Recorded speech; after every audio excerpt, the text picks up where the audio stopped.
The third meeting of the Committee on Foreign Affairs of the Commission on Appointments in the first regular session of the 19th Congress is hereby called to order. Madam Secretary, please call the roll. The honorable officers and members of the Committee on Foreign Affairs.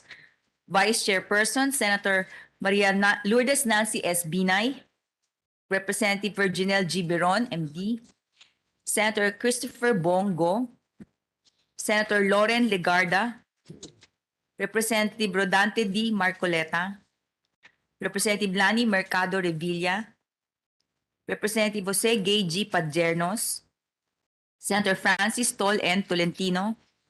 Members, Senator Francis Chis G. Escudero. Representative Albert S. Garcia. Representative Greg G. Gasataya. Senator Risa Ontiveros.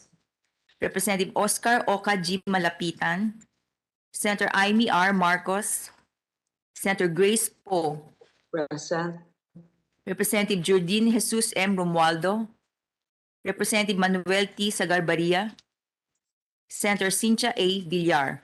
Ex-officio members, Vice Chairperson, Representative Ramon N. Guico Jr., Majority Floor Leader, Representative Luis Raymond L. Ray F. Villafuerte Jr., Assistant Majority Floor Leader, Senator Joseph Victor G. Ejercito, Minority Floor Leader, Senator Alan Peter Compañero S. Cayetano, Assistant Minority Floor Leader, Representative Johnny T. Pimentel. The Chairperson is present. Present, Ma'am. Present, Senator Go. With 10 physically present and 2 virtually present, the chair declares the presence of a quorum. Majority Leader.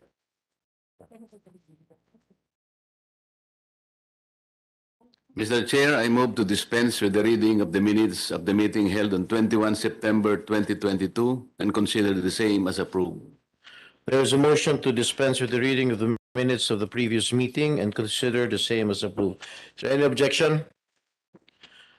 There being none, the reading of the minutes of the meeting held on September 21, 2022 is dispensed with and the same is considered approved. Esteemed members of the Commission on Appointments, distinguished guests, ladies and gentlemen, good morning. This morning, the committee will continue the deliberation on the ad interim appointment of Enrique Austria Manalo as Secretary of the Department of Foreign Affairs and the nominations of 23 officials in the Department of Foreign Affairs. Madam Secretary, please inform the committee on the compliance of the jurisdictional requirements regarding the nominations under consideration. Thank you, Mr. Chairperson, Your Honors. The nominees under consideration have each complied and submitted complete mandatory documentary requirements pursuant to Section 24, Chapter 6 of the new rules of the Commission. Their nominations were published in 2 newspapers of general circulation and broadcast over PTV4 on various dates pursuant to Section 2, Article 2 of the new rules of the standing committees. The Commission Chairperson, Senate President Juan Manuel Migs F. Zubiri, referred their nomination to the Committee on Foreign Affairs pursuant to Section 16, Chapter 5 of the new rules of the Commission. The Commission Secretariat has not received any opposition against any of the nominees under consideration. In addition, Mr. Chairman, your Secretariat has received on 2 September 2022 the document requested from Secretary Manalo, a copy of the Philippine-U.S. Joint Vision Statement, JVS, adopted during the 9th U.S.-Philippine Bilateral Dialogue held last November 15 to 16, 2021 in Washington, D.C. We have transmitted the said document, a copy each to all the committee members, including the committee chairperson, Senator Estrada, and the commission chairperson, Senator Zubiri, on 5 September 2022. Likewise, Mr. Chairman, the Secretariat is in receipt of the letters from DFA HRMO, Assistant Secretary Christopher B. Montero, dated 26 September 2022, and the letter dated 27 September 2022 from DFA DLLU, Assistant Secretary Raul S. Hernandez, addressed to the committee chairperson, Senator Jinggoy Ejercito Estrada, requesting for the waiver of personal appearances of the following: Mr. Adelio Angelito Soriano Cruz would be in flight as advance party for the President's arrival in Bangkok, Thailand, to attend the APEC meeting. Mr. Hines Jaime Ricardo D. Galiaga, Mr. Jason Jovencio Nasarias and Mr. Eduardo R. Meñez. However, they will all be at the premises of the Philippine Embassy or Consulate in their foreign service post to attend today's confirmation hearing through a video conference platform of the Commission on Appointments. The request is also in line with the austerity and safety measures in connection with the COVID-19 pandemic. That is all, Mr. Chairman, Your Honors. Majority Leader. Mr. Chair, I move that the letters dated 26 September 2022 and 27 September 2022 of DFA, HRMO ASEC Christopher B. Montero, and DLLU ASEC Raul S. Hernandez, respectively, requesting for the waiver of the personal appearances today for the reasons stated therein and as reported by the CA Secretary be approved. I so move, Mr. Chair. Any objection? Hearing none, the motion is hereby approved. Madam Secretary, please administer the oath to the nominees. Secretary Manalo is under the same oath he swore in the previous hearing. So no need for Secretary Manalo to. No need. All those present in person and those online, please stand and raise your right hands. Those who are online, please open your microphones so that the committee will hear your response. Do you swear to tell the truth, the whole truth, and nothing but the truth in this proceeding? So help you God. I do. Mr. Chairman, all the nominees are now under oath. Thank you. Please be seated. Now, before that, I would like to acknowledge the presence of our Majority Floor Leader, Congressman El Rey Villafuerte and Senator Cynthia Villar. Now, the committee will take up first the continuation of the deliberation of the ad interim appointment of Secretary Manalo. The appointee is now ready to respond to the inquiries of the members. Senator Risa Ontiveros, you have requested to be the first to ask questions in the continuation of the deliberation of the ad interim appointment to Secretary Manalo. Senator Ontiveros, recognized. Salamat po, Mr. Chair. Magandang umaga po muli, Sec Manalo. As a preliminary question, Mr. Secretary, during his inaugural SONA, the President stated that the Philippines would not give up even an inch of our territory. So I assume, sir, that this includes our country's rights over our exclusive economic zone. Am I correct?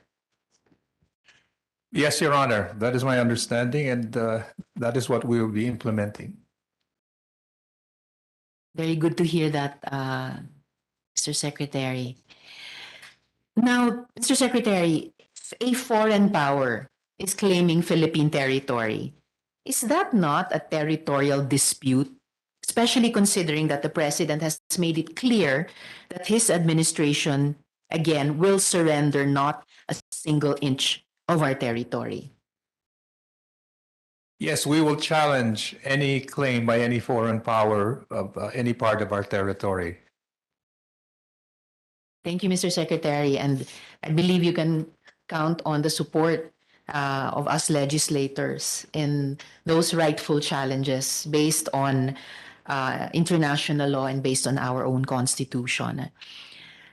Do you think that our treaty relations with the United States and perhaps even our other allies should be updated to reflect the new reality or realities surrounding the Mutual Defense Treaty, so-called gray zone tactics in our ocean? So to reflect those new realities, should our treaty relations perhaps be updated? And if yes, what changes should be made so we can work together with other like-minded nations to counter these gray zone tactics, safeguard our territorial claims, freedom of navigation, and preserve the existing international rules-based order? Yes, Your Honor. I think you are really on the correct path, that we agree that our relations, of course, should always be constantly updated, especially nowadays, for example, in the case of the U.S. our MDT, that in fact is being reviewed continuously at various levels to take into account the changing geopolitical conditions, as well as changes in technology, for example, and approaches. For example, now there's more interest in looking at humanitarian assistance, responses to disasters. I think that's going to be an important part, and we're talking about that, as well as the new gray zone tactics in the West Philippine Sea, and of course the changing environment, and also our dealings with other countries. We adopt the same process. So yes, it's very important because we have to always adapt, and then that applies also to our treaties and our other arrangements. Thank you, Secretary. And in fact, maybe in those newer or other areas can be found some additional ways to effectively, yet still peacefully, push back against that particular other nation.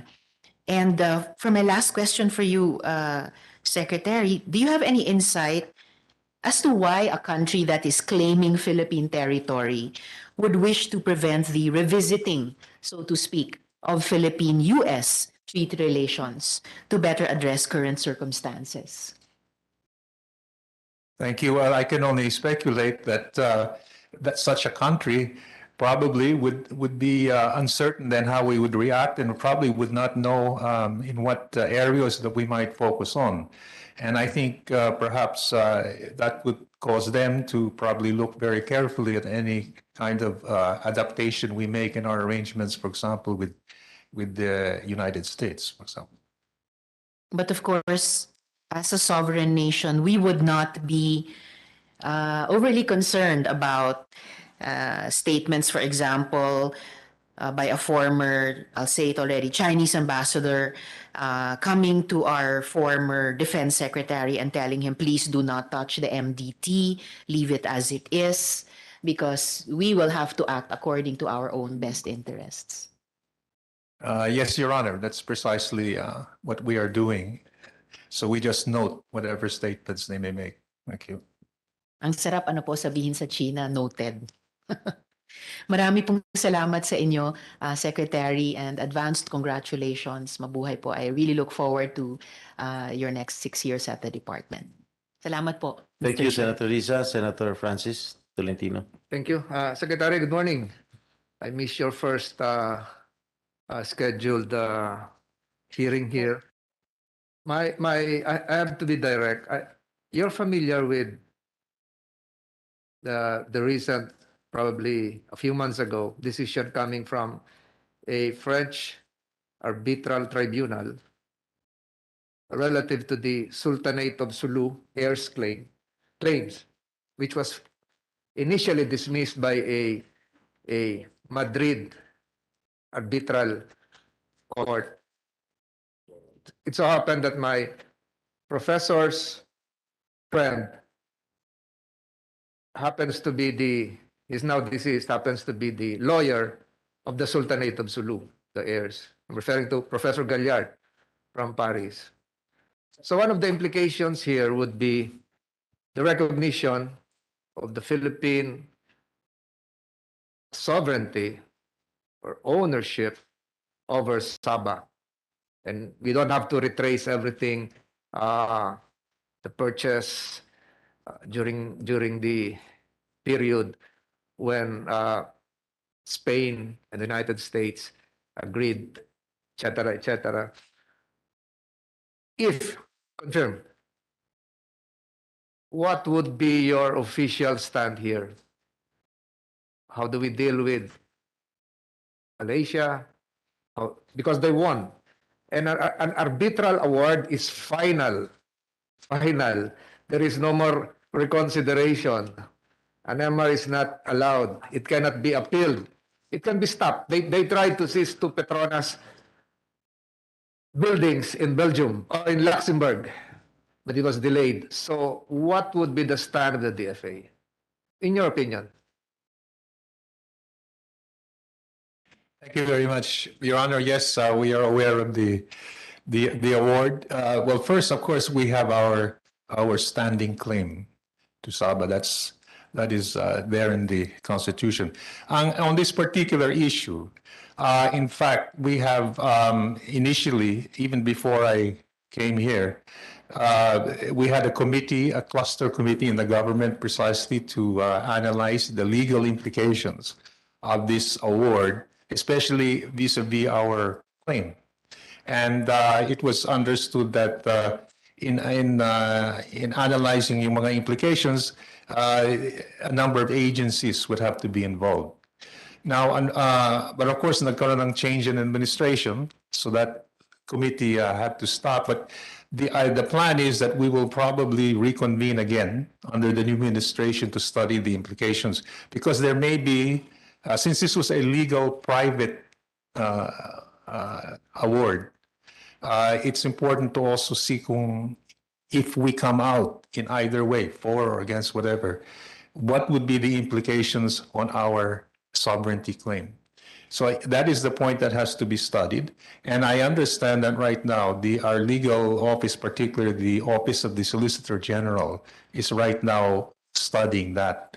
And I think what we are going to do is to await his findings. But at the same time, I will propose that we also convene our subcommittee, which exists under the cabinet cluster to study. And in this subcommittee, we will have at least six agencies involved to consider the matter. And that would be, aside from DFA, DOJ, DILG, DND, etc. So in other words, it would be a whole of government approach to analyze this issue. And I think at the moment, that's where we stand on this particular issue. So the reply would be further study. As we speak, the Malaysian government is in a quandary. They don't know how to approach this because they lost. They lost. And again, I repeat that decision, that arbitral ruling is final. It's final. The word executory would probably be deferred, but it can no longer be reversed. So are you amenable to forming, because you're more on a study group mode, are you amenable, or do you have a council of ex-DFA, council of ex-SFA? So your group, I'm referring to Delia Albert, I'm referring to the others who are still alive. I'm not referring to Carlos P. Romulo. I'm referring to those who are still with us, to get their opinions likewise. Thank you, Mr. Senator. Yes, I would be very open. In fact, I know if I could approach them and get their ideas, a number of them are still very active on this, and I think that would be a good approach. Maybe we could get their ideas on this particular issue. Of course, at the moment, there's no such grouping, but nothing prevents us from creating a kind of group of former SFAs. And I know a number of them are still quite active on this. Thank you. Thank you. My point here, Mr. Chairman, is that the DFA should now seize the opportunity. Nanalo tayo eh. Nanalo tayo. Whether that was initiated by a private group is irrelevant. The implication is that we own Sabah. 750,000 Filipinos live there. Stateless. Without social security benefits, without health benefits, not allowed to vote, just crisscrossing Tawi-Tawi and Sabah. And yet, they're unrecognized. So probably, dear Secretary, it behooves upon your department to form a unit to study all of these claims. And again, it also would be appropriate to have a group within your department to be familiar with arbitration, commercial arbitration, international arbitration, because we have to hire foreign lawyers. We have to pay millions of dollars, and we have lost all of our cases. We have lost a case in Singapore. We have lost, when I was still young, we lost that NAIA airport claim, Fraport, etc., etc. So I think, especially now that we have an incoming ambassador to Singapore. Singapore is a seat of some arbitration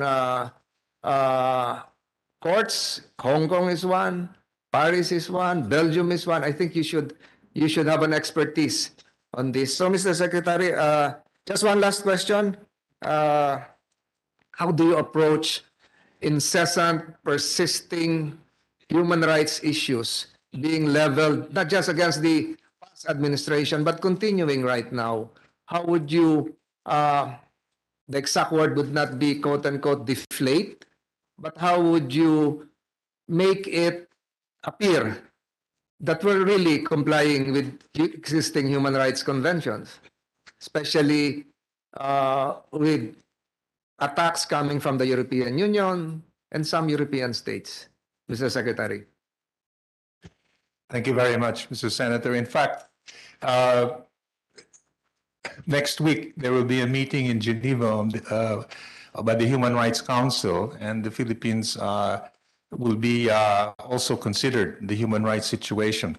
And in fact, we are, I wouldn't say countering, but we are trying to really convince our partners that the Philippines is undertaking and in fact complying with all human rights conventions and human rights agreements. And in fact, one of our showcases now is the human rights program in the Philippines, which was really a result of a decision of the Human Rights Council. It is being run now with the supervision of the UN resident coordinator, the whole UN system.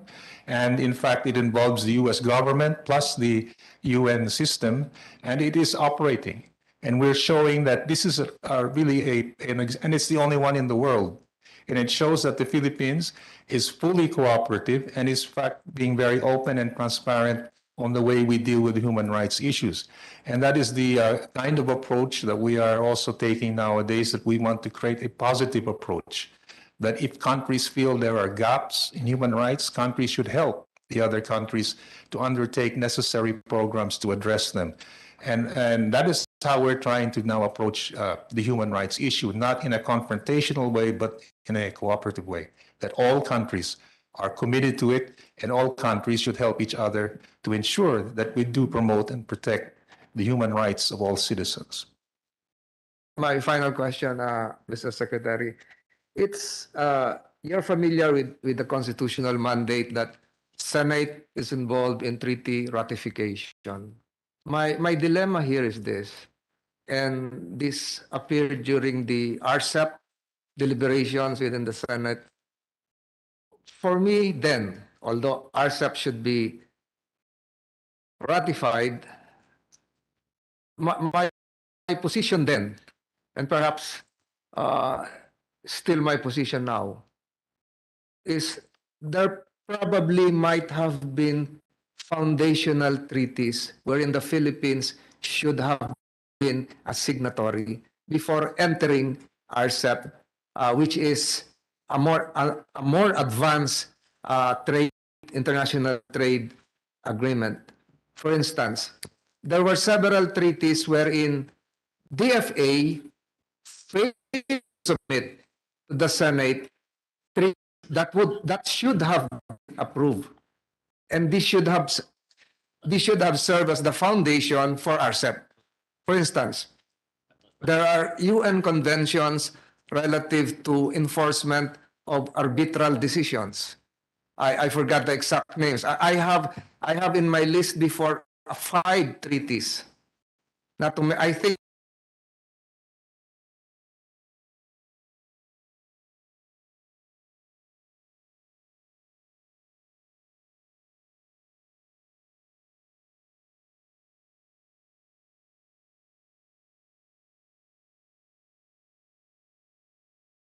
Senate, you have to ratify this first. We're still way behind this treaty, etc., etc. Apparently, we are missing some important agreements because we are not being informed.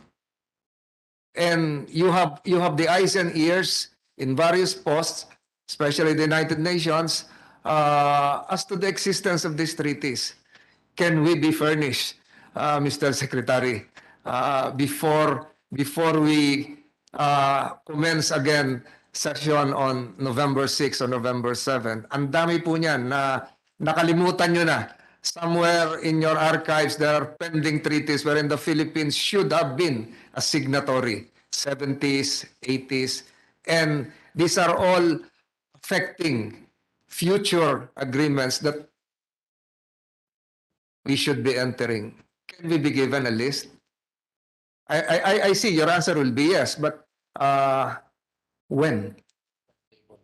When? Yes. Thank you. Yes, Your Honor. Of course, we will.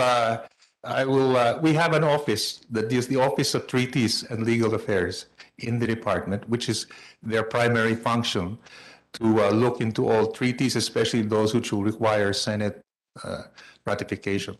So we will, and I would apologize for any lapses that we have made, and certainly we will look into see whether there are treaties which will require, which we have failed to submit, and which would require ratification. Of course, we will look into that, and we will submit that, I would say now as soon as possible, and certainly in time for the, let's say, the next session of the Senate. And I think the one that's probably going to come first will be the RCEP, again, which will be up for ratification. But certainly we will look into that, and as soon as possible, we will submit any list of treaties which we feel would require ratification, and maybe where we had failed to do so in the past to submit, we will try to rectify that.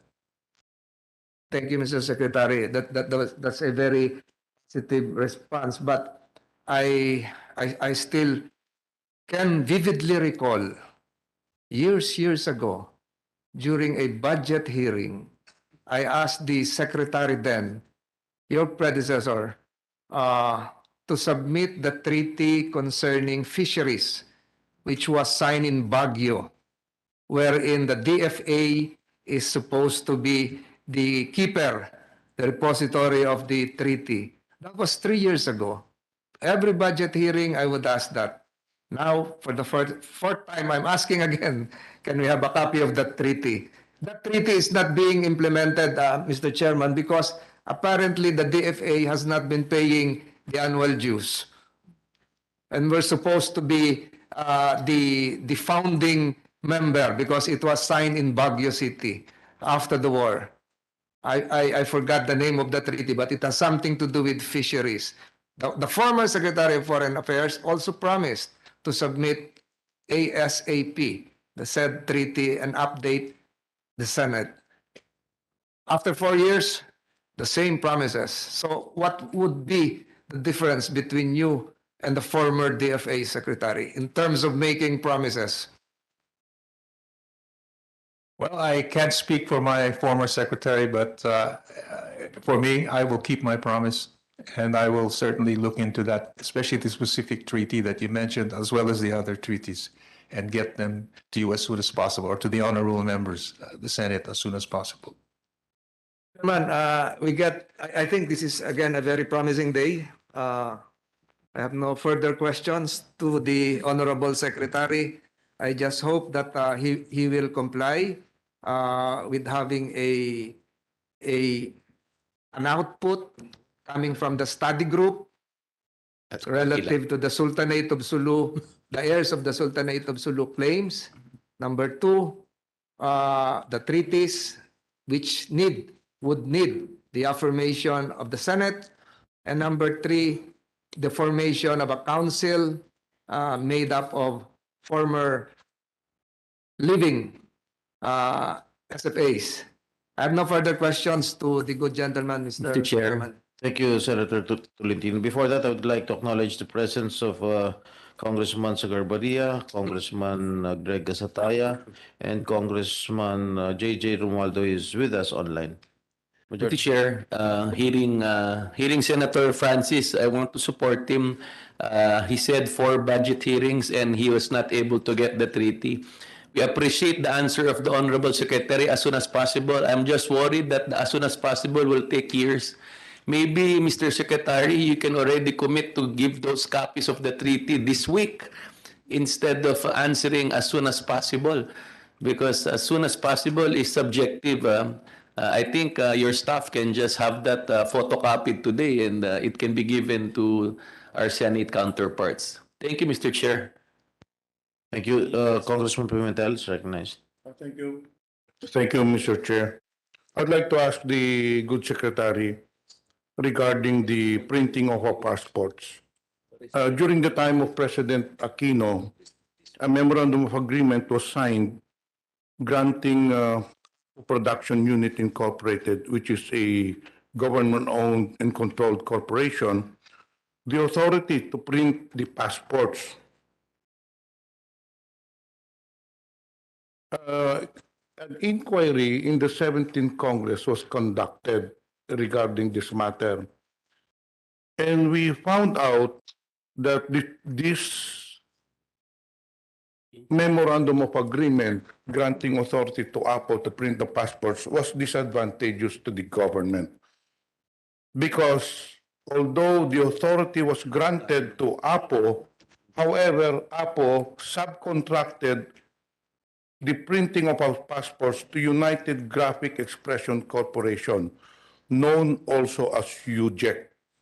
During the inquiry, we invited several resource persons, including officials from the DFA, one of which was then former Secretary Perfecto Yasay. And under oath, he said that the joint venture agreement between APO and UJEC was entered into without the express approval of the DFA. Moreover, the Jjbc has provisions, as that I have said, are disadvantageous to the government. In short, there was no reason for APO to subcontract this to UJEC. And we also found out that 90% of the control of the assets and heads of the manufacturing of operations, logistic, technical services lies with UJEC. So actually wala nang ginagawa ang APO. Yung MOA, nag-MOA ang government with APO, pero ang ginawa ng APO, pinasubcontract sa UJEC. So wala ring silbi. So anyway, on January 25, 2017, then legal counsel Salvador Panelo issued a legal opinion declaring the agreement between APO and DFA for the printing of Philippine passports as questionable. Now, it's very clear during the inquiry, nalugi talaga ang gobyerno nitong agreement between APO and the government. My question is this MOA or contract between the government and APO is still in effect?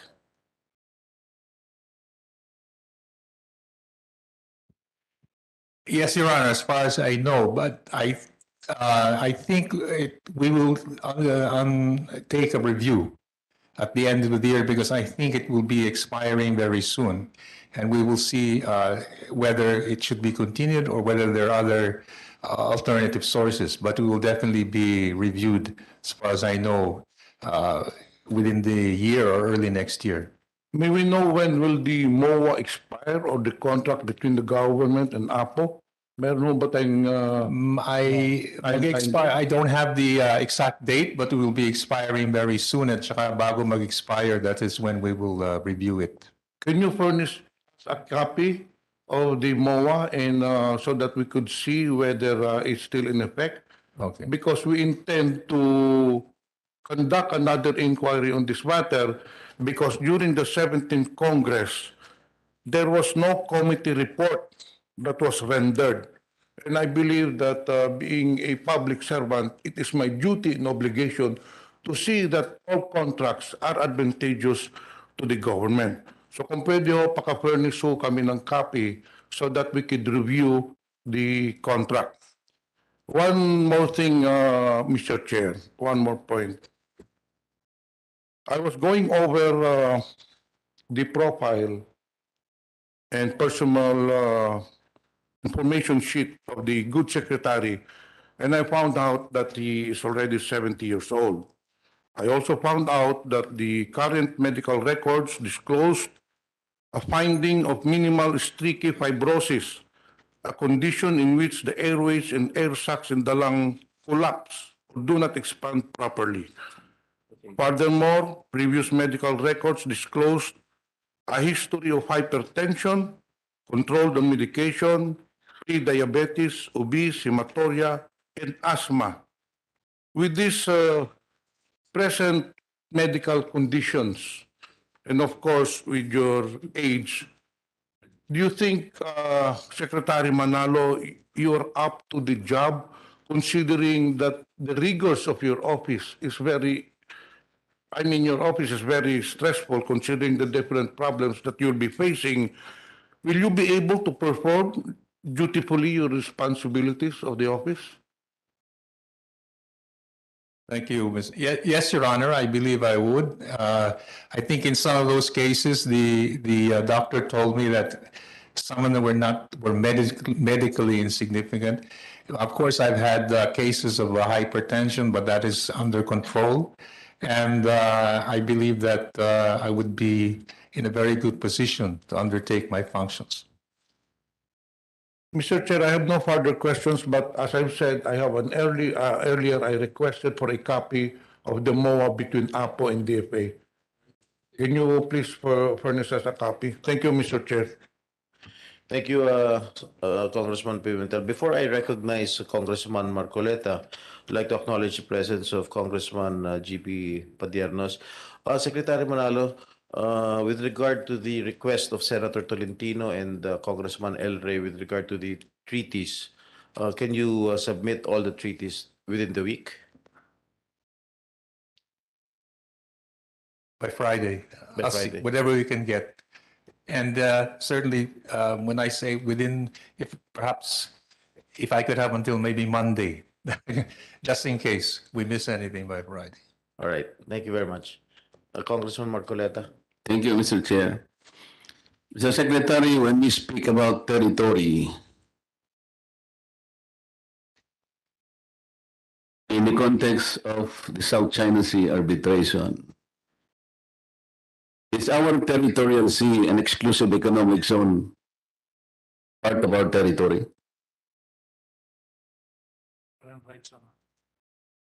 Your Honor, we consider the exclusive economic zone as well within our sovereign rights.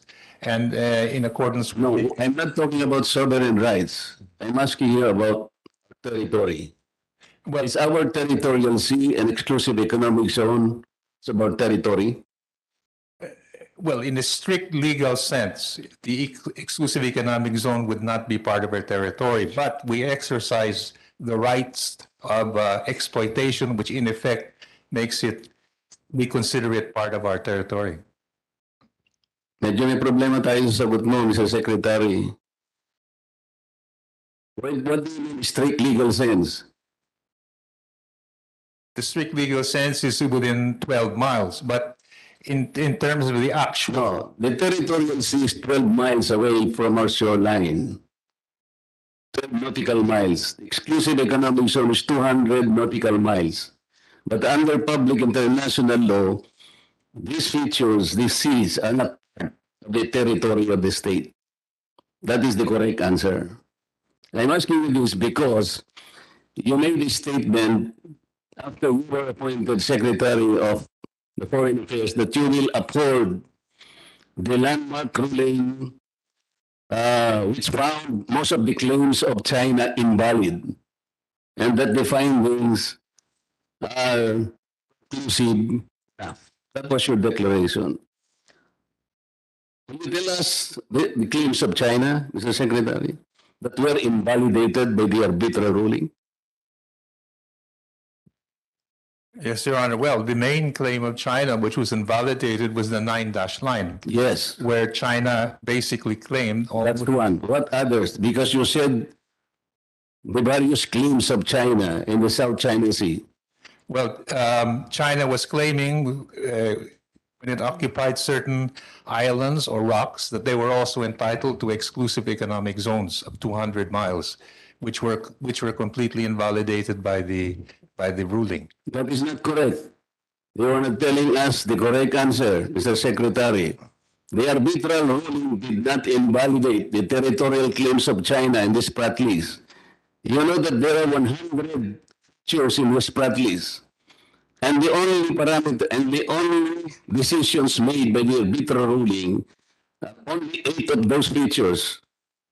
Do you know that, Mr. Secretary?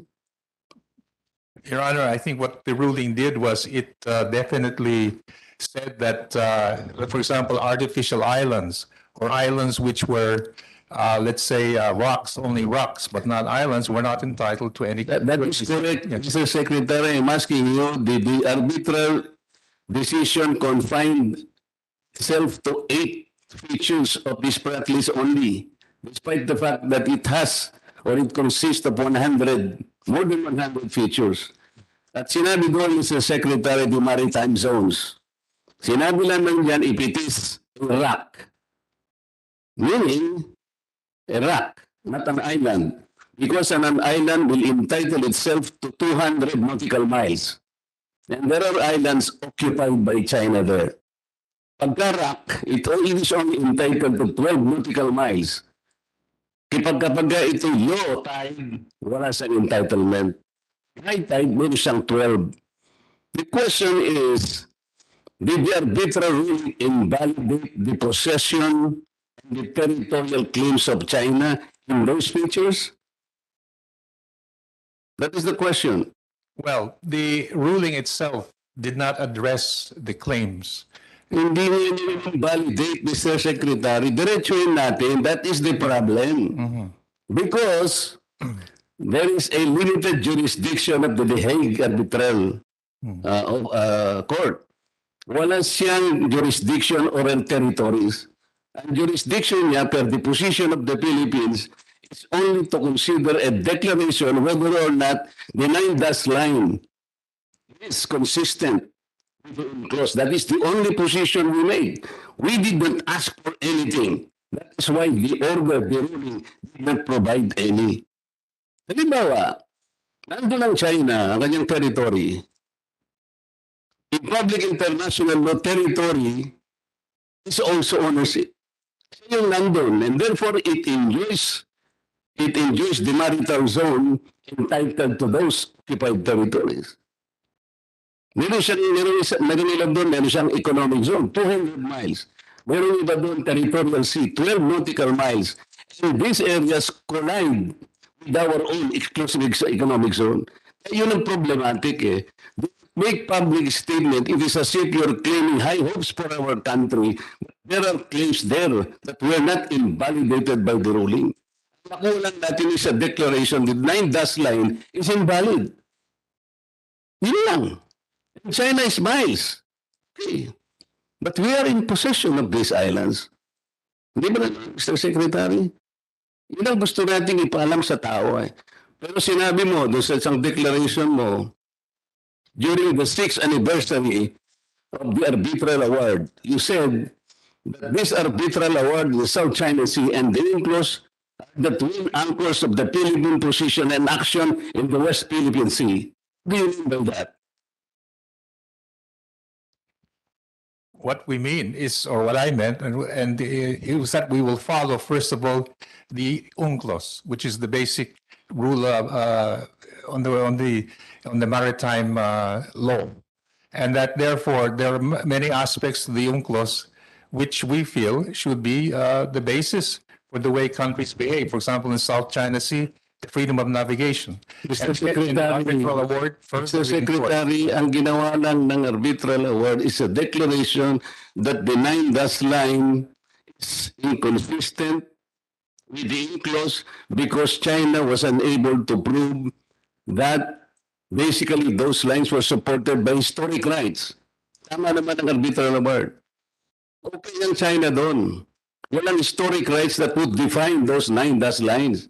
The problem is, hindi naman inalis ang kanilang territorial. Sila pa din ang may-ari ng mga isla na nasasakupan ng ating economic zone. Ito yung hindi masyadong naiintindihan ng ating mga mamamayan. As I have told you last time, hindi ba dapat ang kinonsider ninyo, which is another factor of the or another provision of the UNCLOS, because South China Sea is a semi-enclosed sea. What do you understand about a semi-enclosed sea within the meaning of the UNCLOS, Mr. Secretary? Because this is very important. Well, within the meaning of UNCLOS, there, as I said, there is the freedom of navigation entitled. No. What is the significance of the fact that the South China Sea is semi-enclosed sea in relation to the obligations of the coastal states? Well, from the perspective of the Philippines, the way we would look at it is that because of the UNCLOS, we are entitled to the exclusive economic zone, which stretches to 200 nautical miles within the semi-enclosed sea, the South China Sea. And that is the right, exclusive right of the Philippines, and that is why we feel our rights should be respected. And in terms of the exploitation of the resources within the 200 nautical miles of the EEZ. Mr. Chair, the answers are not comforting. He does not understand the question.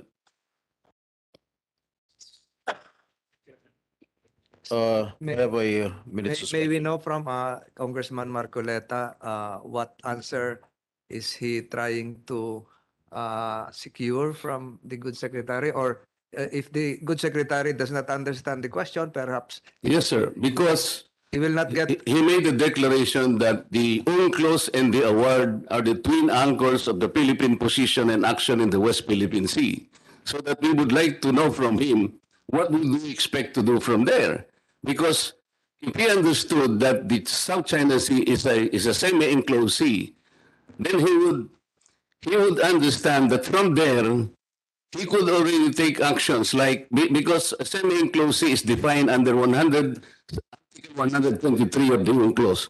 Dito po sinasabi na kapag ka semi-enclosed sea, all the coastal states will work together in coordination, management, exploitation, exploration, and even exploitation of the resources, both living and non-living resources.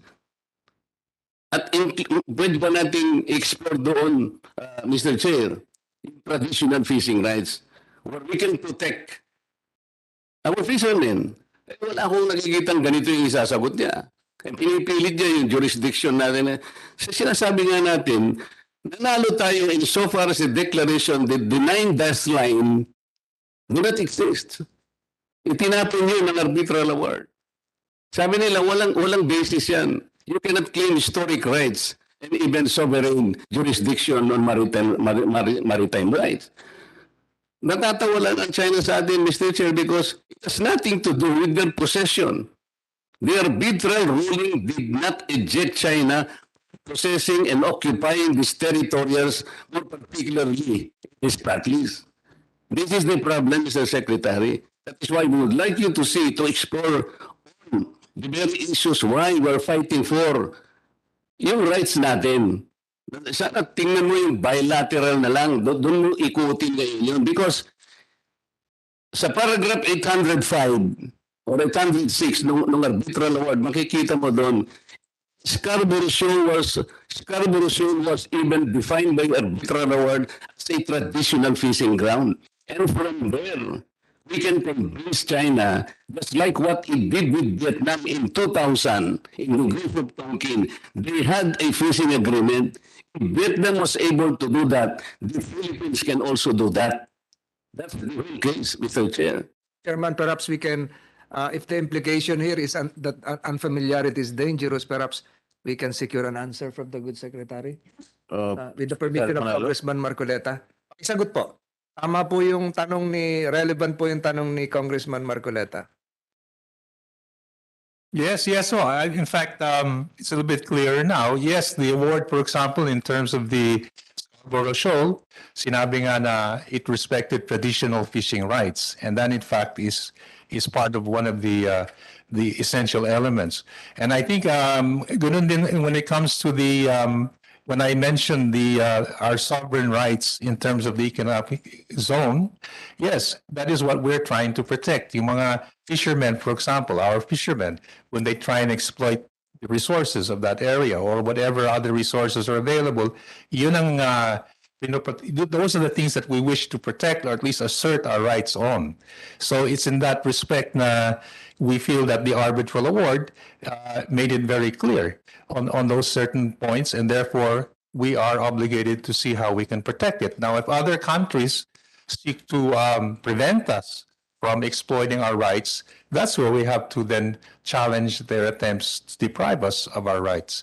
So in that sense, that's how we would view the implementation of the award. Kaya nga I said it was really an essential part of our approach to the South China Sea. And how do we defend it? We, for example, talk with the countries who are trying to deprive us of those rights. And we do have regular talks with them.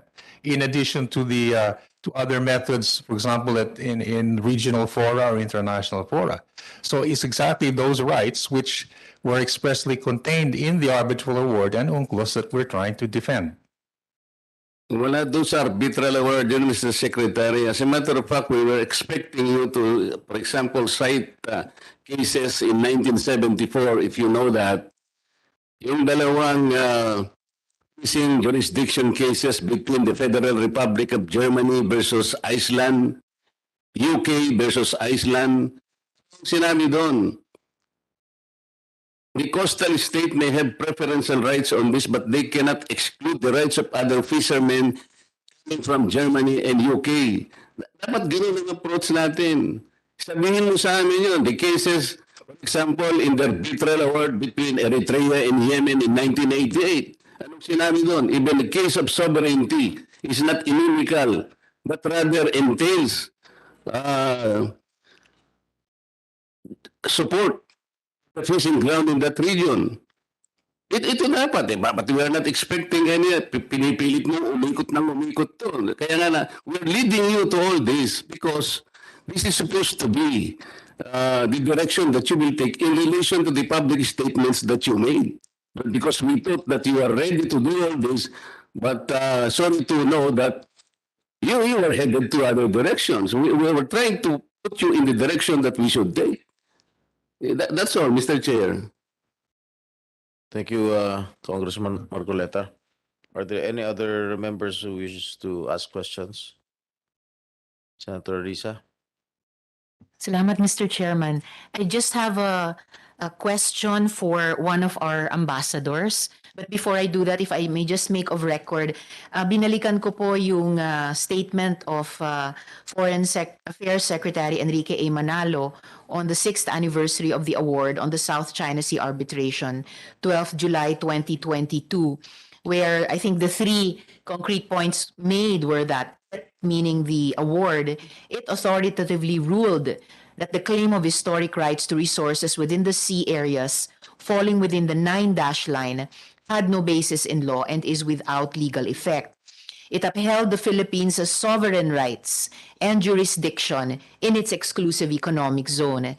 And it affirmed that certain actions within the Philippines' EEZ violated the Philippines' sovereign rights and were thus unlawful. That large-scale reclamation and construction of artificial islands caused severe environmental harm in violation of international conventions. That the large-scale harvesting of endangered marine species damaged the marine ecosystem, and that actions taken since the commencement of the arbitration had aggravated the disputes.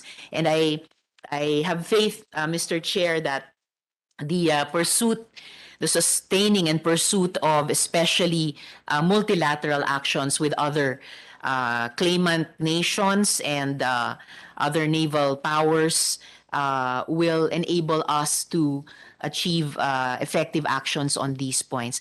If I may, Mr. Chair, I would just like to raise a question to our ambassador to the UAE, Alfonso Ferdinand Ver. Mr. Chair, before that, with due respect to Senator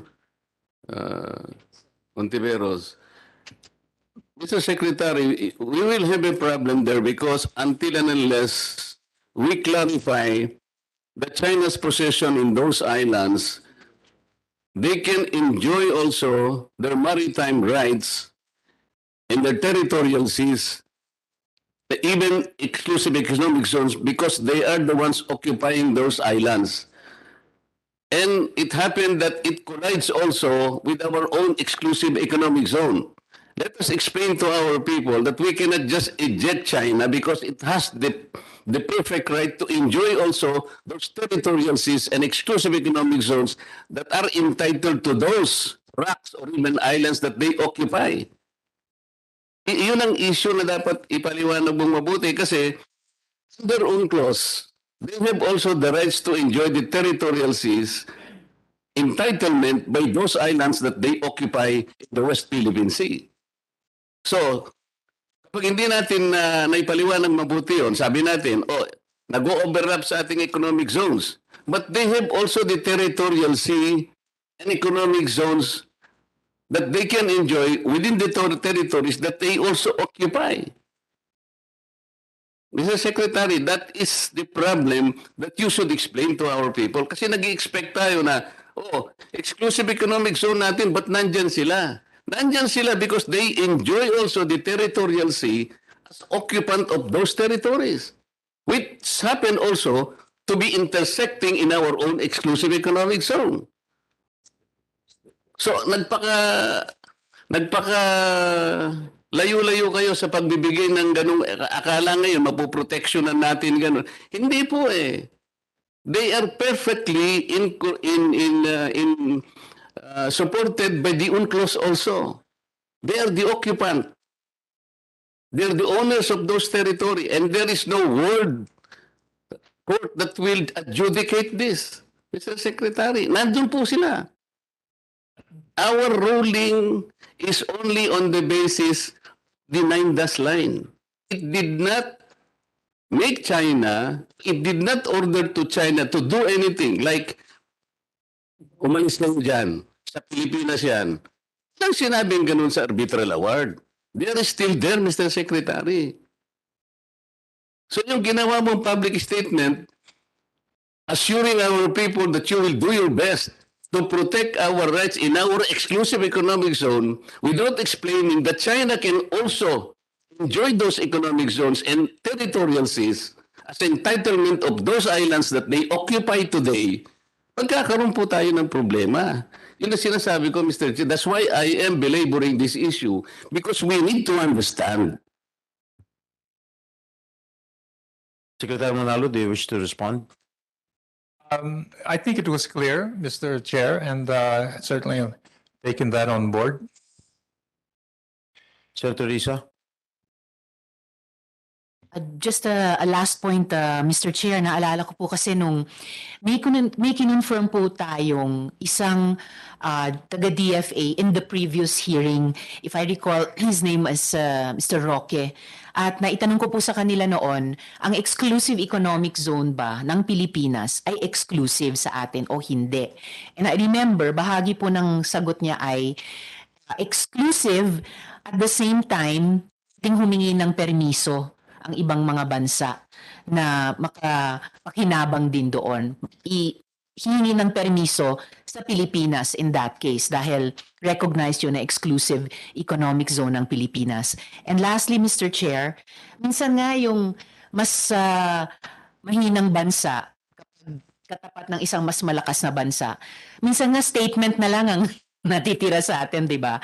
And yet, we are able to make such statements on the basis of right. Dahil yung mas malakas na bansa, on the basis of might. Kaya nandun sila and batay nga dun sa Hague ruling, may mga ginagawa sila na higit sa kanilang karapatan. Just because they can, just because they have the might. Kaya para sa akin, positibo pa rin na yung ating mga government officials makapag-statement sa mga mahalagang petsa to assert yung aspiration ng ating bansa as we have and as they have been affirmed by the international community sa mga significant events tulad ng Hague ruling na iyan. For the record, Mr. Chair, salamat po. Thank you, Senator Risa. Secretary Manalo, are you willing to protect our sovereign territory against any foreign intrusions? Yes, Your Honor, of course. Thank you. If there are no more inquiries or clarifications, Congressman Padiernos. Good morning, Ambassador. Secretary pala, Secretary. Thank you, Mr. Chair. We all know that there have been a lot of incidents in the West Philippine Sea involving our fishermen being bullied by Chinese vessels. During the past administration, the DFA's action to protest these incursions, harassment, have been limited to notes verbal. May I please know from the good secretary what further action the DFA can take regarding these concerns aside from these notes verbal?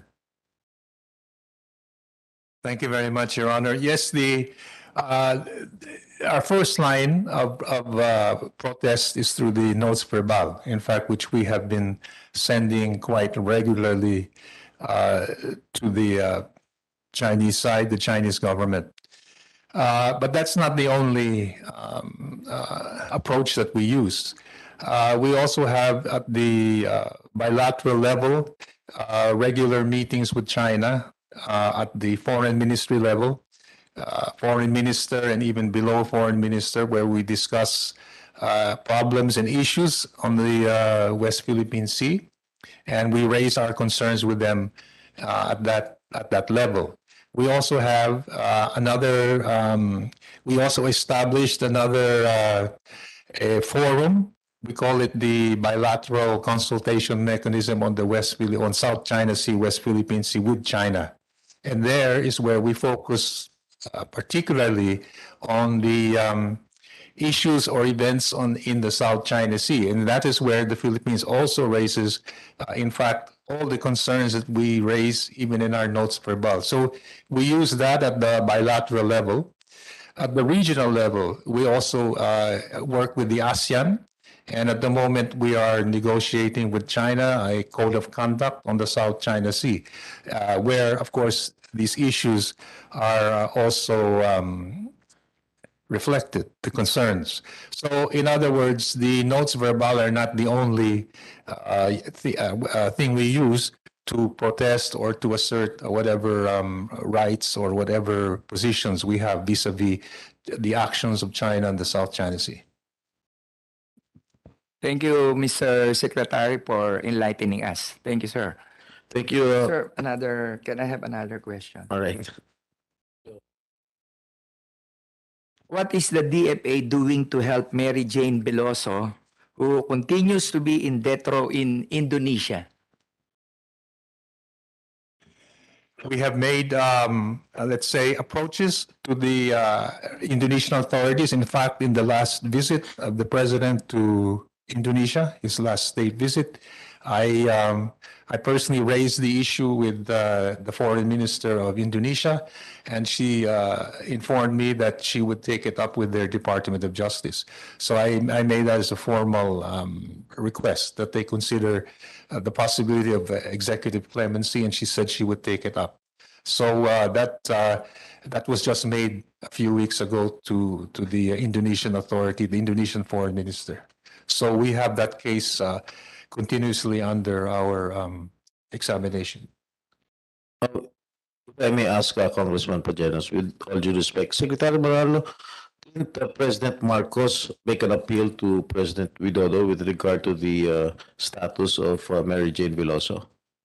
In fact, the president asked me to take it up with the foreign minister. So President Marcos did not make an appeal. I'm not aware of To that. President They had a private conversation. You are not privy with I was not privy. All right. Please proceed. Secretary, last na lang po. Do we already have a definite foreign policy with regards to the war in Ukraine? If so, how has this been manifested? On the war in Ukraine, the Philippines joined the most of the international community in expressing our opposition to what Russia did in terms of the fact that it violated the principles of the United Nations, which is respect for sovereignty of countries, and in that respect, and to refrain from the use of force to settle any disputes. And in that sense, the Philippines fully supported the bulk of the international community in upholding the basic principles of the United Nations. The Philippines has also expressed on many occasions our concern with the humanitarian situation in the Ukraine. And we've also called for steps to reach, if not a political solution, at least at the beginning, to reach some kind of a ceasefire. So the Philippines has been fairly consistent in that approach. But we're also concerned with some of the effects of the conflict, its effects on our economy, for example, which has also, which other countries have also experienced because of that. So the Philippines has been very much supportive of the UN principles in terms of the conflict in the Ukraine. Thank you, Mr. Chair. Okay, thank you, Congressman Pardianas. Congressman Greg Gasataya. Thank you, Mr. Chairperson. This is just a manifestation. In our meeting last August 31, I brought up the issue on the delays in the releasing of passports, especially in the provinces. No, it takes 3 weeks, sometimes more than a month. And just this morning, Honorable Chair, I would just like to manifest that in the case of Bacolod City, the releasing of passports is already on time. It's between 7 days to 12 working days. Hopefully, we can continue this not just in Bacolod, but hopefully in all the offices in the provinces, Honorable Chair. Thank you. Thank you, Con Greg. Okay, if there are no more inquiries or clarifications from the members of the commission, the majority floor leader is recognized. Mr. Chair, I move to recommend to the plenary for the commission to confirm the ad interim appointment of Enrique Austria Manalo as Secretary of the Department of Foreign Affairs. There is a motion. Second the motion. There's a motion by the majority floor leader and seconded by Senator Tiveros to recommend to the plenary for the commission to confirm the ad interim appointment of Enrique Austria Manalo as Secretary of the Department of Foreign Affairs. Is there any objection? There being none, the same is hereby approved. Congratulations, Secretary Manalo. Mr. Chair, there being no other matters to discuss, I move to adjourn. Mr. Chairman, point of order. Sorry. Akala ko We have other ambassadors to I'm be. sorry, I thought we were gonna move to another. I withdraw my motion. We have 23 more members of the officials of the DFA waiting to be confirmed. Okay, the committee, congratulations, Secretary Manalo. The committee will proceed to take up the nominations of the following officials in the Department of Foreign Affairs. Number 1, Mr. Joseph Gerard Bacani Angeles. Can you please rise? Chief of Mission Class 1 as Ambassador Extraordinary and Plenipotentiary to the Federative Republic of Brazil, with concurrent jurisdiction over the Republic of Colombia, the Cooperative Republic of Guyana, the Republic of Suriname, and the Bolivarian Republic of Venezuela. Number 2, Mr. Nathaniel Garcia Imperial, Chief of Mission Class 1 as Ambassador Extraordinary and Plenipotentiary to the Italian Republic, with concurrent jurisdiction over the Republic of Albania, the Republic of Malta, and the Republic of San Marino. Number 3, Ms. Gina Alagon Hamorilin, Chief of Mission Class 1 as Ambassador Extraordinary and Plenipotentiary to the Republic of Indonesia. Number 4, Jaime Victor Badillo Leda, Chief of Mission Class 1 as Ambassador Extraordinary and Plenipotentiary to the Kingdom of Belgium, with concurrent jurisdiction over the Grand Duchy of Luxembourg.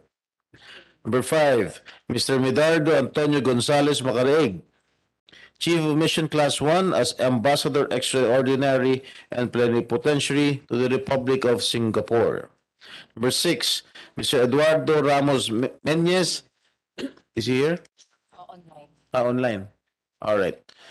Chief of Mission Class 1 as Ambassador Extraordinary and Plenipotentiary to the Czech Republic. Number 7, Ms. how do you pronounce it? Hazelin Mancinido Quintana, Chief of Mission Class 1 as Ambassador Extraordinary and Plenipotentiary and Permanent Representative of the Republic of the Philippines to the Association of Southeast Asian Nations in Jakarta, Indonesia. Number 8, Mr. Wilfredo Cunanan Santos, Chief of Mission Class 1 as Ambassador Extraordinary and Plenipotentiary to the Hashemite? How do you pronounce it? Hashemite? Hashemite Kingdom of Jordan with concurrent jurisdiction of the State of Palestine. Number 9, Mr. Alfonso Ferdinand Agbayani Ver, Chief of Mission Class 1 as Ambassador Extraordinary and Plenipotentiary to the United Arab Emirates. Number 10, Ms. Grace Cruz Fabella, Chief of Mission Class 2 as Ambassador Extraordinary and Plenipotentiary to the Argentine Republic with concurrent jurisdiction over the plurinational state of Bolivia, the Republic of Paraguay, and the Oriental Republic of Uruguay. Number 11, Ms. Lilibeth Rodriguez Diapera, Chief of Mission Class 2, is here, as Ambassador Extraordinary and Plenipotentiary to the United Mexican States with concurrent jurisdiction of the Republic of Costa Rica, the Republic of Cuba, the Republic of El Salvador, the Republic of Guatemala, the Republic of Honduras, the Republic of Nicaragua, the Republic of Panama, the Dominican Republic, and Belize. Number 12, Ms. Lilibeth Velasco Pono, Chief of Mission Class 2 as Ambassador Extraordinary and Plenipotentiary to the State of Qatar. Number 13, Mr. Pedro Ramirez Lailo Jr. as Ambassador Extraordinary and Plenipotentiary to the State of Israel with the salary and emoluments of a Chief of Mission Class 1. Number 14, Mr. Philip Jones Luillier as Ambassador Extraordinary and Plenipotentiary to the Kingdom of Spain, including the Canary Islands, with the salary and emoluments of Chief of Mission Class 1. Number 15, Mr. Adelio Angelito Soriano Cruz, Chief of Mission Class 1. Is he here? Online. Number 16, Mr. Daniel Ramos Espiritu, Chief of Mission Class 1. Number 17, Mr. Christopher Baltasar Montero, Chief of Mission Class 1. Mr. Hines Jaime Ricardo Dacane Galiaga, Chief of Mission Class 2. Number 19, Mr. Mersole Jala Mellejor, Chief of Mission Class 2. Number 20, Mr. Jason Jovencio Alhibe Anasarias, Career Minister. Number 21, Ms. Maria Cynthia Paras Pelayo, Career Minister. Number 22, Mr. Jeronimo Capiendo Suligin. Is he here? Foreign Service Officer Class 1. Last but not the least, Ms. L.V. Ignacio de Guzman, Foreign Service Officer Class 2. Okay, the nominees are now ready to respond to the inquiries from the members of the committee. I heard Senator Risa who wants... can you please sit down? Take your seats, please. Wants to throw the first question. And who, Ambassador? Yes, Mr. Chair, thank you. Ambassador to the UAE, Alfonso Ferdinand Ver, please. Ambassador Ver, please take your designated seat. Gandang umaga po, Ambassador. Gandang umaga po. Mr. Chair, the good ambassador is noted for his competence, dedication, and selfless sacrifice in attending to the plight of OFWs. So I actually just have one subject to follow up with the good ambassador, Mr. Chair, na siguro tiyak ko alam na nila at malamang ay kinikilusan na. Ambassador, even after the signing of the Memorandum of Understanding in 2017 between DOLE, DFA, and the UAE Ministry of Human Resources and Emiratization, it seems that our OFWs there still experience abuse and exploitation, and some issues such as overwork, underpayment, no days off, verbal, emotional, physical, and sexual abuse even worsened during the pandemic. Could you please tell this committee why this is the case, Mr. Ambassador? Thank you for that question, Your Honor. First of all, I'd just like to set the context that through the years, United Arab Emirates have been instituting several reforms under its overarching desire to attract the best talent. As you know, the UAE now is very dynamic, very development and progress is very rapid, and they're looking at new inroads in space and nuclear technology. And that's also one way how Filipinos can enter. As an example now, you can enter the United Arab Emirates, get a visitor's visa for 5 to 7 months. And that's what they use sometimes to look for work. And sometimes if they are not able to look for work, so they're in limbo. If after the 7th month, they still haven't found a contract. So that's where some of the irregularities occur. They are subject to some abuse because some employers know that you can only stay here 7 months. Pagtawas dito, wala kang mapuntahan. So, but through the years, almost 80% of the 650 Filipinos in the UAE are not really subject to that kasi they are not under the strict sponsorship system or what we call in the kafala system. No? So, yung 20% naman po na yung mga HSWs, yung mga nasa bahay, sila pa rin po yung most vulnerable under the sponsorship system. But now, the Filipinos, they're getting to be a very vibrant sector of the community, the overall community in the UAE. Some are entrepreneurs in their own right. Some are taking advantage of this 10-year golden visas. But I'm certain, ma'am, we cannot, hindi naman natin masasabi na mawawala talaga yung problema sa mga ganon. With the HSWs, we have an agreement with the Tadbirs. It's like a conglomeration of recruitment agencies in the UAE so that they can ensure that the only HSWs processed through the POEA and this Tadbirs group ang nakakapasok lang, hindi yung mga nagte-take advantage ng mga visit visas. And just like to inform also that almost 3 years to the day, we signed a memorandum of agreement to combat human trafficking with the UAE because actually it's not the UAE. Ang nangyayari lang, silang locals kasi madaling pumunta doon. From there, they go to other places, even Iraq. Doon nangyayari yung trafficking. So when they understood that we wanted to control this, they readily signed an agreement. And after the pandemic, November 2021, we had the first meeting to implement this memorandum of agreement on human trafficking, led by on the Philippine side by the IACAT, Interagency Committee on Anti-Trafficking, and the counterpart. So we have an aid memoir, we have a statement of continued cooperation and exchange of information, exchange of experts on how to combat human trafficking. Salamat, Ambassador, at mabuhay po kayo para dun sa Memorandum of Agreement na iyon to combat human trafficking. Alam po natin na yung human trafficking yung isang track kung saan maaring unang pinapapunta din yung those who end up eventually among the 20% household service workers who are most vulnerable, especially under the kafala system. Lastly, Ambassador, is domestic work already considered part of the labor laws and regulations of the UAE? Kaya ko po tinatanong kasi aware po tayo na yung isang implikasyon ng hindi pagiging bahagi ng labor regulations doon ay yun na nga po yung pagkakait ng karapatan at sa kagalingan nila. Salamat, Your Honor, for that question.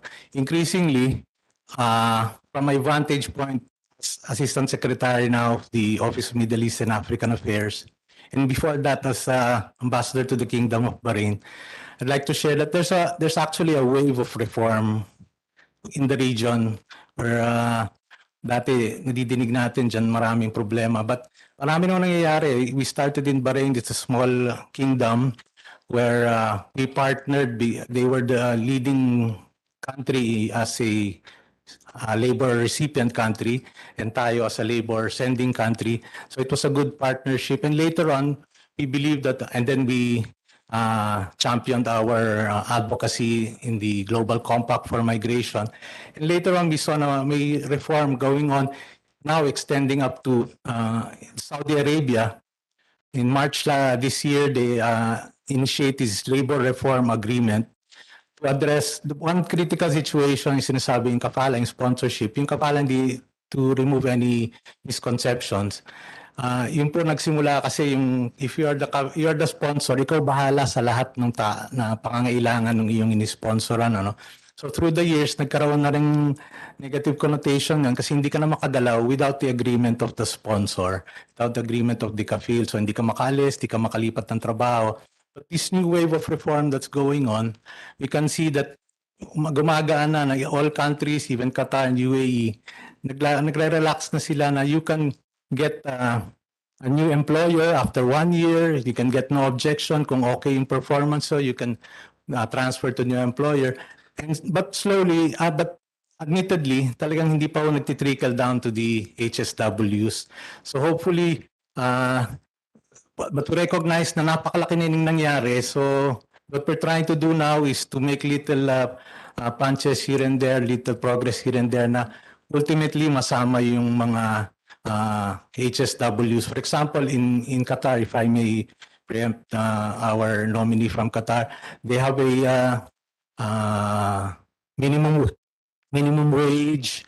They have new reforms in reporting abuses. You can go online reporting abuses. So there's a wave of reform really going on that will ultimately, we believe, will be to the benefit of the most vulnerable nga ng mga household service workers.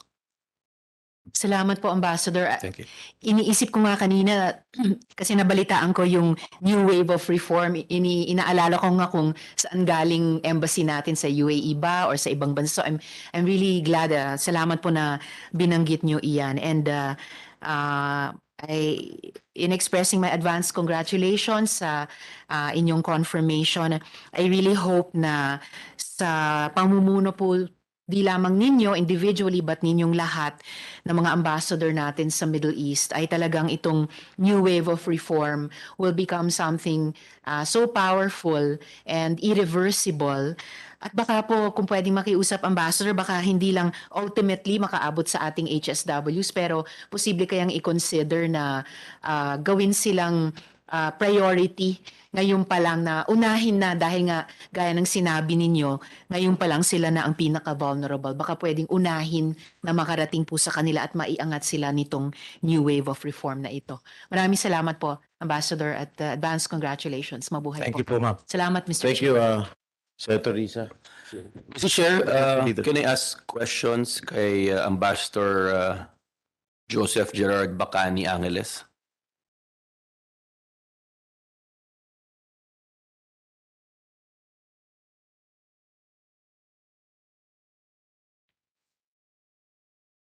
Ambassador to Brazil. Sir, Mr. Chair, my question is, how many are there Filipinos in Brazil? Yes, Your Honor, there are an estimated 1,200 Filipinos in Brazil. Most of them are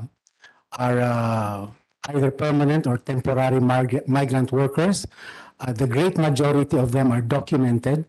We also have some missionaries in Brazil. As well, Your Honor, we also have some dependents of Brazilian nationals. These would be spouses and children of nationals in Brazil who have Filipino citizenship. Mr. Chair, what is your ambassador? What is the profile of the Filipinos there? 50 what type of work or employment are they currently engaging in? You mentioned some missionary or work, but I'm just curious, what's the profile of Filipinos in Brazil currently right now? Your Honor, there are many technical people in Brazil. They are technicians in the manufacturing industries of Brazil.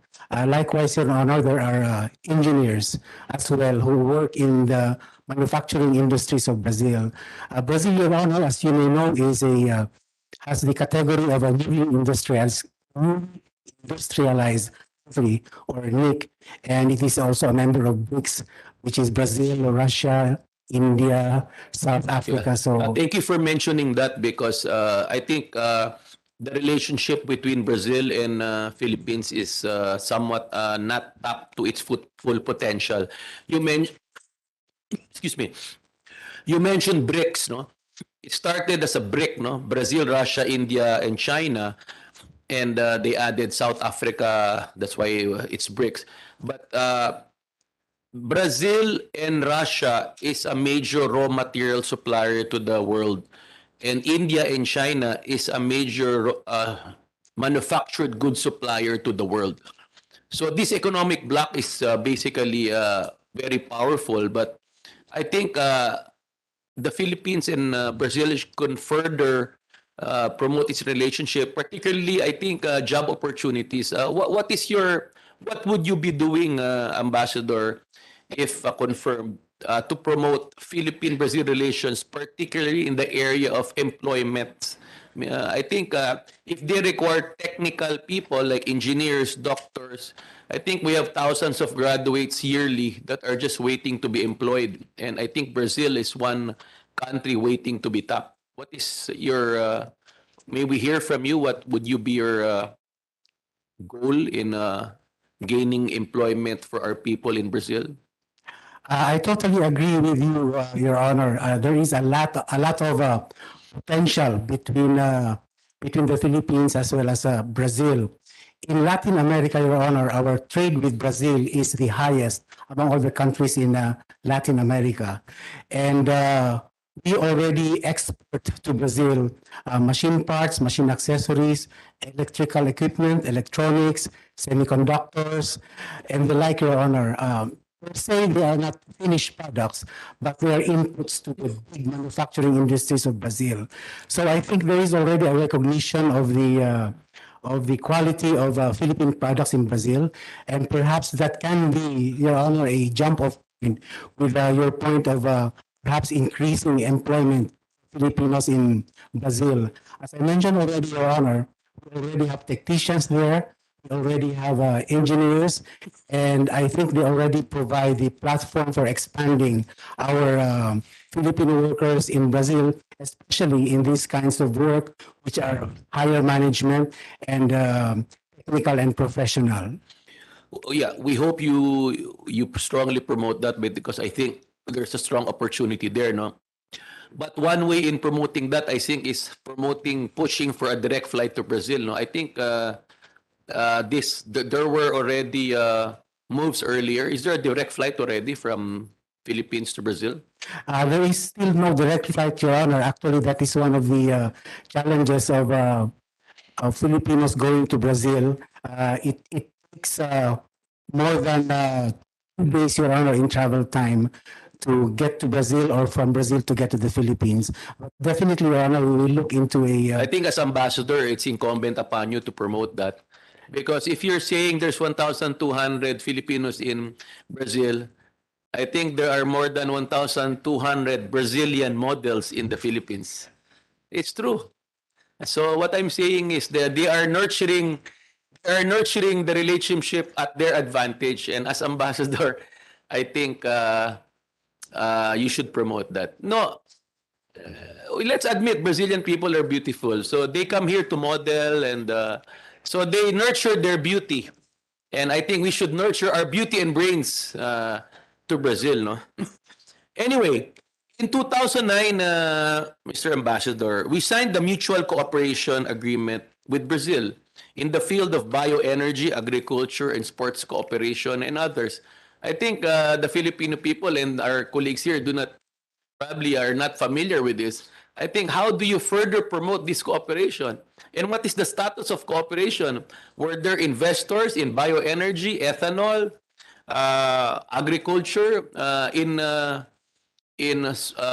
support of this mutual cooperation agreement signed in 2009?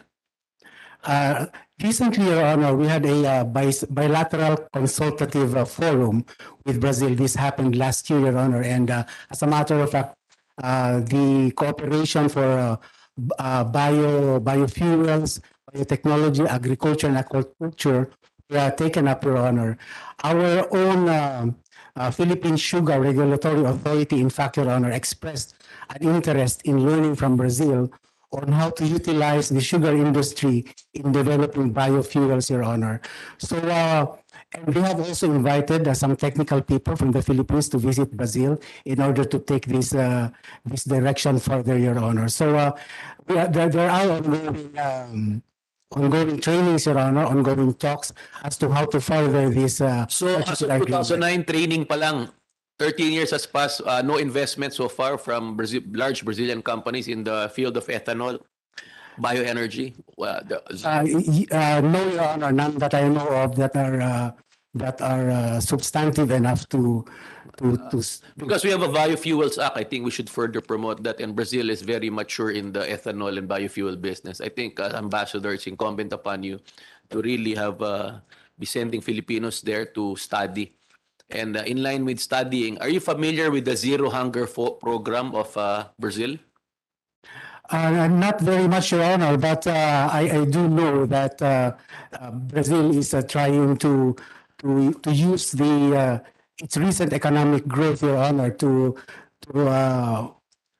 address the inequality that is present in the Brazilian population, Your Honor. As a humble suggestion, I think you should familiar yourself with the Fome Zero or the Zero Hunger program of Brazil, which drastically reduced malnutrition and hunger in Brazil. And I think it can be a model which the Filipinos can copy. Maybe you should send people from Dswd and other agencies to study that, because I think it's really a good model to study. It's called the Fome Zero or the Zero Hunger program of Brazil.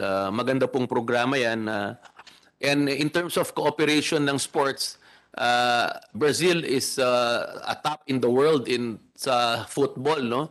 Maybe, I don't know, we can have cooperation in sending coaches, Brazilian coaches, to train our young people, because I think the Filipinos can excel in football, because I know in the 1950s, 60s, we were top 3 in the world. And in fact, Korea was at one time in the top 3 World Cup. Because while we Filipinos love basketball, we have to admit it's a game of height. But football, where Brazil is a top-notch country, I think you should get technical assistant coaches to train our young people. What do you think, Mr. Ambassador? I agree, Your Honor. This relationship built on sports, built on culture, I think is a very important aspect. And I hear you, Your Honor. It will be one of my priorities. Thank you. And I hope when there's a carnival in Brazil, you invite us.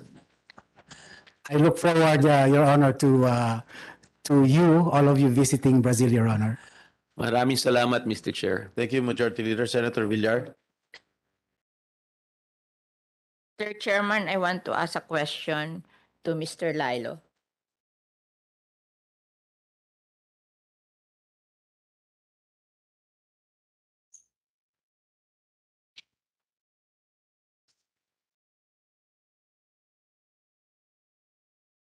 Thank you. Mr. Lilo, you will serve as ambassador of Israel. It is common knowledge that Israel is known for their agricultural technology, which our country needs because we are an agricultural country. What do you think you can do as ambassador so that you can help develop our agriculture with the help of Israel? Yes, ma'am. Magandang umaga po. Maraming salamat po sa tanong na yan. Yan po ang isa sa mga pangunahing misyon natin sa Israel, no? Yung maghanap ng mga relevant na mga technologies na pwede nating magamit dito sa Pilipinas, no? Ito ay in line sa prioridad ni Pangulong Marcos, no? Na food security, no? So, yan po. Isa po yan na bibisitahin natin, no? Yung mga startup companies doon na nag-o-offer ng innovation sa agrikultura, no? Kaya nga po isa sa mga nakita ko doon yung grain cocoon, for example, no, yung talagang storage facilities na ginagamit ng mga Israeli na teknolohiya na pag-i-store ng mga grains, no? Na para ito mga pest proof, no? Hindi agad ano to yung nai-invade ng mga peste yung mga grains at bubulok tuloy yung mga ini-store nilang mga grains, no? So isa po 'yun. Hanapan natin at i-connect natin dito sa mga cooperatives. Example, no? Hindi lang sa gobyerno kundi i-connect natin sila sa mga pwedeng mag-joint venture, for example. Kasi noon yung mga Israeli na benta lang ng benta ng teknolohiya, no? Ayaw nila yung nakikipag-partner sa mga businesses, no? At mag-set up ng mga companies, for example, no? Sa abroad, no? Pero pagsisikapan po natin na hanap ng partners itong mga startups na to, tapos i-connect natin dito sa mga economic zones natin, no? Na para dito sila magtayo, no? Sa halimbawa, galing po ako sa BCDA dati, board director ako ng BCDA, pwede natin silang i-locate kagad either sa Clark, sa John Hay, ganyan, no? Or sa Port Point. Yung mga ganun po. So it's all about connecting, no? Bridging innovations, opportunities na kasi po ang end goal natin dito ay magkaroon ng security, hindi lang mga Israeli kundi mga Pilipino. Yan po. Thank you. I just want, kasi may experience ako na inimbita ako nung mga Israelites nung nagtayo sila ng solar irrigation facility sa Laguna na ino-offer nila sa Department of Agriculture, but hindi nagustuhan ng Department of Agriculture. Meron silang parang preferred na mga supplier na kahit maganda yung project, hindi nila ina-approve. I hope as ambassador, ma-overcome mo yun. At one of the biggest problem of the Philippines is dairy. Dairy kasi we only produce 1% of our milk or dairy demand in the Philippines. 99% are imported. And alam naman natin na pag hindi nakainom ng gatas ang ating mahihirap na kabataan, siguro hindi sila tatalino. So hindi sila makakaahon sa kahirapan. So alam mo, ang Israel, nagpunta ako sa dairy plant nila. They produce 40 liters of milk a day do sa kanilang mga baka. Sa atin, maswerte tayo na makaproduce ng 7 liters a day sa ating mga livestock.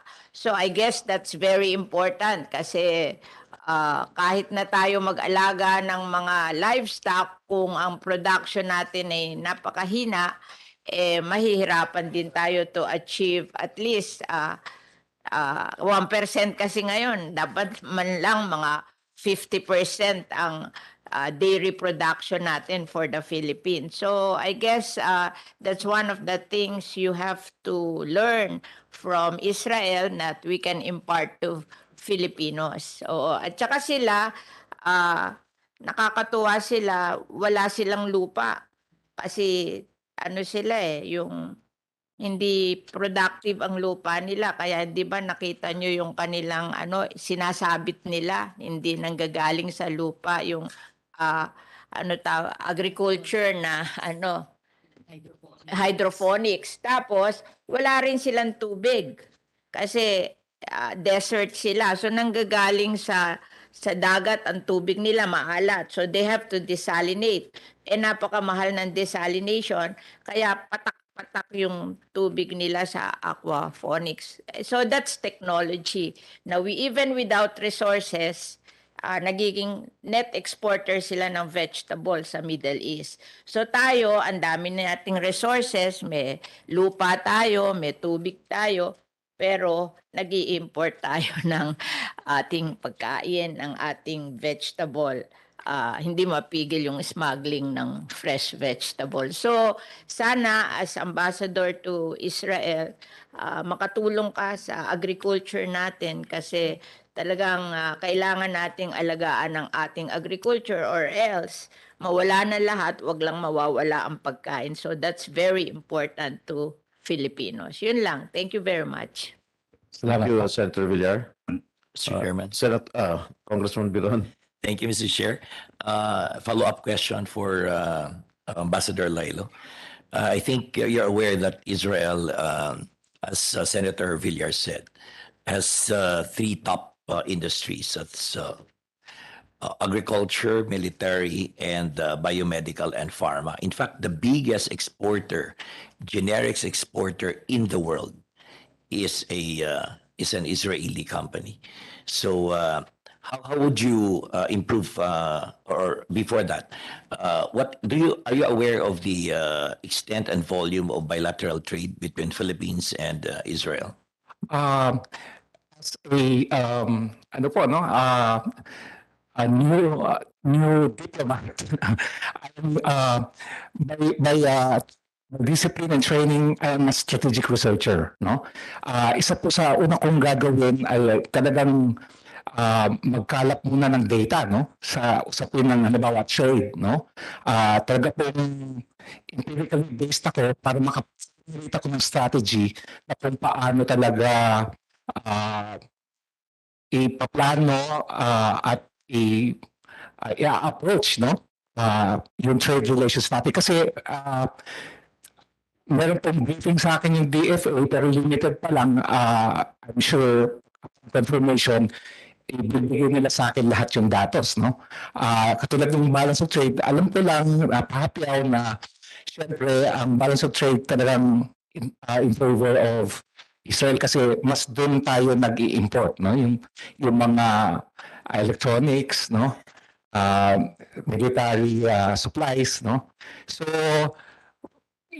wala pa akong ganun na information na I can really formulate a proper strategy. Yeah, Mr. Ambassador, easily you can get the data from the Department of Finance, particularly the Bureau of Customs. You would easily get this information as to how much do we export to Israel and how much do we import from Israel. Yes, yan po ang una kong gagawin. Na-confirm po ako, talagang isa-isahin ko po itong DTI, Department of Defense, no? At kukuha ko din talagang mga impormasyon na kailangan. All right, that's all for the Ambassador of Philippines to Israel. I will have some questions later, Mr. Chairman, for the other ambassadors. Thank you, Congressman Biron. Senator Francis.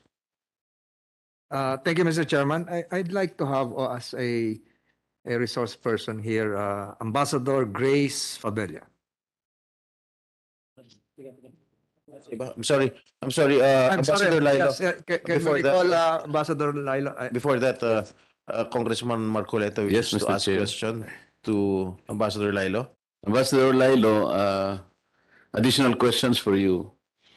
Sa Israel po merong technology ngayon na kahit hindi nila nadidetect kung kailan magkakaroon ng lindol kasi medyo mahirap pa yata yun. Pero meron silang technology na kapag yung lindol na-detect na yung epicenter kung saan, they have at least 2 hours to inform the adjacent areas kung paano nila mamimitigate yung disaster.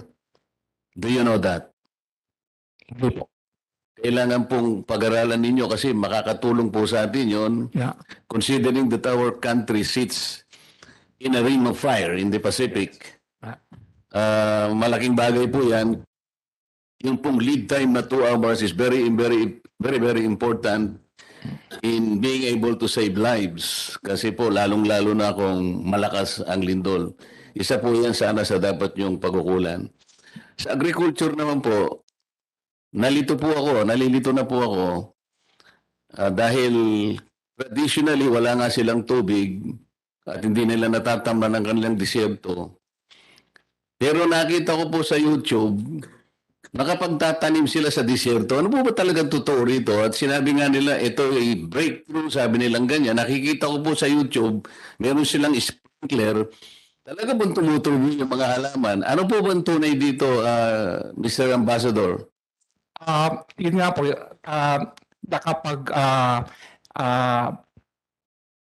nakapag-develop sila ng technologies given nga yung mga limitations ng kanilang environment, no? So kaya nga po nagkaroon sila ng hydroponic na technology, yung drip technology na tinatawag, no?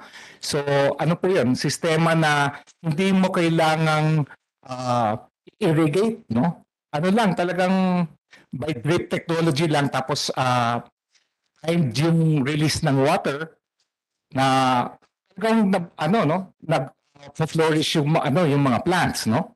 Yung mga vegetables, ganyan, no? Pati nga ho yung binanggit kanina ni Senator Villar na yung Yun nga po ang punto, Mr. Ambassador. Napaka-importante noon sapagkat pagkain nga ang problema natin. Lalong-lalo na po doon sa mga lugar na walang irrigation. Yeah. Ang irrigable lands natin sa ngayon ay parang 3 million hectares. Ngunit sa marami pong mga lugar sa Pilipinas, yung National Irrigation Administration, talagang hindi po napupuntahan lahat ang mga areas. Kaya yung pong technology na yan, napaka-importante sana magamit natin sa bansa natin. Pantulong na rin po sa pagkain na may pupundar natin, lalong-lalo na po sa walang mga irrigation. Salination yun eh. That's the technology of desalination. Mahal yun.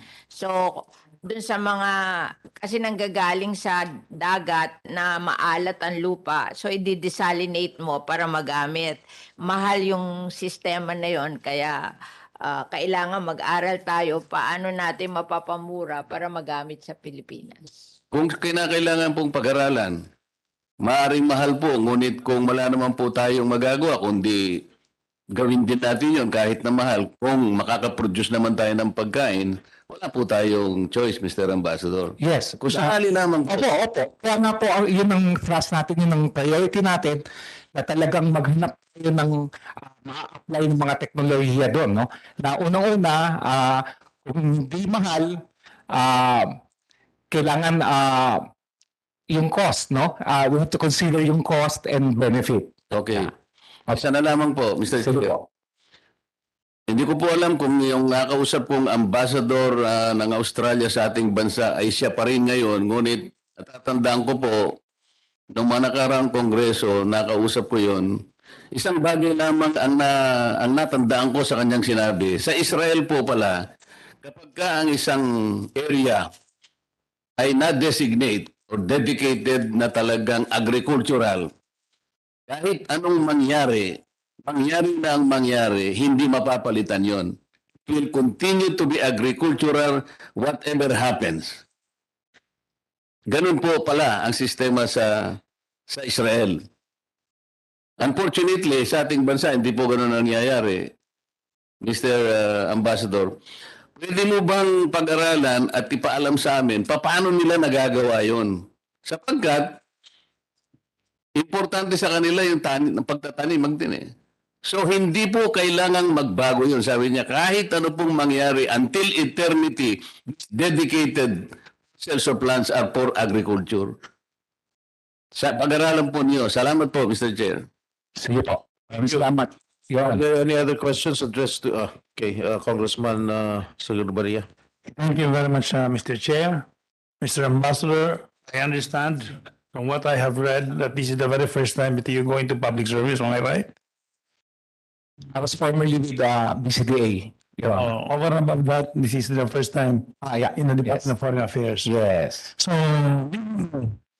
let's talk respectively.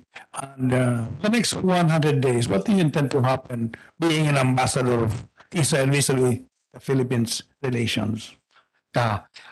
First 100 days would be spent, Your Honor, by really formulating a scorecard system, mission, visions, and priorities.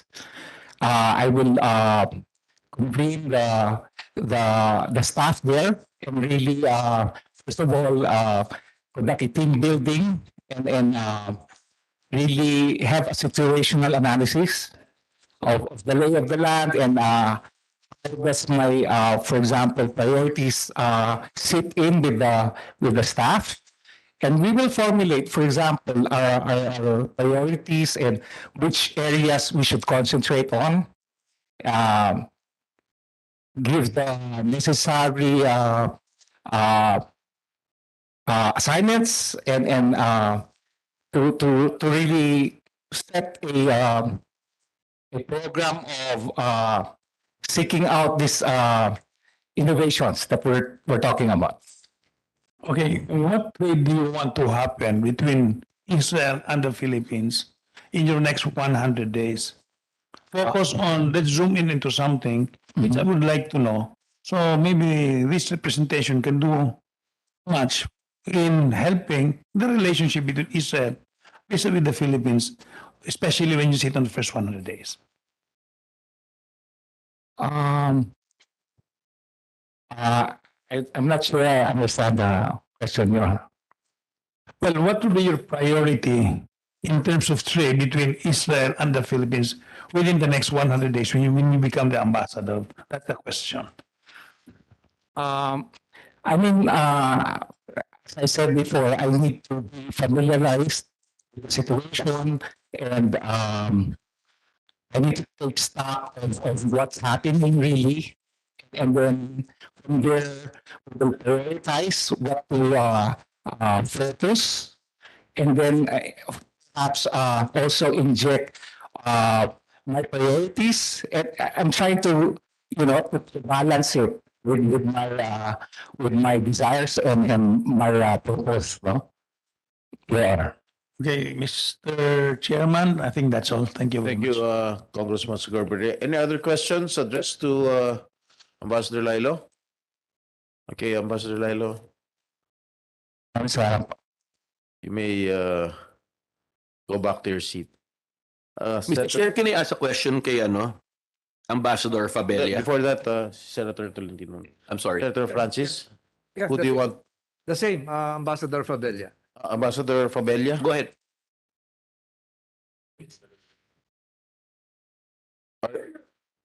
Ambassador to Argentina? Ay, dami maganda ron. Ambassador, good morning. You will have, as part of your concurrent jurisdiction, the state of Bolivia. I'm sure you're aware of Philippine trade relations with Bolivia. How much is, in terms of dollars, what is the current trade relations with Bolivia? The capital is La Paz, am I correct? The capital is Santa Cruz, Mr. Your Honor. What about La Paz? What is La Paz? It's one of the capital. It's one of the major cities. One of the major cities. So how much is the volume? Volume of trade as of 2020 is about $300 million with a trade balance against us because we have about $107 million in exports, but only what we import $192 million. And we import, can you specify what goods would be coming from Bolivia? Your Honor, we promote products, food products, desiccated coconuts, non-alcoholic beverages, food preparations for infant use. We also sell electronics, motor vehicle parts, pneumatic tires for motor cars, statistic converters. Thank you, Madam Ambassador. I'm just curious because I mentioned something to the good secretary a while ago in terms of commercial arbitration. Bolivia is the only country that I know of which withdrew from the ICSID. It's the arbitration agreement embedded in the World Bank. The Philippines is still a member of that agreement, the ICSID. ICSID is International Center for Settlement of International Disputes. So Bolivia withdrew 10 years ago, but Bolivia is still okay right now.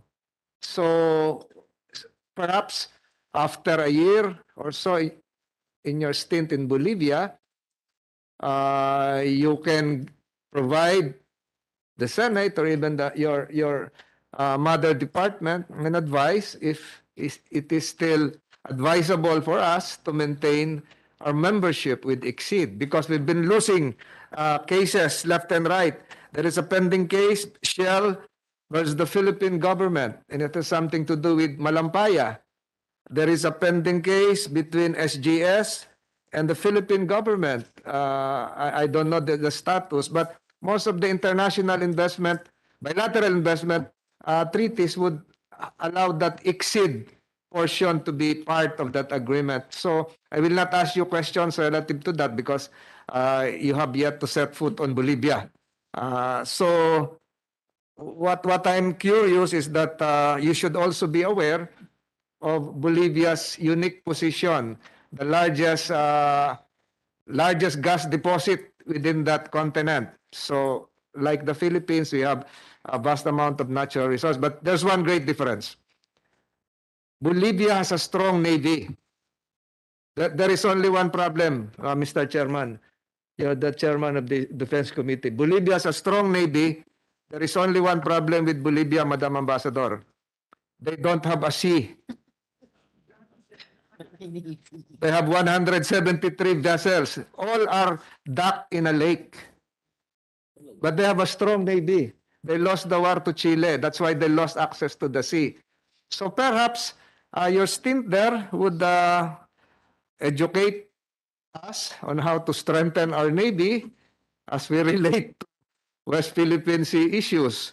But more than that, to make this lighter, Mr. Chairman, I note that your middle name is Tolentino. Yes, Your Honor. We are not related. Not that I know of, sir. It would be nice if we were. Because you left blank your kinship with other government officials. Dapat So sinabi mo you yes. don't want me to become a relative? I would welcome that, Dapat Your Honor. yes. So perhaps another point here is that I seem to recall your face because I was in attendance. I was in attendance during that canonization of San Pedro Calunsod in Rome. Were you there? Yes, Your Honor. I was Consul General in the Philippine Embassy in Rome during that time, sir. Yeah, so I was there, but I was ushered to a place and I went to a restroom and I got lost. I got lost when I exited. I was near the altar. And the canonization was about to start. Your guide left me behind. So the Swiss guards were looking after me because I was not so supposed to wander in probably in a prohibited place. But that's not you, ma'am, right? No, that would have been the Philippine Embassy to the Vatican. You're correct. But I have no further questions. I admire the good ambassador. One thing that will stand out here is that she was evaluated to have superior intellectual ability. Is that correct? That was the result of the psychological exam, Your Honor. So I can claim you to be a relative. Mr. Chairman, I have no further questions. Thank you, Senator Mr. Chair. Tolentino. Majority Leader.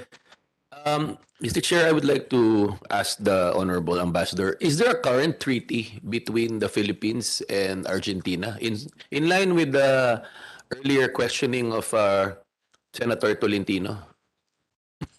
Yes, Your Honor. There are several treaties. Several treaties? Can you mention the treaties currently in place or in effect?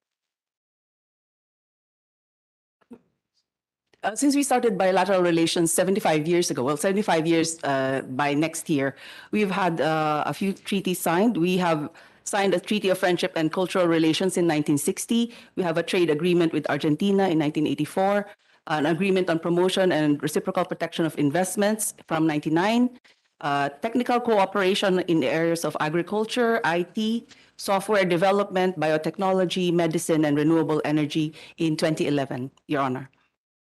Thank you for sharing that. This is basically, I think, the purpose of Senator Tolentino, that we have various treaties with so many countries that are not knowledgeable to us. For example, you mentioned a treaty of friendship and cooperation signed in Argentina, I believe February 12, 1960. I was not born yet. And I was looking at the signatory. It was signed by Ambassador Pedro Hill. And in my knowledge, Pedro Hill is a street in Manila. But of course, he was a legislator and a high-level diplomat. But what I'm saying, Madam Ambassador, is well, the secretary is here also, Secretary Manalo. It would be best that current treaties, past, present, will be given to us legislators, especially our Senate counterparts, because it's not just a mere piece of paper in signing and a picture taking. We should further promote cultural, friendship, whatever cooperation we can do to countries, even less developed countries. No, I'm sure the priority is promoting trade and investments in economically powerful countries, but I think smaller countries like Argentina, we can further nurture our relations. So that's just my point, and salamat and congratulations. Thank you, Majority Leader. Congressman Marcoleta. Yes, Chair. Madam Ambassador, there is an area between there's an area in the boundary between Bolivia and Peru, which has been a long source of irritation between the two countries. I forgot the name of that area, but I think they were able to resolve the dispute with much difficulty. But the important thing is that they were able to solve the issue beneficial to both countries. I am raising this issue because we might be able to replicate the kind of mechanism that these two countries did in relation to our current dispute with China. Do you know that place? I apologize, I'm not familiar with this, Your Honor, but I have taken note that boundary delimitation Well, according to a senator is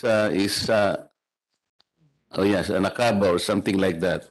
Importante po yun, madam, kasi whatever lessons that they learned, matagalan pong naggira po sila doon eh. Parang ang nangyari, somebody owned it, but the use of rock was used by the other country, and they settled it that way. Somehow, the relations was restored. So para makatulong po sa ating bansa, we need as much lessons as possible in history kung applicable po magagamit natin to help the Department of National or the Foreign Affairs to settle our disputes in the South China Sea. Mr. Chair, salamat po. Thank you, Congressman Marcoleta. Congressman Bilon. Yeah, thank you, Mr. Chair. Except for Brazil being a newly industrialized country, it is very interesting, Mr. Chair, to explore improving trade with other South American states, including apart from Central America. The reason being, these are developing economies, and there's a huge potential, Madam Ambassador, to improve our trade. Argentina is the second largest country in South America and the 8th largest in the world. So you mentioned earlier that the volume of trade has reached 300 million in favor of Argentina. Is that correct? Your Honor, I was asked about Bolivia. I'm sorry. All right. So may I know what is the volume of trade between Philippines and Argentina? You are correct. It's not too far. It's about 430 million, but in the favor of Argentina, we import $333 million worth of goods and export 96 million. That's very lopsided, Madam Ambassador. So what are the products that we export to Argentina? So we promote smart cards, parts of office machines, we have bananas, fresh and dried, computer data storage units, static converters, parts and accessories of motor vehicles, desiccated coconut, parts of telephone sets, and other transmission apparatus. And what do we import from Argentina?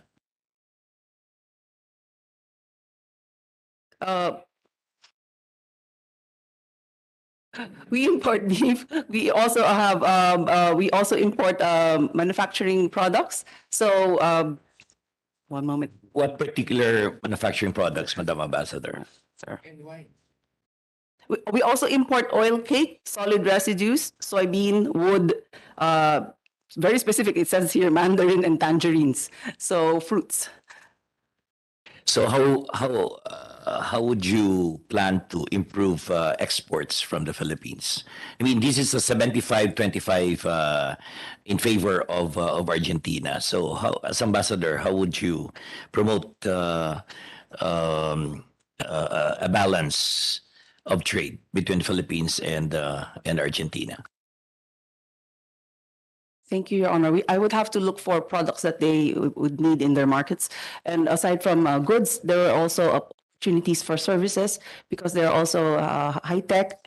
So there will be possible services in aerospace, in info and technology, all these modern services that we can promote to Argentina.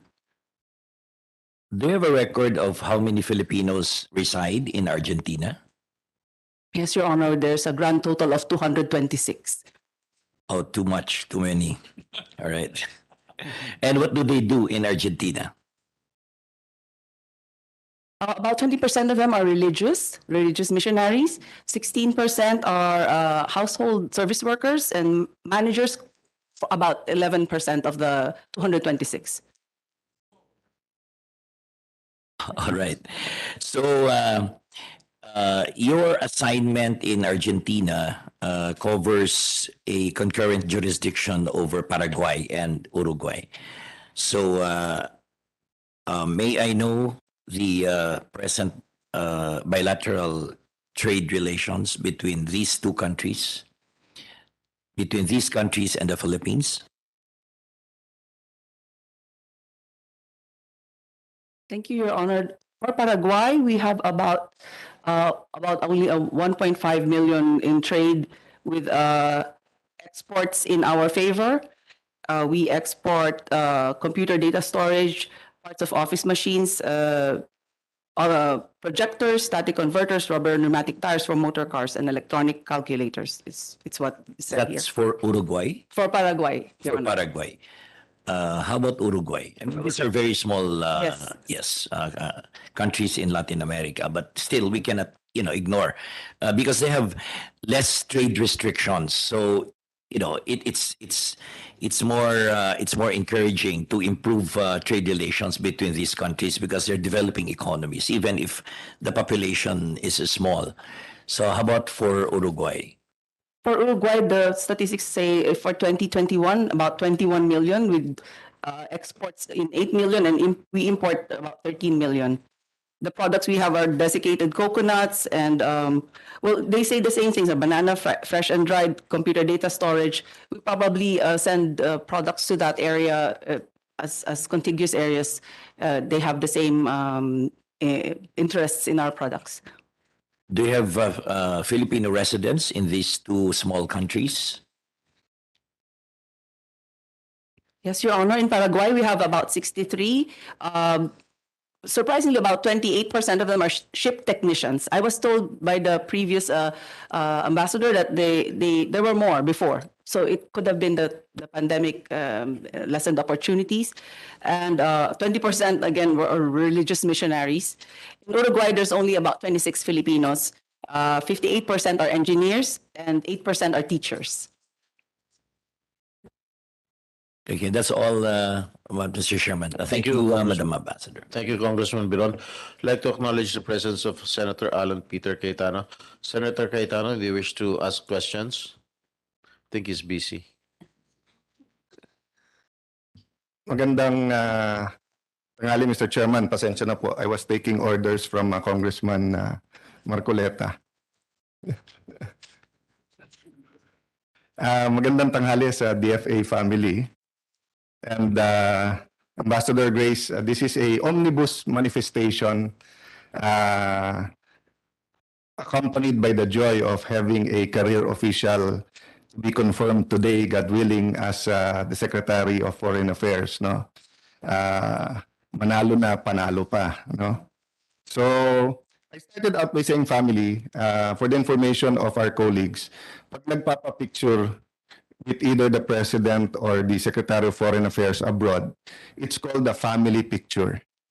Because precisely the ambassador is like the nanay or tatay, the mayor in the foreign country, especially maraming OFWs kasi takbuhan talaga, no? And that's where I wanted to start out by giving some ideas, encouragement, but also kung pwede brotherly advice, no? First, when you say a family, let me compare it to biblical teachings on the gifts of the Lord God, Holy Spirit, no? The gifts of the Holy Spirit is actually not given to an individual.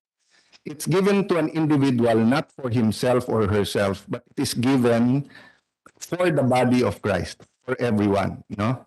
And in DFA, we have some of the most talented people in the country.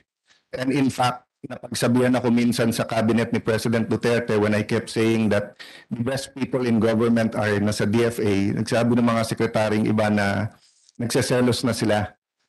Kasi there's good people everywhere in government. Totoo din naman yan, but siguro bunga ng napakahirap na exam. Some are saying even harder than the bar exam, ang exam sa foreign service. Because of the training, recently people have been complaining about the psychological exam. And then also because of the training, you know, it's not easy. So my first point is that we should use our individual gifts, you know, the embassy, the consulate, the DFA for the Filipino community, not only for our personal advancement. Kasi napansin ko, parang PMA din, syempre meron kang bias ng konti sa mista o sa batch mo. But minsan na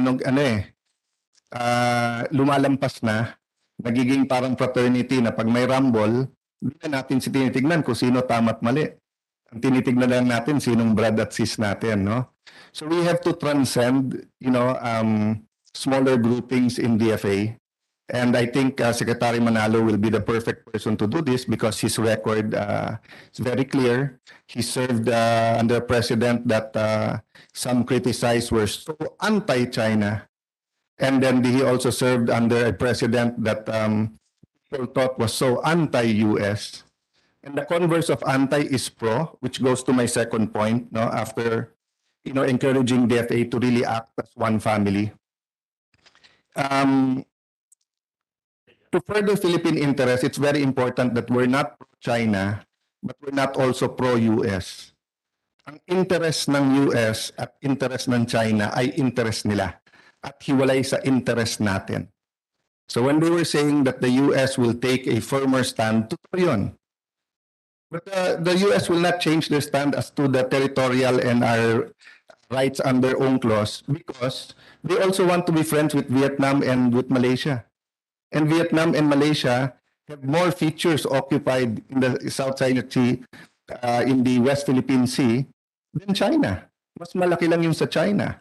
So when they offer to us to have joint patrols, is this offer only to show the Chinese that you cannot bully us, or is it also to show the Malaysians and Vietnam that we will also not stand for that? Hindi po. I see the strategy of being close to Vietnam and Malaysia because bigger threat in terms of that dispute and China. Clear yun, di ba? But if we fool ourselves to think that the interest of EU is the interest of Philippines, the interest of US is the interest of Philippines, the interest of China is the interest of Philippines, we're fooling ourselves. Kasi even ang US mismo sinasabi nila, first and foremost is the interest of the American people.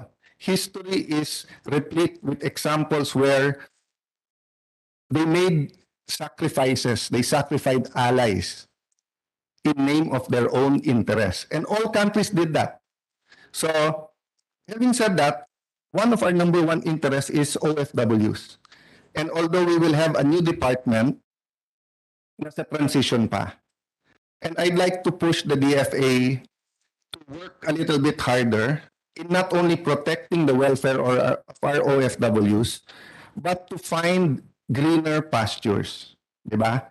So rather than parati na lang tayo pong namomblema sa mga areas na vulnerable ang atin OFWs, humanap tayo ng mga bansa na maganda magsweldo, na tao ang turing sa atin, hindi alipin, na ang turing po talaga sa Pilipino ay with pride and talagang building, no, their nation. I mean, there are many areas. I will not generalize or I will not specify countries, but look at the Middle East, no, and some of you here or many of you here were either assigned or did negotiations diyan, di ba?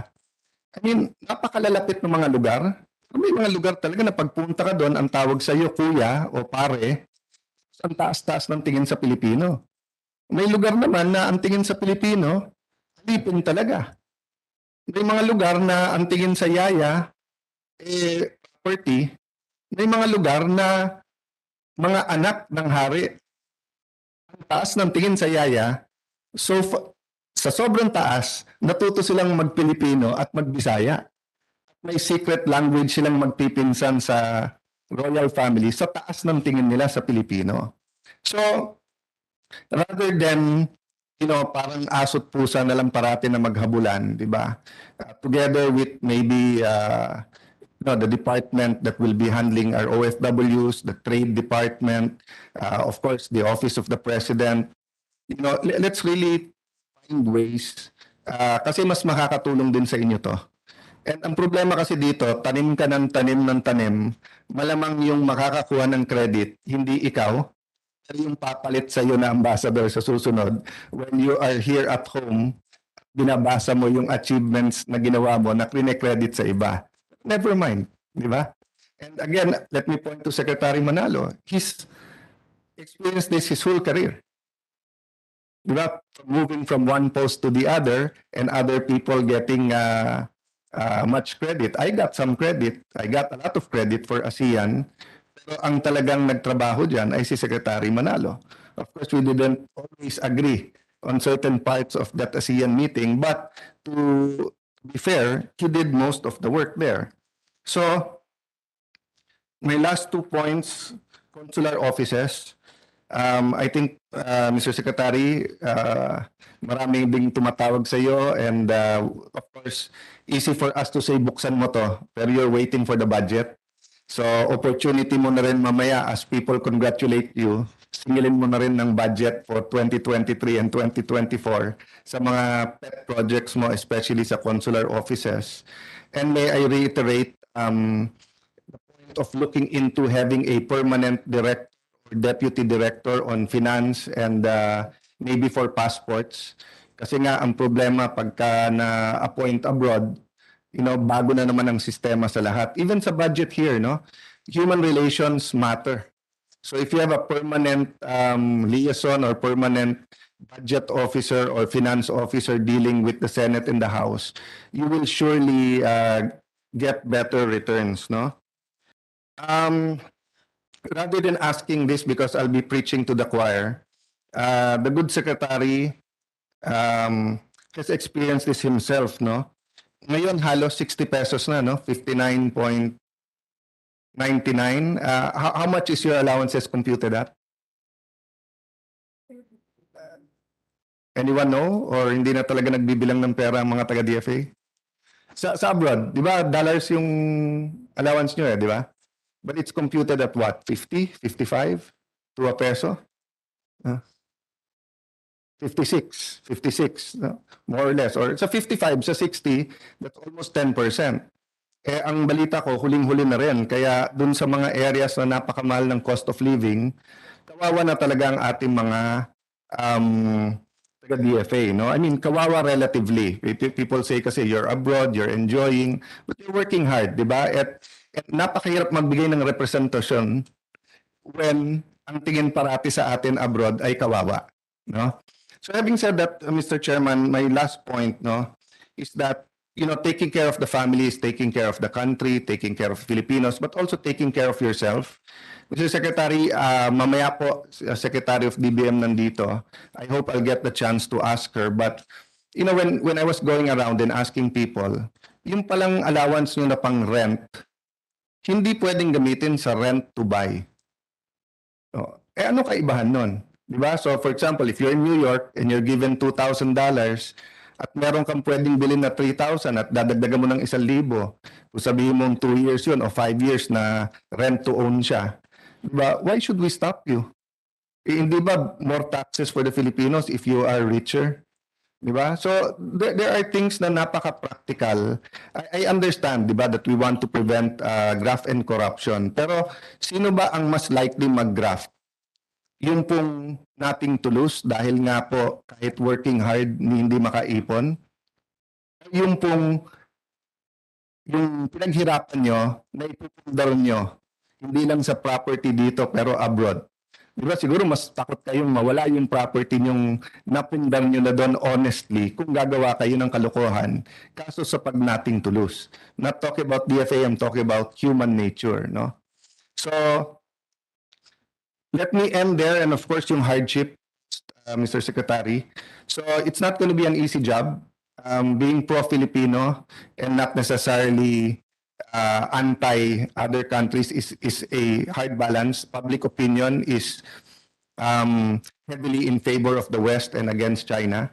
But when it comes to economics naman, Thailand, almost 40 million tourists, 10 million of that is Chinese. And they spend a lot. Of course, now they're not traveling yet because of the restrictions there. Vietnam, Indonesia, Malaysia has taken that strategy. That in terms of security, arms length sila at may maraming issues against China. Pero pag sa economics, they always take the lead na you're free to do business here. In fact, they encourage it. So let me stop at that point na walang ibang ahensya, walang ibang departamento, walang iba pong mga nasa gobyerno ang magtuturo sa Pilipino na hindi zero-sum game ang diplomacy. Kami po ay mga public servants like you, but kami po elected. Sa election po, it's a zero-sum game. Sa senador, you're either in the top 12 or you're not a senator. Sa mga members of Congress, you either win on your district, you lose. You either win in the top 20% of your party list, you lose. So kami po ay train kami na zero-sum game. Either kaibigan mo o hindi. Either mako-confirm o hindi. Diplomacy is not that, di ba? Sabi nga nila, diplomacy, Mr. Chairman, is the ability to tell someone to go to hell and then they will even thank you for it. No? Yun ang ability dapat ng isang diplomat. Napakahirap. No? So with that point, Mr. Chairman, thank you for this time. And this is not only for Grace, pero yung pangalan mo says it all. So that's what I wish upon the administration of Secretary Manalo and the DFA family. Grace be to you. God bless. Thank you. Thank you, Senator Alan. Are there any other members who wish to Mr. Chair, can I pose questions kay Ambassador to Belgium, Jaime Leda? I was going to ask some questions too. Thank you, Ambassador Grace. You may go back to your seat.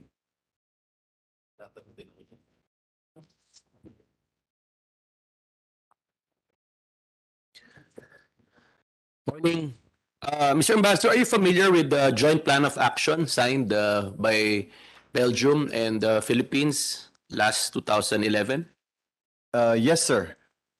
Yeah. Sir, actually, sir, if I may add, there is a new draft joint plan of action.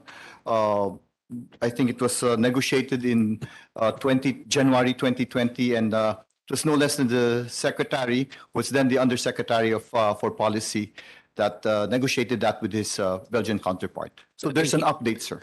Thank you for updating, because that would be my next question. What is the next step? Because that was signed 2011, it's 2022. So that's good to hear. And I understand that the joint plan of action was signed by no less than our secretary, who was previously the ambassador to Belgium. Is that correct? That's correct, sir. And the latest draft is the one that he negotiated when he was undersecretary for policies. And the reason I'm asking this is because Belgium is the third largest trading partner of the Philippines. Is that correct? In Europe? In Europe, sir, well, I think we have a larger... No, third. I think number one is Germany, second is Netherlands. Netherlands. And third is Belgium. Well, I can verify that, sir, but I think we have also important trade relations with France and the United Kingdom as well. But I think Belgium is... UK is not part of the EU. No, it's no longer part of, but among European partners, it is... I was referring to European Union. Kung EU, sir, then you're correct, sir. Belgium will definitely be one of our top... Would you know how much ranking as ambassador? Ranking, sir, but I'll have to verify that, but in terms of level of trade, we have hit 1 billion in terms of trade with Belgium, sir. Anyway, based on my research, it's the third, and as Okay, ambassador, you should know that. Okay, sir.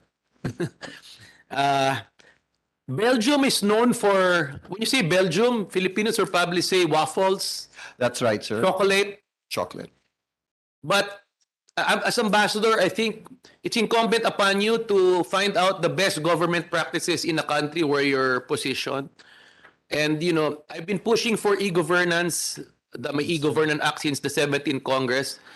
Why? Because I think we're a country with 7,100 islands. I think empowering the people with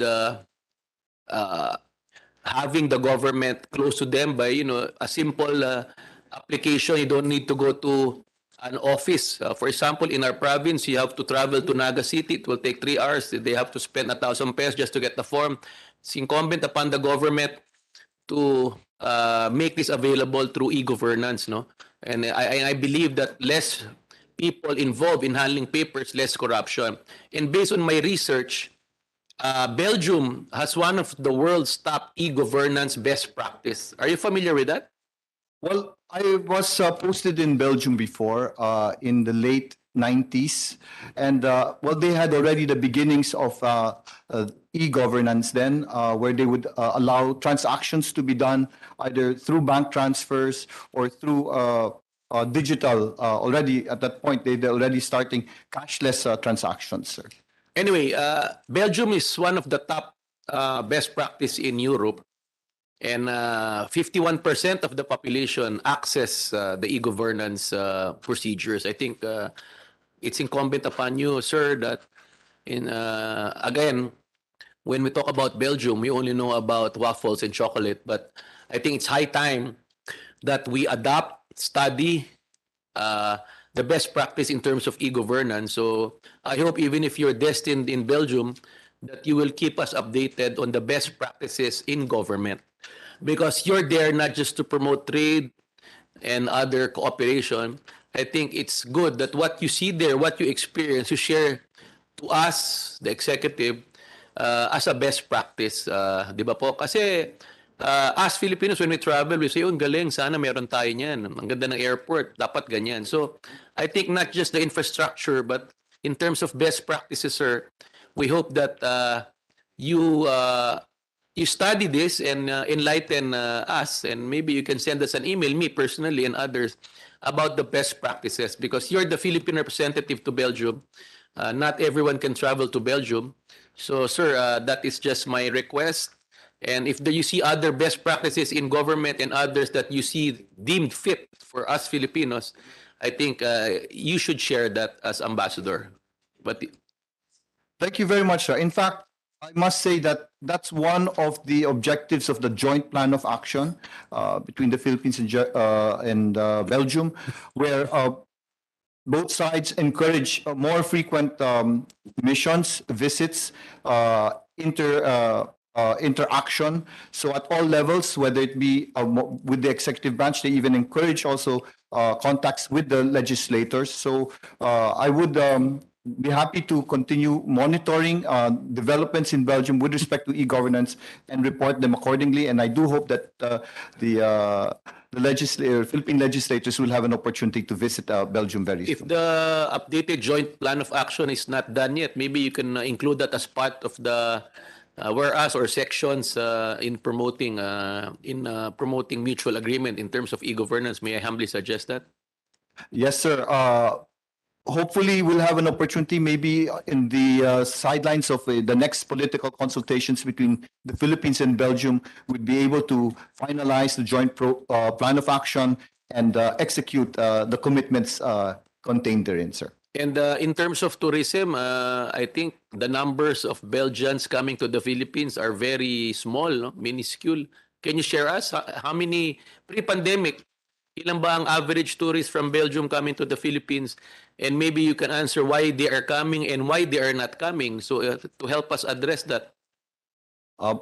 You're right, sir. There is not much tourism traffic between the Philippines and Belgium. Based on the statistics from the past 4 or 5 years, the number of Belgian tourists the number of Belgian tourists have not risen very dramatically. It's been incremental actually. So I think for 2021 there was an estimated 2020 there was an estimated 19,000 Belgian tourists that visited the Philippines. So one of the things that we should promote more is to develop programs that would encourage tourism and visits to the Philippines.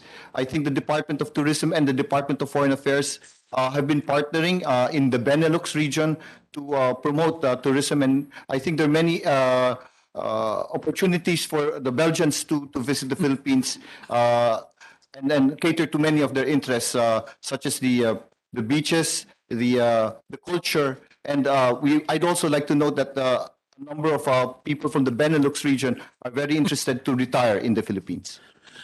I think you should do a profile. If it's that adventure young type, then let's just focus on that. Let's not anymore. Diba? We cannot be a masters of all. No? In fact, in Camarines Sur, we have a lot of Belgian tourists because we promote wakeboarding. So if you can, they like it, beaches, sun, and I think you should focus that. May pera po ang mga turista doon, no? I think you should promote that. Again, you should study why they're coming to the Philippines and just strengthen that and find out why they're not coming, because there are more Belgian tourists going to Phuket and Bali. So maybe it's accessibility, maybe it's infrastructure, but it can help. Then my next question would be, ilan po ba ang Pilipino sa Belgium? What I know, based on the records of that were provided by the embassy in our embassy in Belgium, there are about 5,500 Filipinos resident in Belgium, but I can imagine that there are some more, maybe and what's their profile? What type of work are they engaged in? There are we have seafarers, we have students, we have people of Filipinos working in households, as well as in diplomatic missions based in Brussels, sir.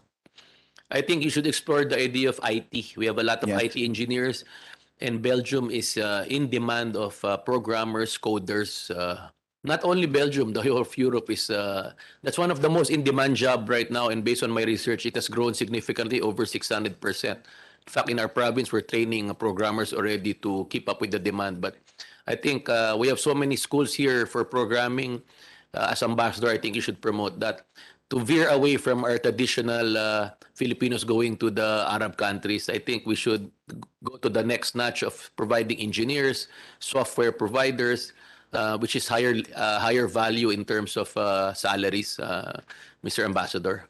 You're correct, sir. In fact, I'd like to also look into the possibilities for creative industries and partnerships between the Philippines and Belgium in that respect. And I think Belgium has been known for design, content, and of course IT with respect to creative industries. And I think we have a lot to complement with between the Philippines and Belgium in that area. Anyway, thank you. We will for surely be contacting you more, because we feel that Belgium is a country that has to be harnessed. Maraming salamat, Mr. Chair. Maraming salamat. Thank you, Majority Leader. Thank you very much. Senator Risa. Salamat, Mr. Chair. Just a brief manifestation. Mr. Chair, I would like to put on record my sincerest congratulations to all soon-to-be confirmed career and political ambassadors and newly promoted DFA officials. I'm heartened to note that today we will give our consent to their promotion and posting abroad, headed by the very able Secretary of Foreign Affairs. I'm confident that their expertise and long-time commitment to love of country and foreign service will ensure that the Philippines will be ably represented overseas. I'm also confident, Mr. Chair, that your representation, ladies and gentlemen, will consistently prioritize the needs of our kababayan abroad and ensure that the interests of our beloved Inang Bayan will always be at the forefront. Mabuhay po kayo. Salamat po, Mr. Chair. Thank you, Senator Risa. Congresswoman Lani. Mr. Chair, magandang umaga. kasama rin po ng ating mga kasamahan dito po sa CA. Hello, Mr. Secretary. Hello, and to all of our ambassadors who will be confirmed this morning or this afternoon. I have very high respects to all our ambassadors because you represent our country in all the foreign countries that you are going to be assigned to. But one of the controversies that we experienced last year was, sad to say, the former ambassador of Brazil, Ambassador Marichu Mauro, who had problems with her household health. This was quite controversial because it was spread all over social media. I would just like to get an update, probably, on what has happened to her because I have gotten information. I understand that she has been relieved, but I think I heard that she is still employed Maybe we under can, the DFA. maybe And I we would can like to ask find the- out the results of the ongoing case of her household help, which was maltreated. maybe we can ask the Secretary of Foreign Affairs to answer the question of Congresswoman Lani.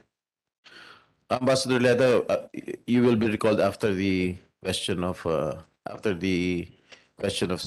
Congresswoman Lani. Thank you. Honorable, she's not employed in the Department of Foreign Affairs. She's not working there.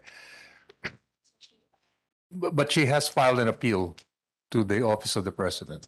But she's not working in the Foreign Office. Was she removed? Sorry? Was she removed from office? Yeah, she's no longer, because the proposal, the position of the DFA was to dismiss her. Okay. And then it was sent to the Office of the President. But she appealed that. So, Was she found guilty? sorry? Did you investigate the matter? Yes, yes. The decision was to dismiss her from the So service. she was found guilty. But only the Office of the President can dismiss. Oh, yes. Yes, sir. Was she found guilty?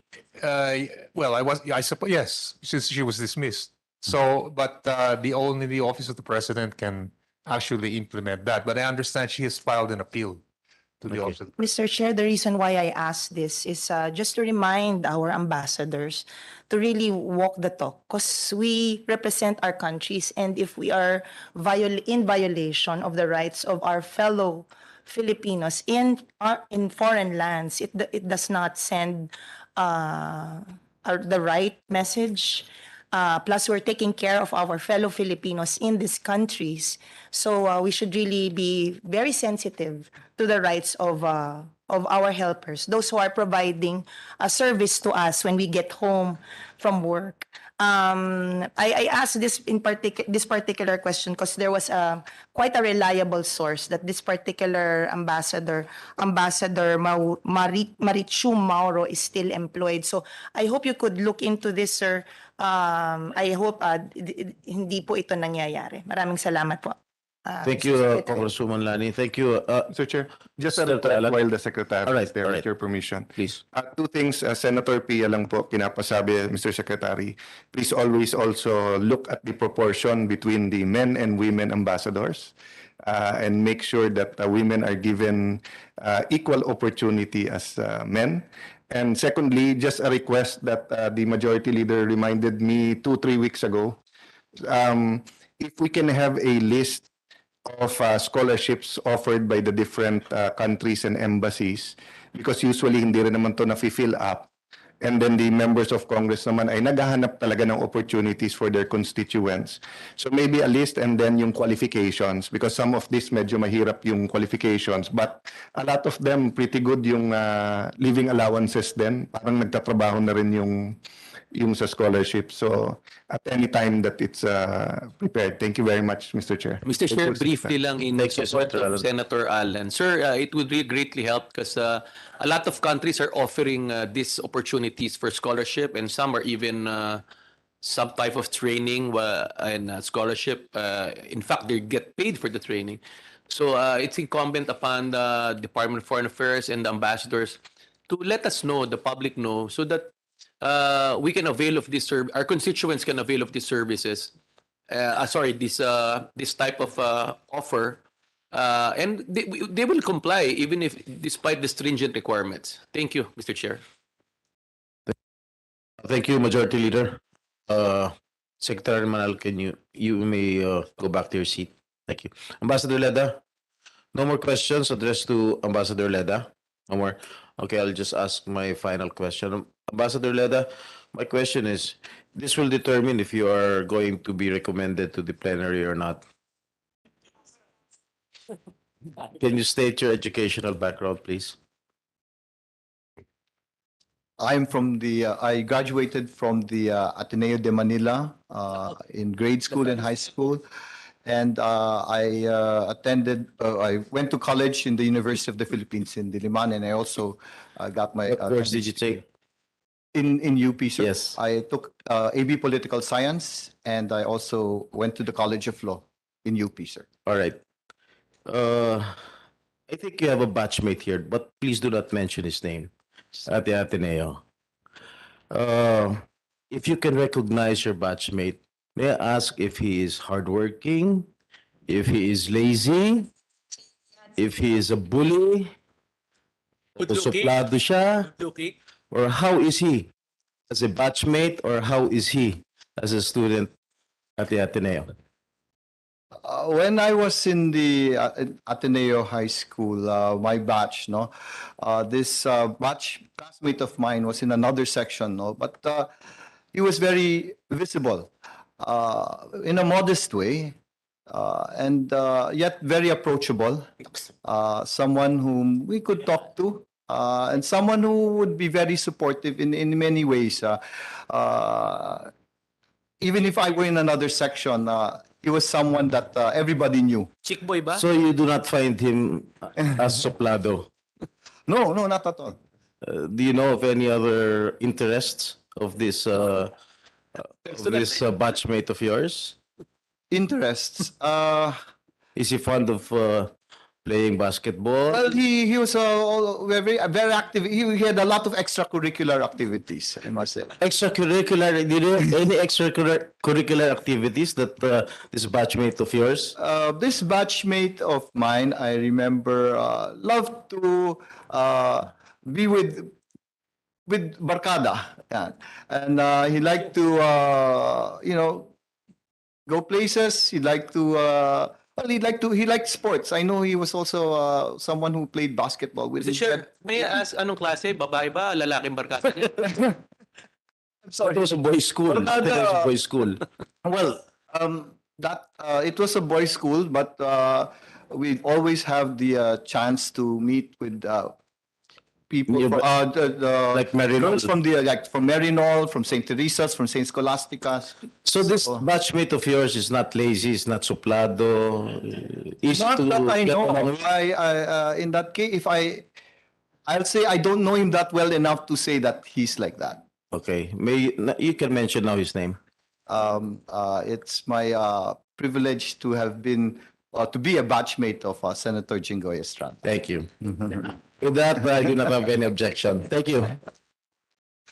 Okay, any other inquiries or clarifications? Mr. Chair. Congressman Secretary. Habol lang. Self-financing. Ambassador, can you please confirm if he is really the better one? I can't say. I don't know who you're referring to, ma'am. Never mind. Congressman Secretary. Okay, thank you very much, Mr. Chair.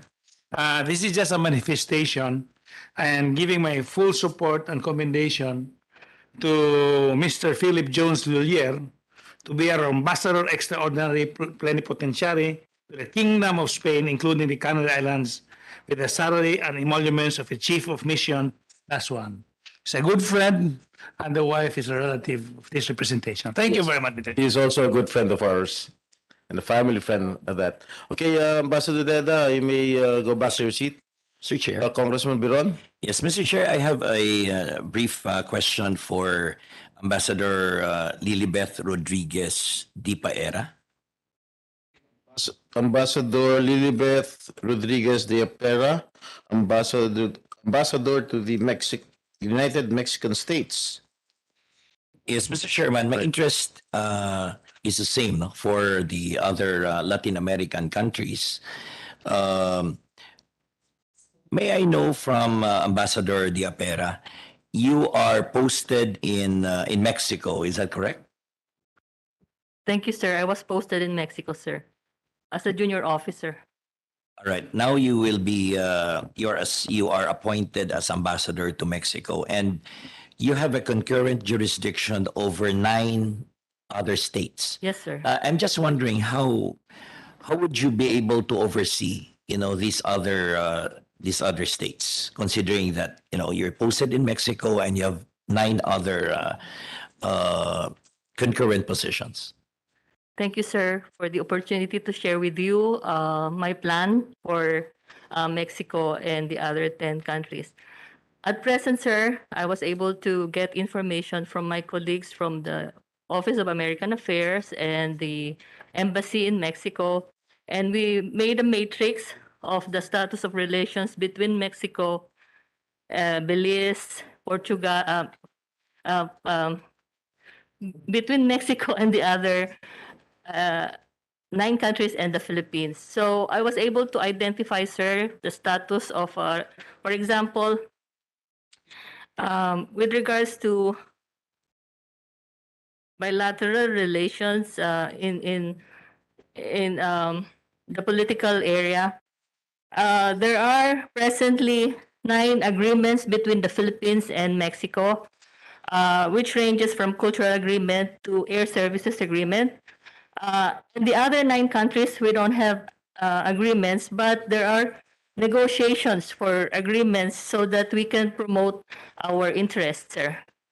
For example, there's an ongoing negotiations between the Philippines and Mexico on the Memorandum of Understanding on Integral Disaster Risk Management, Mutual Legal Assistance Treaty, Extradition Treaty, Memorandum of Understanding on Physical Culture and Sports, Memorandum of Understanding on Cultural and Artistic Cooperation between NCCA and the Secretariat of Culture, and MOA on the recognition of certificates under the terms of the 1978 STCW Convention. That is between the Philippines and Mexico, sir.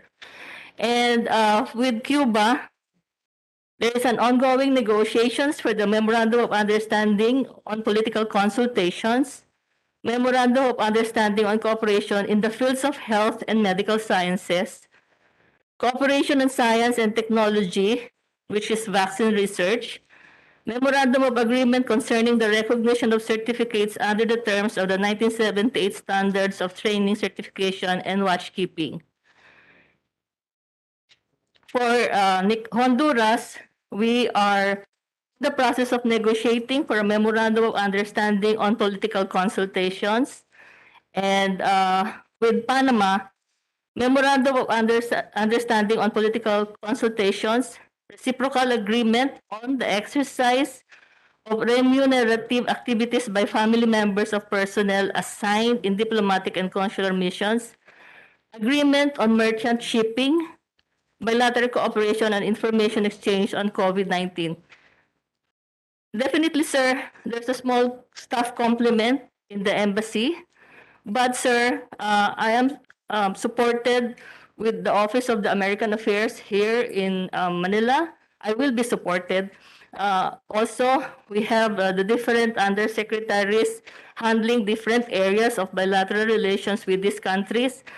We have the Office of Bilateral Relations. We have Office of Multilateral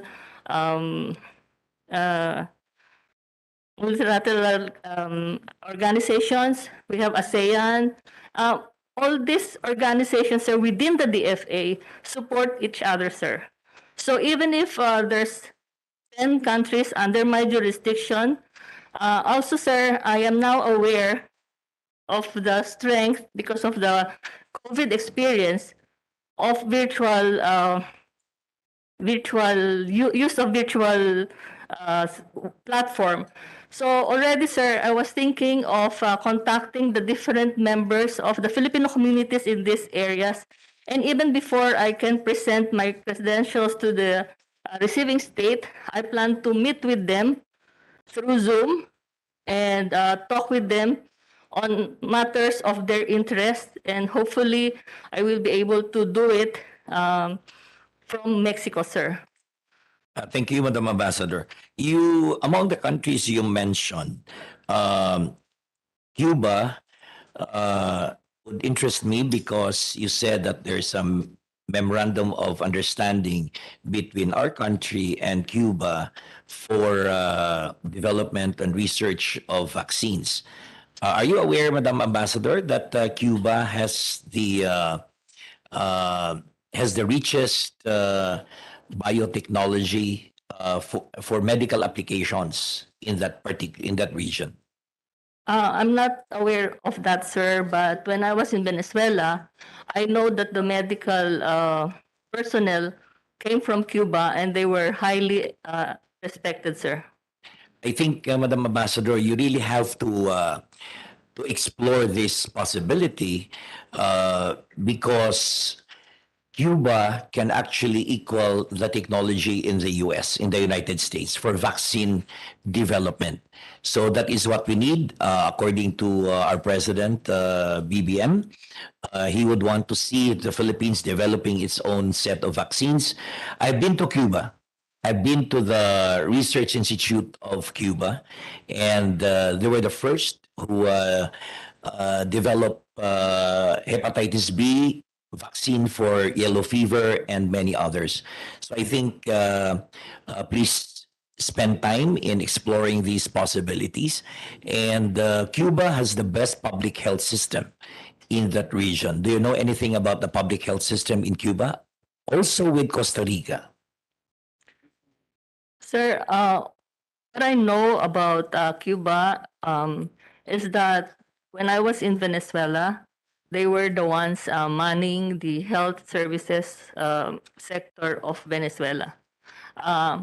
For the other areas, sir, I hope to be able to satisfy your recommendation on monitoring and looking into how we can work with Cuba to improve our system, or maybe we can just get information on the best practices which may be applicable to the system of the Philippines, sir. It is understandable because Cuba is a socialist state and there are no private hospitals allowed to operate by government. So all hospitals are government-owned and government-run. So, Mr. Chair, I would like to encourage our ambassador to look into this because they have the best public health system in that particular part of the world. Yeah, thank you, Madam Chair, Ambassador. can I add to that? Mr. Chairman. Kong Biron. Mr. Chair, yes, just to reiterate, Cuba is one of the best healthcare systems and it's very applicable to the Philippines. So maybe you can look into that and maybe share their best practices with us. And secondly, I would like to commend you when asked how you can handle 10 countries. You answered without blinking an eye that you can do it. I commend you. You're a superwoman for the daunting task of handling 10 countries under your watch. Mr. Maraming Chair, salamat.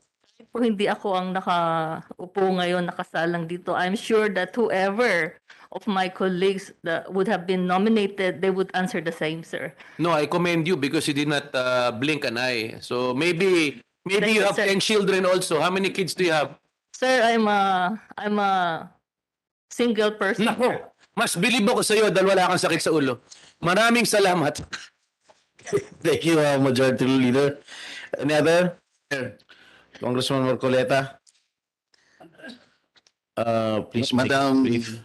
Marami ng gutom. Ambassador, kagaya po na sinabi ni Kong El Rey, hindi lang Mexico po ang hawak ninyo, marami po kayong concurrent jurisdictions, kagaya po ng Costa Rica, Cuba, El Salvador, and so on. I am a little bit concerned, Madam Ambassador, on how you can help our country because if you will see the statistics, particularly in the Philippine balance of trade with these countries of your jurisdiction, wala po tayong masyadong problema sa Mexico sapagkat ang balance of trade natin is positive, as you will note. No? Dito naman po sa Costa Rica, halos pantay lang. Meron tayong negative balance of trade, meron din naman tayong positive. Nag-positive tayo earlier in 2017 up to 2019 pero 2020 to 2021, siguro pandemic nga ito, sa kaya tayo nagkaroon ng negative balance of trade. I'm pointing this out, Mr. Chair, Madam Ambassador, sapagkat alam naman po ninyo, we need to grow our economy as much as we can because this is the only way that we can survive and overcome this debilitating effect of the pandemic. Ang lula po dito, yung Cuba, for example, Madam, from 2017 to 2021, puro negative na po yung ating balance of trade. Siguro po ay may magagawa kayo rito para mapalakas naman natin ng mas malaki yung exports natin. We can take advantage of your presence. Nagsasalita po ba kayo ng Spanish, Madam Ambassador? Sí, señor, yo puedo defenderme. Salamat po. Gracias. Alam po ninyo, sa El Salvador po, medyo okay naman tayo, although meron din pong spot ng negative balance of payment. You please take note of this, Madam Ambassador. Ito pa po yung isa, dito sa Guatemala, inulan po tayo from 2018 to 2021 ay naging negative po ang ating balance of trade. Lalong-lalo na po sa Honduras, Madam Ambassador, wala po tayong positive balance of payment dito, puro negative po tayo. Palagay ko po, ang pagkakalagay ninyo bilang ambassador ay malaki po ang inyong magiging papel na gagampanin. Dahil hindi naman kayo malalagay dyan sa ganyang posisyon kung hindi nila kayo pinagtiwalaan, Madam Ambassador. At ang commission pong ito, ang committee ito ay nagtitiwala rin sa inyo na sana kahit papaano itong ating nanganganib na trade ay mabigyan po nyo ng sapat na atensyon. Ang Nicaragua po ay nakalulungkot din na magmula 2017 to 2021, negative balance of payment din po tayo, Madam. At ang Panama po, medyo maganda po, positive tayo. Pero hindi naman po nangangulugan na positive tayo, pabayaan na natin. Siguro maging consistent po tayo. Ganon din po yung Belize, Madam Ambassador, medyo maganda naman po yung showing natin doon. Huling tanong na lamang po, Mr. Chair. Kung makatingin ka sa akin, parang gutom na. Ang sabi sa iyo kanina, maganda naman ang nung kaklase mo o kabats mo. Madam Ambassador, lahat po ng boksingero ng Mexico, tinalo po ng ating maguting na boksingero na ang pangalan ay Senador Manny Pacquiao. Ang hindi na lamang po tinalo ay si Soro. Ano po tingin sa atin ng Mexico sa larangan po ng pagtatanggol ng ating kakayahan bilang isang mamamayan? Sa Spanish niyo po sabihin sapagkat nakakaintindi po ako ng Spanish. Gracias, jefe. Señor, yo no entiende cuál es su cuestión. What is the thinking of Mexicans? Mr. Chairman, paki-translate mo nga sa Spanish yung question. Malay ko dyan. Ambassador, pwede pakitanggal lang yung face mask ninyo. Ayan, si Congressman sa... Madam, gusto ko po kasi ay sabihin nyo sa salitang Spanish, total, meron kaming interpreter, si Congressman Sagarbarria, naiintindihan po niya. Kaya hindi po kayo hindi nyo kami mag-good time, Madam. Okay? Ano po yung turing nila sa atin? Pangkalahatan ang Mexico dahil naitanghal ng ating bayaning atleta. Tapos tinalo po lahat. Ang hindi na lang tinalo ay si Soro. Spanish, Madam. Sí, señor, gracias. Cuando estuve en México, hay muchas oportunidades para mí para mirar o para atender ¿cómo se llama? Encuentros desde boxeadores Filipinos y boxeadores mexicanos. Ellos piensan antes que nosotros no estamos en Asia. Paki-translate naman po. Congressman Sagarbaria. No habla español. Poquito. Para bailar la bamba?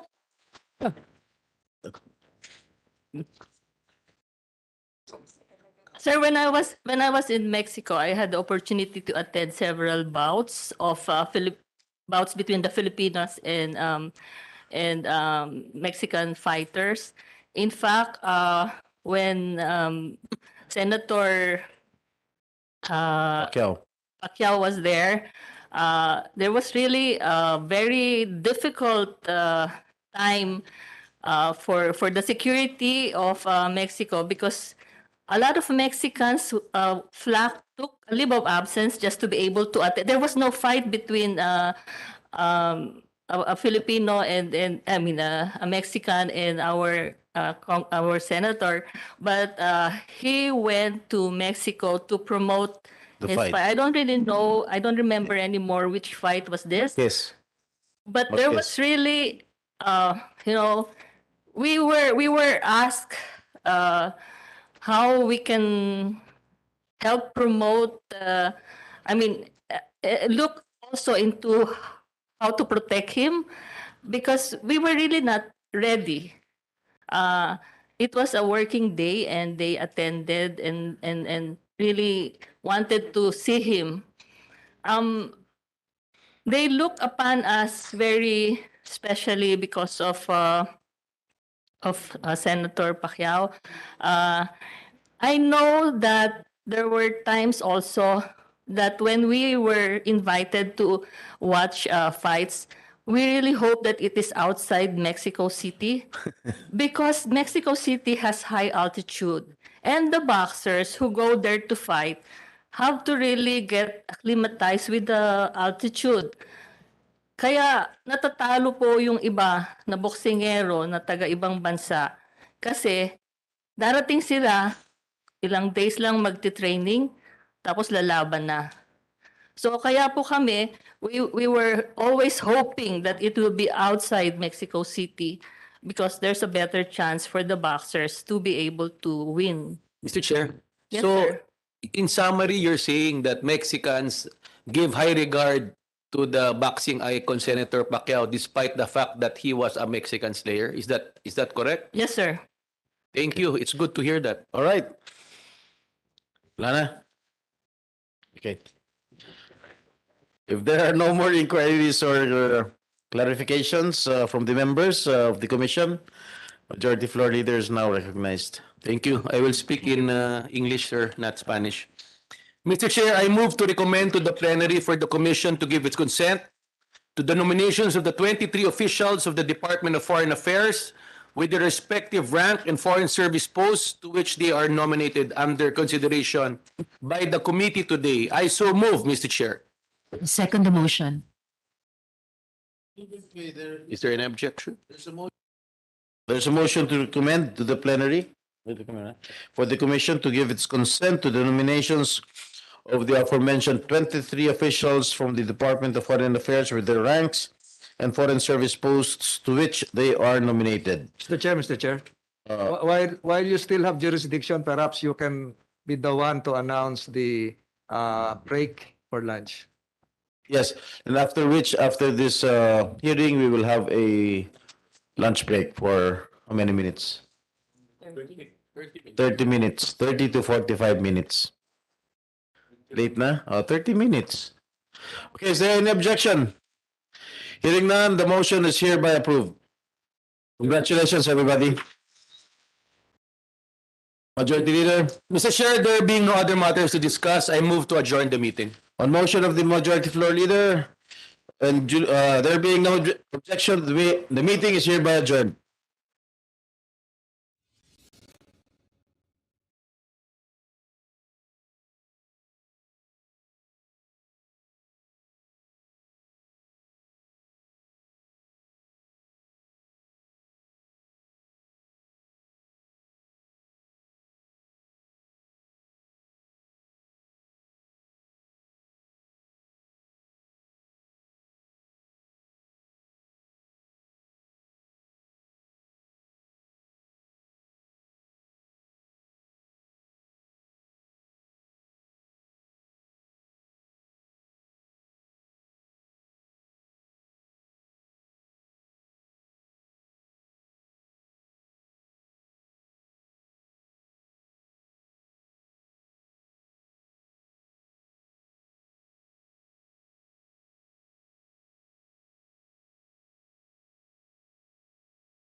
Justice, and Judicial and Bar Council of the Commission on Appointments of the first regular session of the 19th Congress is hereby called to order. The Secretary is directed to call the roll. The honorable officers and members of the Committee on Justice and Judicial and Bar Council. Vice Chairperson, Representative Rodante D. Marcoleta. Members, Senator Maria Lourdes Nancy S. Binay. Representative Virginel G. Biron, MD. Senator Francis Chis G. Escudero. Senator Jinggoy Ejercito Estrada. Representative Albert S. Garcia. Representative Greg G. Gasataya. Senator Christopher Bongo. Senator Risa Ontiveros. Senator Lauren Legarda. Representative Oscar Oca G. Malapitan. Senator Amy R. Marcos. Senator Grace Poe. Representative Lani Mercado Revilla. Representative Jordine Jesus M. Romualdo. Representative Manuel T. Sagarbaria. Senator Cynthia A. Villar. Ex officio members, Vice Chairperson, Representative Ramon N. Guico Jr. Representative Luis Raymond L. Ray F. Villafuerte Jr. Senator Joseph Victor G. Ejercito.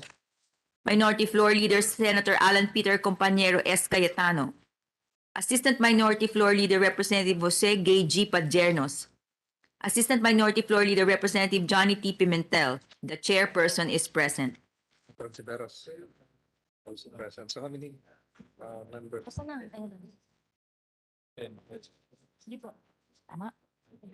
With 9 members physically present, including the chair, and 2 members present online, with a total of 11 members present, the existence of a quorum is hereby declared. The Congressman Rodante Marcoleta is designated as the acting Majority Leader. Congressman Marcoleta.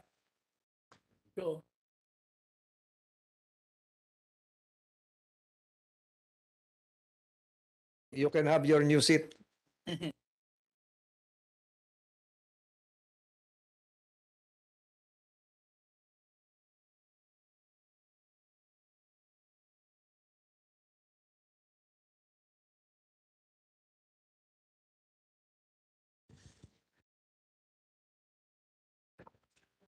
Mr. Chair, I move to dispense with the reading of the minutes of the meeting held on September 14, 2022 and consider the same as approved. There is a motion to dispense with the reading of the minutes of the 14 September 2022 meeting and consider the same as approved. There being no objection, the body hereby dispenses with the reading of the minutes of September 14, 2022 and consider the same as approved. Under consideration today is the ad interim appointment of Mr. Attorney Nesauro Hernandez Firme as member representing the Academe, Judicial Bar Council, Supreme Court of the Philippines for a term expiring on July 9, 2026, Vice Attorney Noel G. Tiham. May we now hear Secretary Villarica's report on the status of the jurisdictional requirements in compliance with the new rules of the Commission and the rules of the standing committees and other relevant information about the appointee. Thank you, Mr. Chairman. Your Honors, the Commission on Appointments received on August 2, 2022, the ad interim appointment of Mr. Nesauro Hernandez Firme as member representing the Academe, Judicial and Bar Council, Supreme Court of the Philippines for a term expiring on 9 July 2026, Vice Noel G. Tiham, and was referred by the Chairperson of the Commission, Senate President Juan Miguel Migs F. Zubiri, to the Committee on Justice and Judicial and Bar Council for its appropriate action on August 23, 2022, pursuant to Section 16, Chapter 5 of the new rules of the Commission. The said ad interim appointment was broadcast over PTV4 station on August 3, 2022 at 6:53 p.m. and published on August 4, 2022 in 2 newspapers of general circulation, the Manila Times and Manila Standard, pursuant to Section 2, Article 2 of the Rules of the Standing Committees. Attorney Firme has complied with the submission of the mandatory documentary requirements on September 1, 2022 as provided for in Section 24, Chapter 6 of the new rules of the Commission. No sworn opposition was filed on the ad interim appointment of the appointee. That is all, Mr. Chair, Your Honors.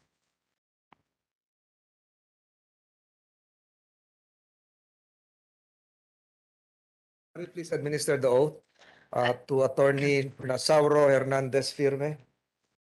Attorney Firme. Before that, I'd like to acknowledge the presence of Congresswoman Lani Mercado Revilla and Senator Nancy Binay. Attorney Firme, please raise your right hand. Do you swear to tell the truth, the whole truth, and nothing but the truth in this proceeding? I do. So help you God. Mr. Chairman, the appointee is now under oath. Thank you. Attorney Firme, you may be seated. This will be swift and painful. No. This will be swift and painless. Attorney Firme, you may now, if you have an introductory statement, you can proceed. Yes, I do. Thank you very much, Mr. Chairman. Honorable Chairperson, Senator Francis Tolentino, Honorable Vice Chairperson Rodante Marcoleta. Before you proceed, Attorney Firme, I'd like to acknowledge the presence of my good friend, Congressman Abet Garcia of Bataan. Go ahead, Attorney Firme. Honorable members of the committee from the Senate and the House of Representatives, my fellow co-workers in government, guests, ladies and gentlemen, a blessed afternoon to all of us. I am Attorney Nasauro Hernandez Firme, foremost teacher, legal practitioner, and a public servant. It is both a privilege and an honor to present myself before this august body. I am humbled. I am now facing the esteemed members of both houses of Congress, whom I have unbridled respect and approbation. Mr. Chairman, Your Honors, I have been appointed ad interim as regular member of the Judicial and Bar Council representing the Academe. Accompanying it is a steering challenge of embracing a much bigger and more dynamic role that is planting the seeds for our judicial system with the sole objective of selecting and nominating the best among the brightest applicants in the judiciary to the President of the Republic of the Philippines. Under the Constitution and pertinent laws, the Judicial and Bar Council has the sole authority to recommend appointees to the judiciary and to prepare and submit a list of nominees for offices of the Ombudsman, Deputy Ombudsman, and Special Prosecutor, and the offices of the Chairperson and regular members of the Legal Education Board. The Council is therefore vested with a great responsibility to determine whether the applicants for nomination possess the qualifications required by the Constitution and pertinent laws. More specifically, if they are persons of proven competence, integrity, ability, and independence. In one Supreme Court case, Honorable Justice Benvenido Reyes eloquently penned, and I quote, "Jjbc's ultimate goal is to recommend nominees and not simply fill up vacancies in order to promote an effective and efficient administration of justice." Given this pragmatic situation, the Jjbc had to establish a set of uniform criteria in order to ascertain whether an applicant meets the minimum constitutional qualifications and possesses the qualities expected of him and his office, unquote. While only 44 years of age, I can positively say that I am adept at discharging the sacred mandates of my office and competently assume the rules attached to it. Modesty aside, I consider my age as a strength more than a millstone, and it can provide the Council with a well-calibrated and pioneering approach to cope with the present situation of the judiciary. I will, to the best of my ability, carry out the mandates of the Council with dedication, bearing in mind that my actions and judgment should be a part of the great minds composing the Council. The Honorable Chief Justice Alexander Esmundo, the Honorable Justice Secretary Jesus Crispin Remulla, and of course, Honorable Chairman Senator Francis Tolentino. Not to mention the three other regular members of the Jjbc, namely Honorable Justice Jose Mendoza, representing the retired justice from the Supreme Court, Honorable Judge Franklin de Monteverde, representing the Integrated Bar of the Philippines, and Honorable Judge Toribio Ilaw Jr., representing the private sector. Moreover, towards digitalization, the aim of speeding up the application process, both paperless transactions and at the same time minimize the voluminous and repetitive requirements being submitted to our office. I am confident that my background and inclination towards constantly improving my knowledge will be vital in the adoption of innovations and technological shifts that will be fully implemented by the Supreme Court. I will be fully supportive of that. And if necessary, also impart my knowledge given my broad understanding and exposure in today's digitalization and technical developments. And lastly, as the representative of the academy, I plan to forge an agreement with the Philippine Association of Law Schools and to law student organizations to, among others, provide a feedback mechanism regarding the competence, integrity, probity, and independence of an applicant who happens to be a professor in or an alumna of their law school. The agreement may also stipulate a program where the parties could encourage their professors to apply for a vacancy in the Legal Education Board, as well as the other judiciary positions where the council is consistently receiving minimal interest. This agreement is of course based on the council's objective to get the best among the brightest applicants.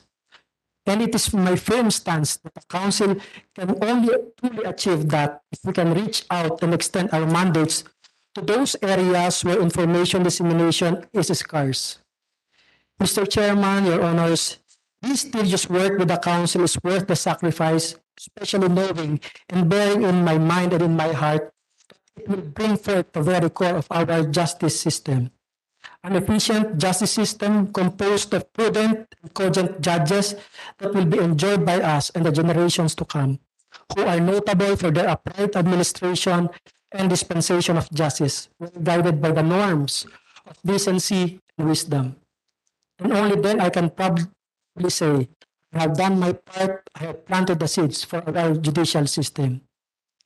With my extensive litigation practice for almost 2 decades, as well as my brief but fruitful stint in public service, I learned to be meticulous but steadfast, strict but sensible. I transcended into a dedicated and passionate worker, and I become an advocate of equipoise between truism and perfection.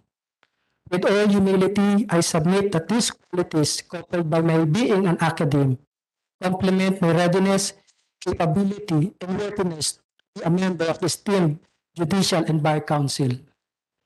Thus, with the indulgence of this august body, I am here humbly presenting myself before your honors in the hope of getting your full, absolute support for the confirmation of my ad interim appointment as regular member of the Judicial and Bar Council representing the Academy.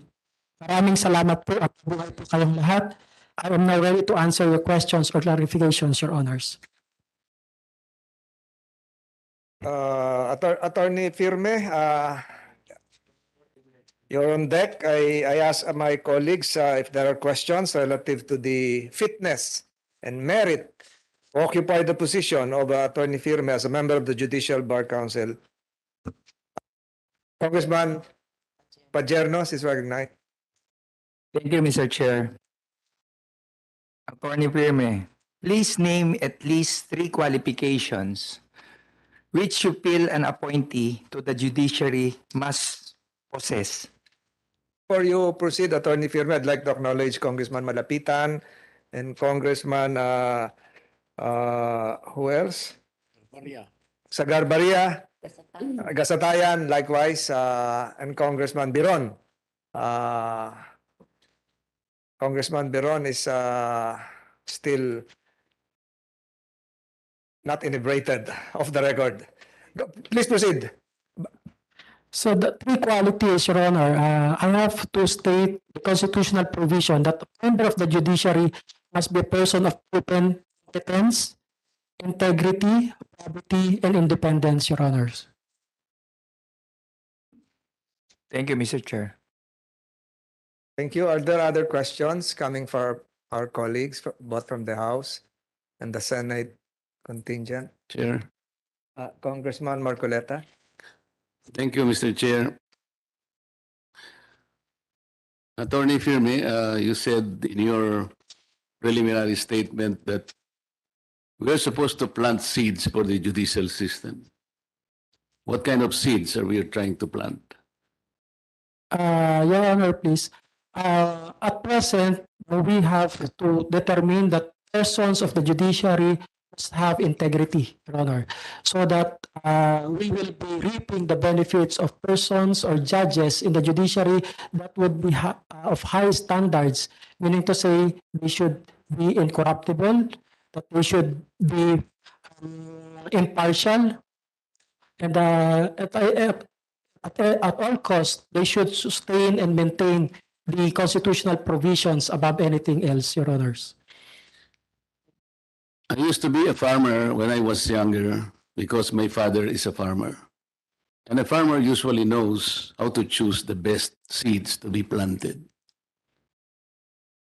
Considering that we are not farmers of the judicial system, it will be entrusted to the Jjbc the important function of putting people, men and women in the judiciary, who will execute the laws, who will interpret the laws in regard to the betterment of our society. This is the main goal of the Jjbc. There is an ongoing discussion. Formerly, the Jjbc was out, and the screening of the men and women of the judiciary was placed in the Commission on Appointments. This is before. But there was an episode in our society when some wisdom changed this and we came into the Jjbc system. But now there are open discussions that they say that it is better to revert back to the CA because pagka Jjbc, sabi nila, we need to depoliticalize, the nominees to the judicial system. I think we succeeded in doing that. But obviously, there is already a concentration of the politicalization of this, and it is now concentrated in the executive department. And so the check and balance is also problematic. Would you agree?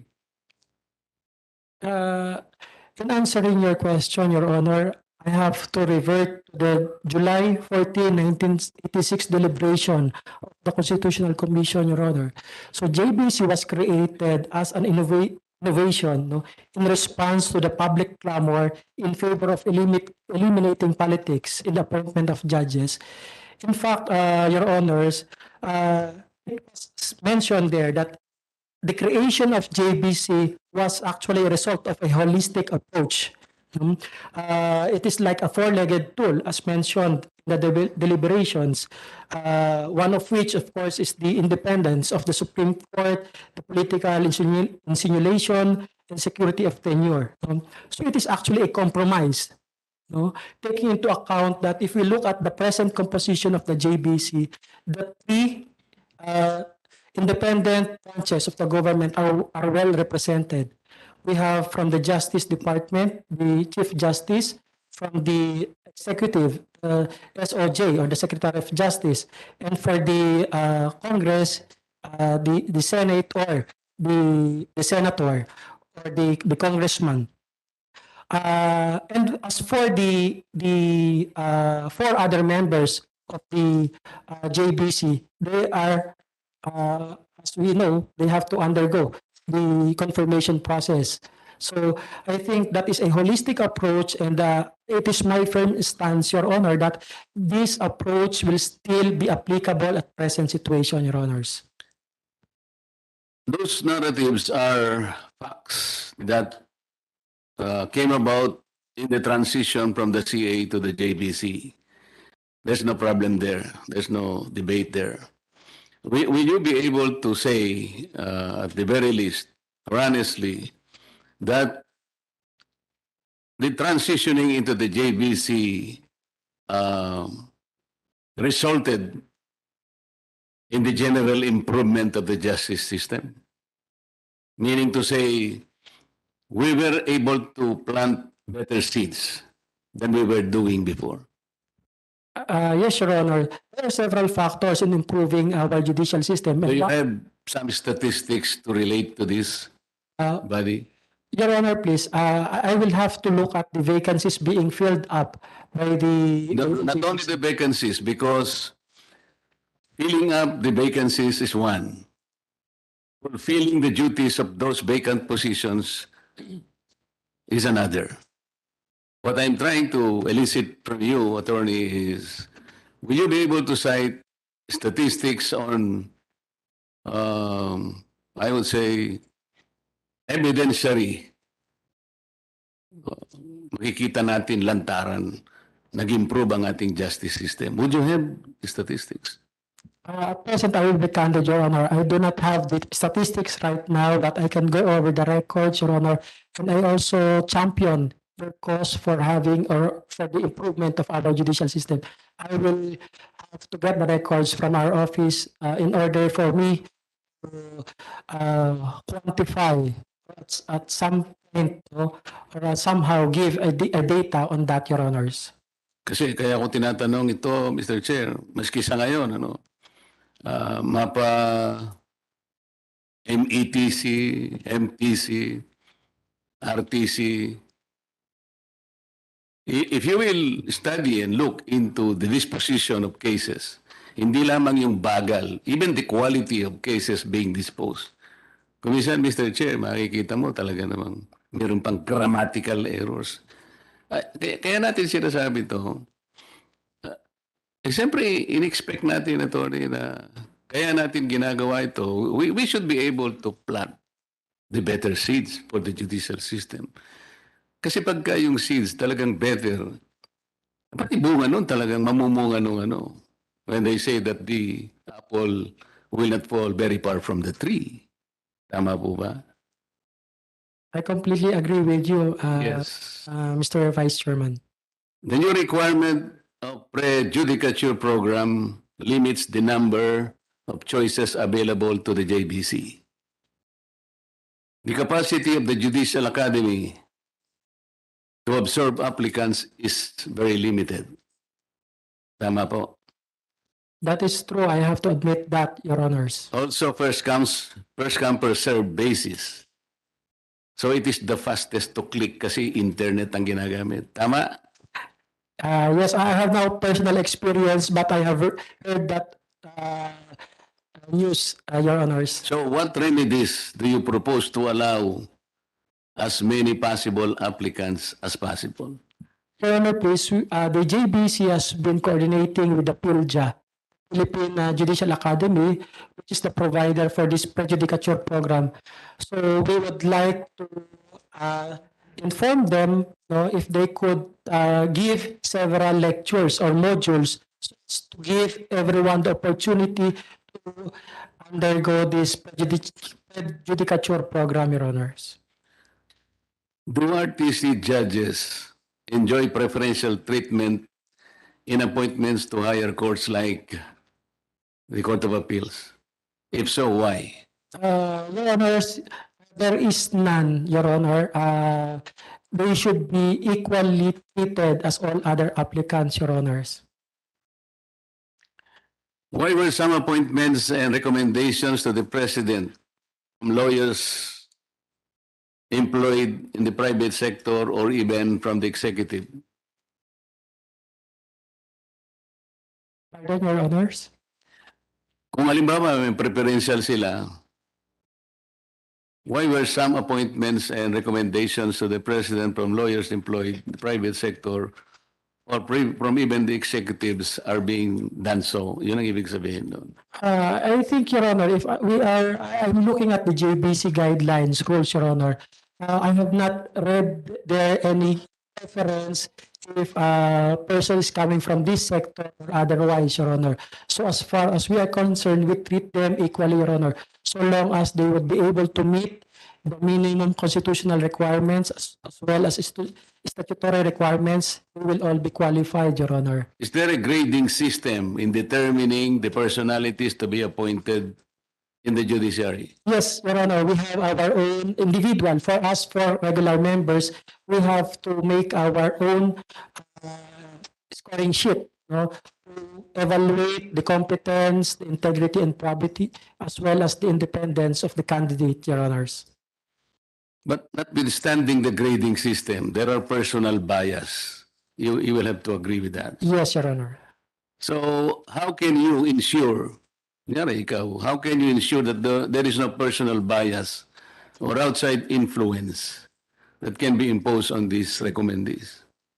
Personally, Your Honors, no, if since I will be assuming this office, and I preach competence, integrity, probity, and independence among all applicants, I should personally embrace that same qualities as a person selecting it. So I do not see if there will be some recommendations coming from reputable government officials as a bias. In fact, consider it in fact as it is in fact allowed under our Jjbc rules that in order to attest to the integrity, independence of a candidate, a attestation or a testimonial from a reputable government official is allowed, Your Honor.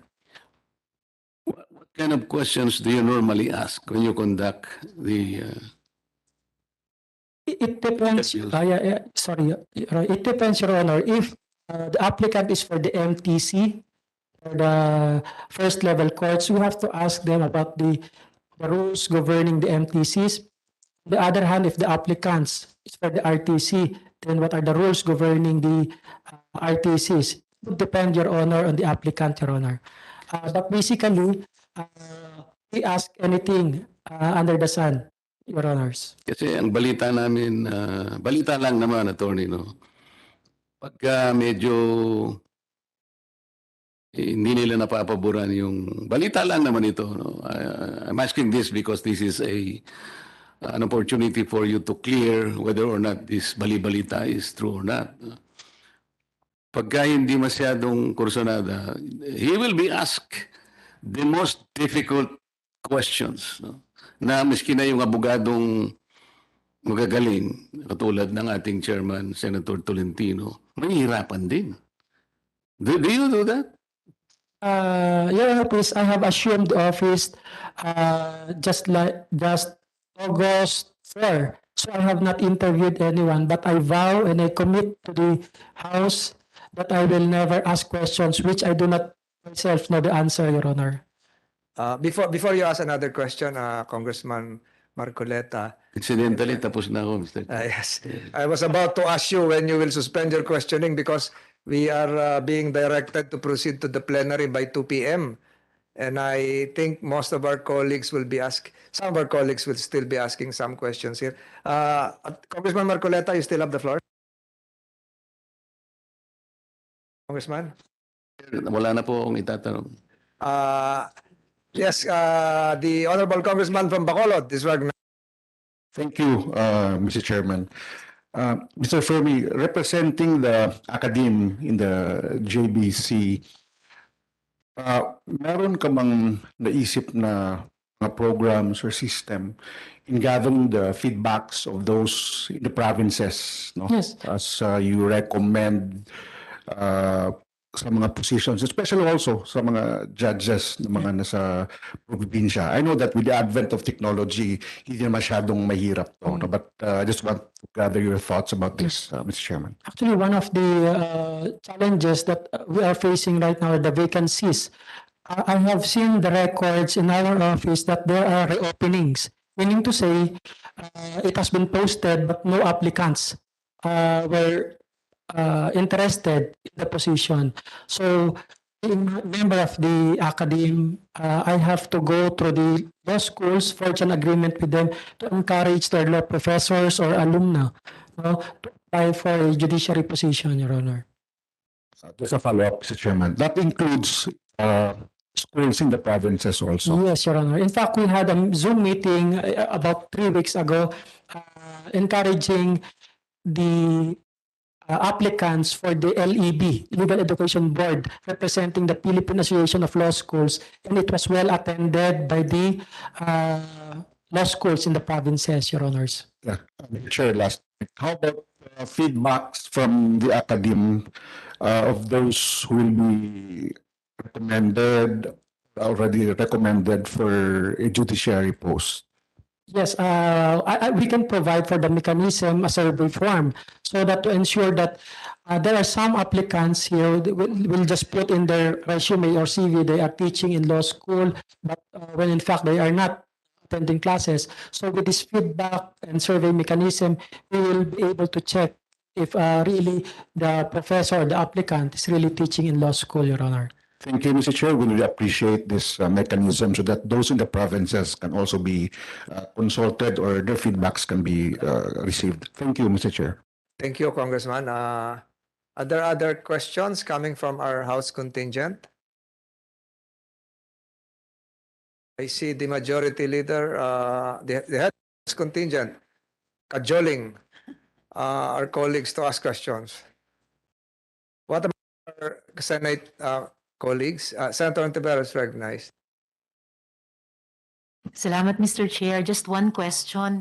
Magandang hapon po, Attorney Firme. Naalala niyo po ba or nabalitaan niyo po ba yung grupong Bantay Katarungan? Good afternoon, Senator. I'm sorry, I'm not aware of that, Your Honor. It's all right, Attorney. Batay din sa isang column dati ni Dean Raul Pangalangan, the Bantay Katarungan was a public interest lawyers group that filed test cases in the courts and harnessed bright young law students as legal interns. Bukod po dun kay Dean Raul Pangalangan, isa po rin sa nagbuo nitong Bantay Katarungan at naging bahagi ay si dating Senador Jjbc Salonga, pati nga po yung kasamahan namin dati dito sa Senado, si dating Senador Kiko Pangilinan. Ang tanong ko lamang po, Attorney Firme, ay itong Bantay Katarungan din, bukod sa paghahain ng mga kaso, tapos pag-mobilize sa mga law students, tulad ng gagawin din po ninyo, nagbuo po sila ng mga rekomendasyon para sa judicial and criminal justice reform. Just continuing in the spirit of planting seeds na binuksan ni Rep. Marcoleta. So since hindi nyo pa po ito nababalitaan, hilingin ko lang po sa inyo, while you're serving on the Jjbc, kung pwedeng tignan po yung mga rekomendasyon nila at kung paano ito posibleng ma-apply sa judiciary at maaring sa iba pang mga pillars ng criminal justice system. Yes, Your Honor. I will personally undertake to look on that, Your Honor. Maraming salamat, Attorney. Oh, one last, Mr. Chair. Naisip ko lang kanina nung nag-opening remarks si Attorney Firme. Napansin ko po, panay lalaki kayong 6 na miyembro ng Jjbc? Yes. Tama po ba yun? Or mali ba yun? Or kulang ba yun? Probably kulang. Because the work of the Jjbc is a year-round. Probably if there will be an amendment to the Constitution, it will be an inclusion of additional members, Your Honor. I see. Well, I would think not probably but surely kulang po yun. At naririnig ko yung aking kabaro, si Rep. Lani, also concurring. Dahil kami naman po mga kababaihan ay at least, kung hindi man a little more than 50% ng ating populasyon at maiging may representasyon din po sa Judicial and Bar Council. Maraming salamat po, Attorney Firme. Salamat din po. Are there other questions? The implication of the question of Senator Ontiveros is that perhaps the Jjbc should appoint more female judges qualified. Yes, Your Honor. In fact, looking at the ratio, about 57% are women in the judiciary, Your Honor. 57% are Yes, women. Your I think Senator Ontiveros heard that 57% are women in the judiciary. Good to hear, Mr. Chair. So slightly better than yung population ratio na parang 51% po kami, Mr. Chair, Attorney Firme, na kababaihan sa ating populasyon sa ngayon. Pero I hope, Mr. Chair, to see that ratio in the judiciary reflected also sooner than later in the Jjbc. Salamat po, Mr. Chair. Thank you, Senator Ontiveros. Are there other questions coming from our dear colleagues? If there are none, what's the pleasure of the acting majority leader, the very emotional majority floor leader, Congressman Rodante Marcoleta?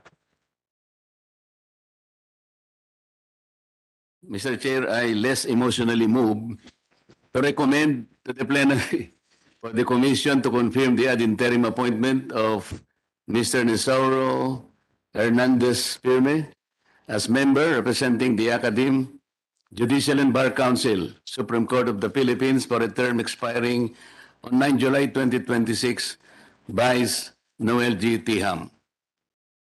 I so move, Mr. Chair.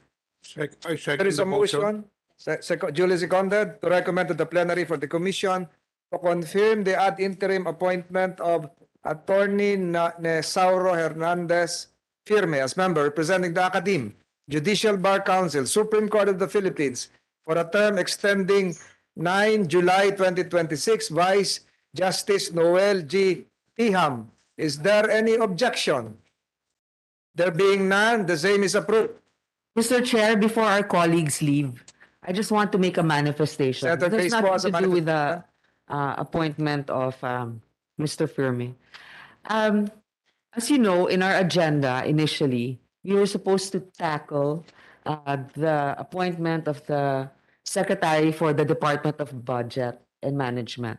But because of time constraints, apparently, we might not be able to do that at this time. However, I would just like to put it on record that our nominee for the Department of Budget has been diligently complying with the requirements, has submitted all the requirements on time and before actually the deadline.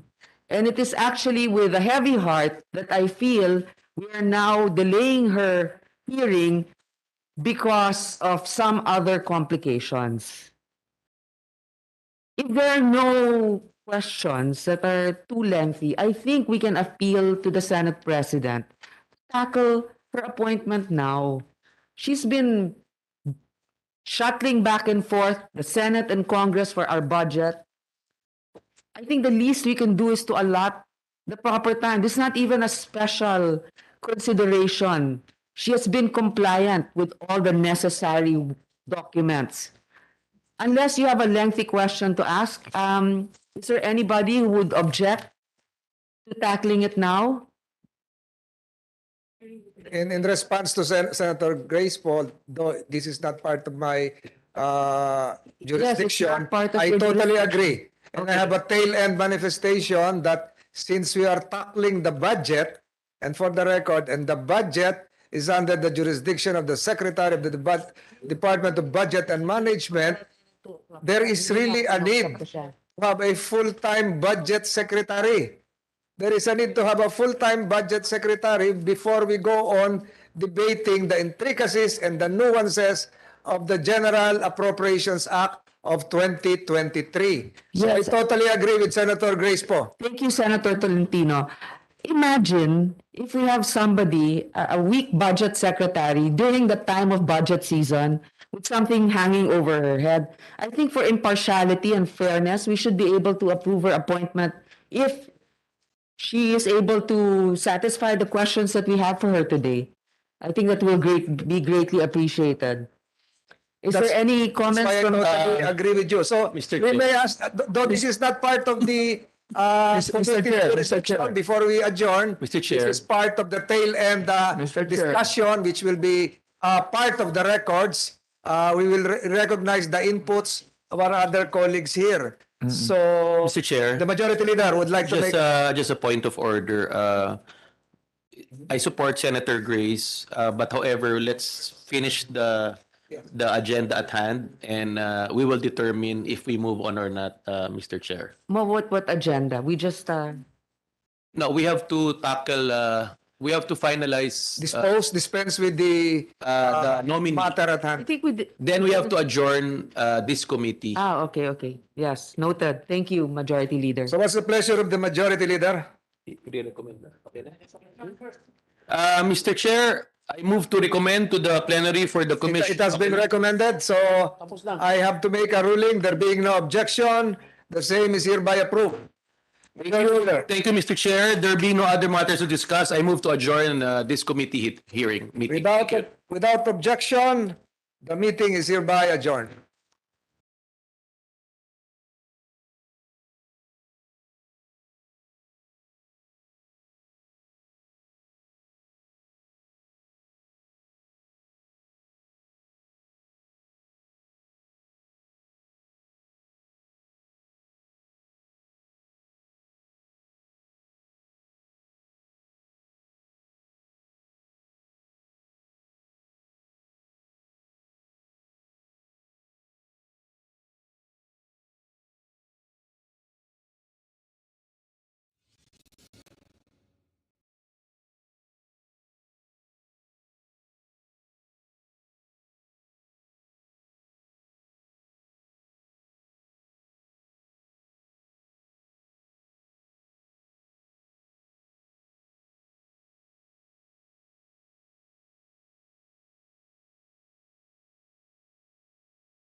Afternoon.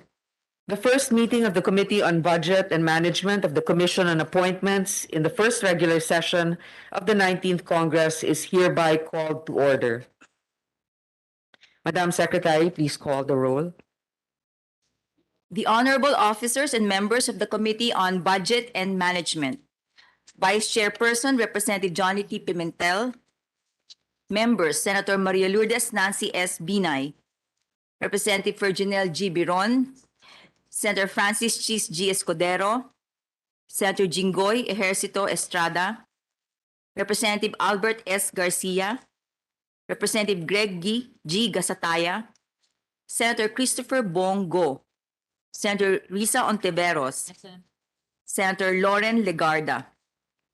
Representative Oscar Oka G. Malapitan. Senator Aimee R. Marcos. Representative Lani Mercado Revilla. Representative Jordine Jesus M. Romualdo. Representative Manuel T. Sagarbaria. Senator Francis Tol N. Tolentino. Senator Cynthia A. Villar.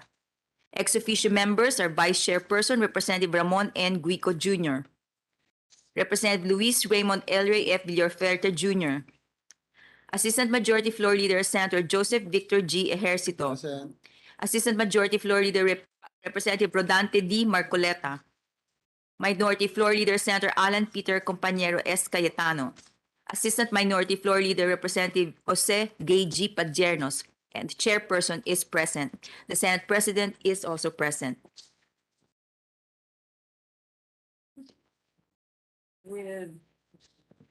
With 20 members present in person and there's none online. I guess we have 20 members. The chair declares a quorum. Good morning, esteemed members of the Commission on Appointments, distinguished guests, ladies and gentlemen. Today, your committee will deliberate on the ad interim appointment of Ms. Amena Flaminiano Pangandaman as Secretary, Department of Budget and Management.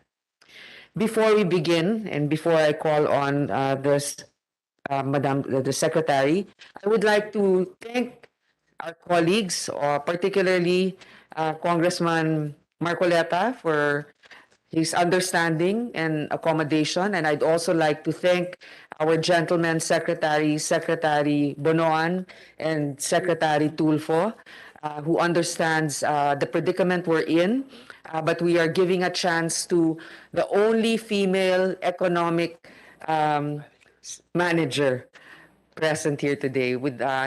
So I hope that we can dispense of this hearing as efficiently and as quickly as possible. So Secretary Villarica, kindly report on the jurisdictional requirements and other pertinent information relative to the ad interim appointment of Secretary Pangandaman in compliance with the new rules of the Commission and the new rules of the standing committees. Thank you, Madam Chairperson, Your Honors.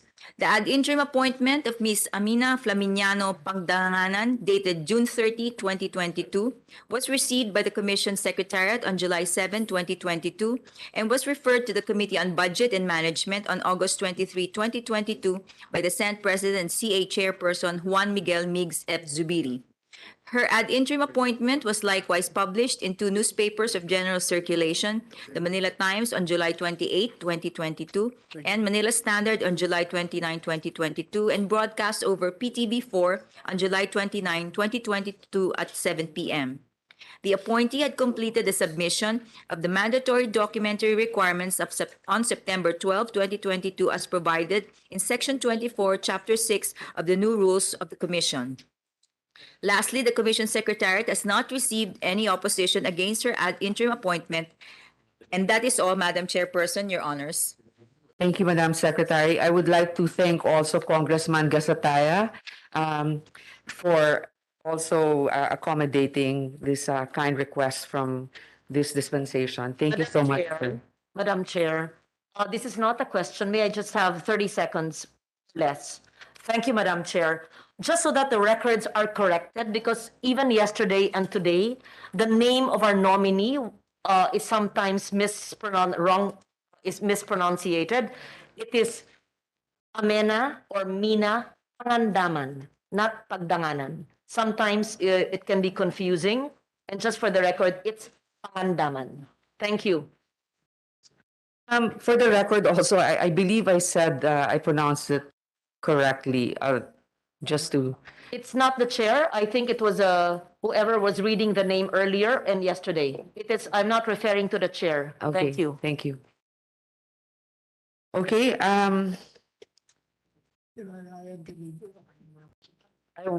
I guess the secretary, if you could administer the oath. Secretary Pangandaman, please stand and raise your right hand.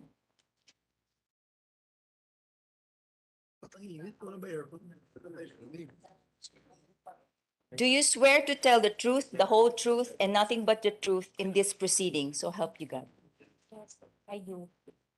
Madam Chairperson, the Secretary is now under oath. I think if you can please turn on the air conditioner before we all melt. Mascara mo. Mascara. Secretary Pangandaman, please take your seat. Okay, you're already there. You may give your opening statement, ma'am, if any, briefly. Thank you. Briefly po. Mr. Chair, Senate President Juan Miguel Zubiri, Mr. Vice Chair, Representative Ramon Guico Jr., Representative Raymond Villaferte, and Senator Alan Peter Cayetano, and the rest of the members of the Honorable Commission, good afternoon. I am honored to appear before the members of the Commission on the appointments for the opportunity to humbly submit myself to the process of confirmation of my appointment as Secretary of the Department of Budget and Management. This is an especially meaningful moment for me as I started my public service career in these halls. I have great respect and admiration for the Senate as an institution. Having spent more than 10 years in the upper house, first as Senate researcher, then as Chief of Staff of the late Senator Edgardo Angara, whom the Senate fondly called Seja. I considered those years formative to my now almost 2 decades of service in government. I learned the intricacies of the budget process, especially when he was chairman of the Senate Finance Committee, and then later when I worked for Senator Lauren Legarda, as she also served as a chairman of the same Senate committee. Indeed, the Senate has been a formidable training ground for me. And in my years with Seja, he instilled in me the values of hard work and, most importantly, reform-oriented public service. Thereafter, I served the executive branch and learned the ins and outs of the budget process as Chief of Staff of then Budget Secretary Benjamin Jokno. At the DBM, I served as Assistant Secretary and then Undersecretary. I gained an even wider perspective on the economy and finance as Assistant Governor of the Bangko Sentral ng Pilipinas. So I'm humbled yet proud to be here today for confirmation as Budget Secretary because I was mentored by the very best. I am fully dedicated to bringing into this role not only an appreciation of economic policy and technical know-how on public financial management and government processes, but also the values instilled in me by my mentors. That we are here not only to work but to serve, that we have is not only a process but a purpose. And above all, that we must always serve with integrity as we do our best to find ways to uplift the lives of the Filipino people.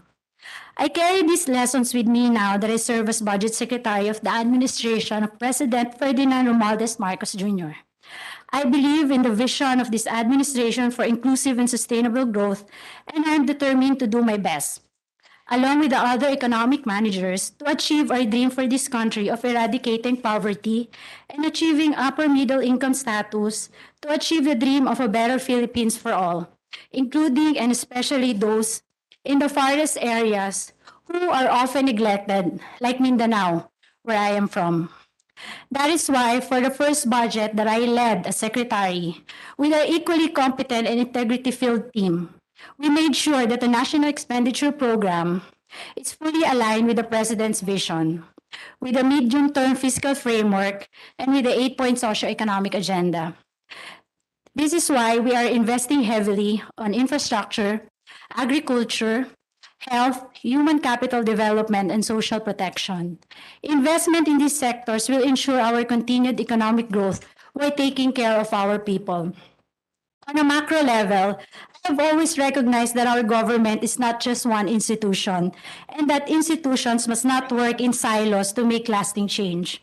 With this as in my mindset, the phrase whole of government is the approach I fully embrace and espouse, especially in how we are to manage our economic resources and uphold the interests of the nation and our people. And so, as the Budget Secretary of the administration of President Ferdinand Marcos Jr., I will not only support his economic vision and agenda, but also express my commitment to fully work with the different branches of government to achieve lasting change and reform. To be more specific, the DBM will implement the digital transformation of the bureaucracy through a budget and treasury management system. This will be a centralized budgeting system that will improve the ease of doing business, limit human discretion and intervention, and will fully enhance transparency in government transactions. Through this platform, all transactions will be mapped in real time, from purchase to payment, and can provide solid data to ensure informed decision-making as well as allow secure and seamless access to public services. We can build on past gains, such as Executive Order 170, Series of 2022, which, if I may mention, I advocated during my time as Assistant Governor of the BSP. EO 170 mandates the adoption of digital payments in government disbursements and collections. With effective implementation of the proposed government right-sizing program and cash-based budget system, we will surely achieve bureaucratic efficiency to ensure quick and responsive public service delivery to the Filipino people. I am also determined to institutionalize much-needed reforms on procurement through digitalization and systems improvement, on devolution, in fulfillment of the Mandalas ruling, on strengthening local government finance and budgeting, through the assistance of institutions such as the Asian Development Bank. And I am especially keen on assisting the BARM as it strengthens the region's leadership towards peace through the public financial management capacity building programs of the DBM. With the support of both Cabinet and Congress, I know we can successfully facilitate the whole of government approach to achieve efficiency and transparency to lasting change and reform with the end goal of giving the Filipino a fighting chance. I am very grateful to be given this honor to serve. I look forward to working with all of you for a better Philippines. I assure you I will work with integrity and always give my best. Assalamualaikum warahmatullahi wabarakatuh. Magandang hapon po. Madam Chair. Our Senate President is recognized. Thank you, Ms. Pangandaman. Malaikum assalam. First of all, I'm very proud and honored to have a fellow Mindanaoan. She, by the way, is her father's from Marawi City, her mother's from Tarlac City. She's a mestiza, but she also comes from good lineage. By the way, she's also, her great-grandparents are from the royal houses of, Maranao Royal Houses of Marawi City.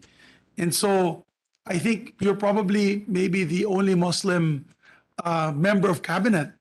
And that is why during the BARM hearings in the meetings in the Malacanang, you were there prominently, very proud of our brothers and sisters. And I say this not because she's only from Mindanao. I don't want to sound parochial. I say this because I've known this lady, ladies and gentlemen, my dear colleagues, for quite a long time. Her boss was my boss. Sejo was my mentor in the Senate. And even if I was a senator, I was like also his chief of staff in plenary, if Mina was the chief of staff of the good senator. So we worked together. So I know the integrity of this lady. And I'll tell you what, she's worked in the DBM already for so long with Secretary Diokno as the secretary. And she is the easiest to talk to, my dear colleagues. I know many DBM secretaries who would promise us the sun, moon, and the stars to implement projects and advocacies. But alam naman nangyari, di ba? Hindi natutupad. Ito po siya, alam ko, may isang salita po si Yusek Mina, Secretary Mina, and she even committed na no longer any FLRs. I think that is the E word. Because, you know, when you fund the school and you fund an advocacy, you fund the DSWD programs, and then in FLR yun, siyempre ang ultimate nakawawa dun yung taong bayan. Hindi nabibigyan ng eskwelahan, hindi nabibigyan ng programa.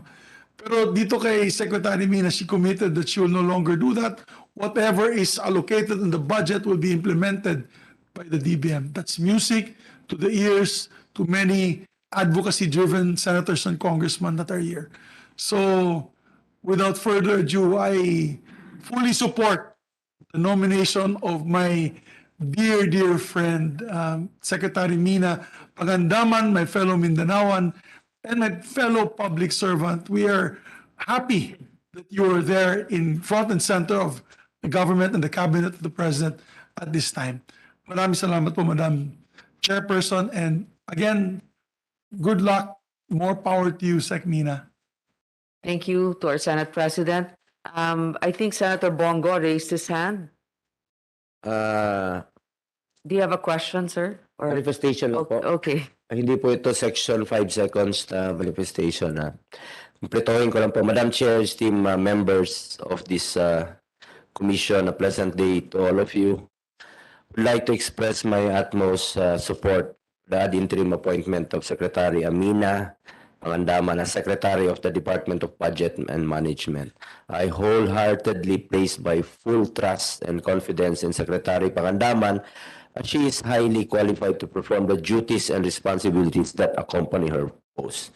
With her impressive track record, extensive experience, and expertise in the economic sector, she will definitely bring meaningful change and tangible results that will greatly benefit the department.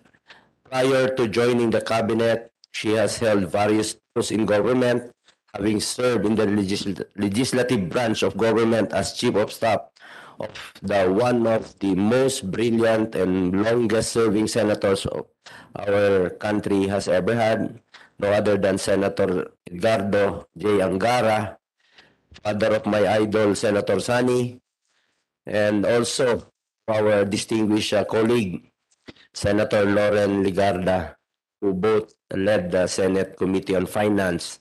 She has become well-versed in the intricacies and complexities of the budget process. Because of this proficiency, she was appointed by former President Rodrigo Roa Duterte as Assistant Secretary of DBM and eventually became Undersecretary of the same department. Secretary Pagandaman was recognized for spearheading the Green program, a budget assistance program intended for our local government units to develop sustainable public open spaces. The said program is a component of the Duterte administration's Build program at the local level.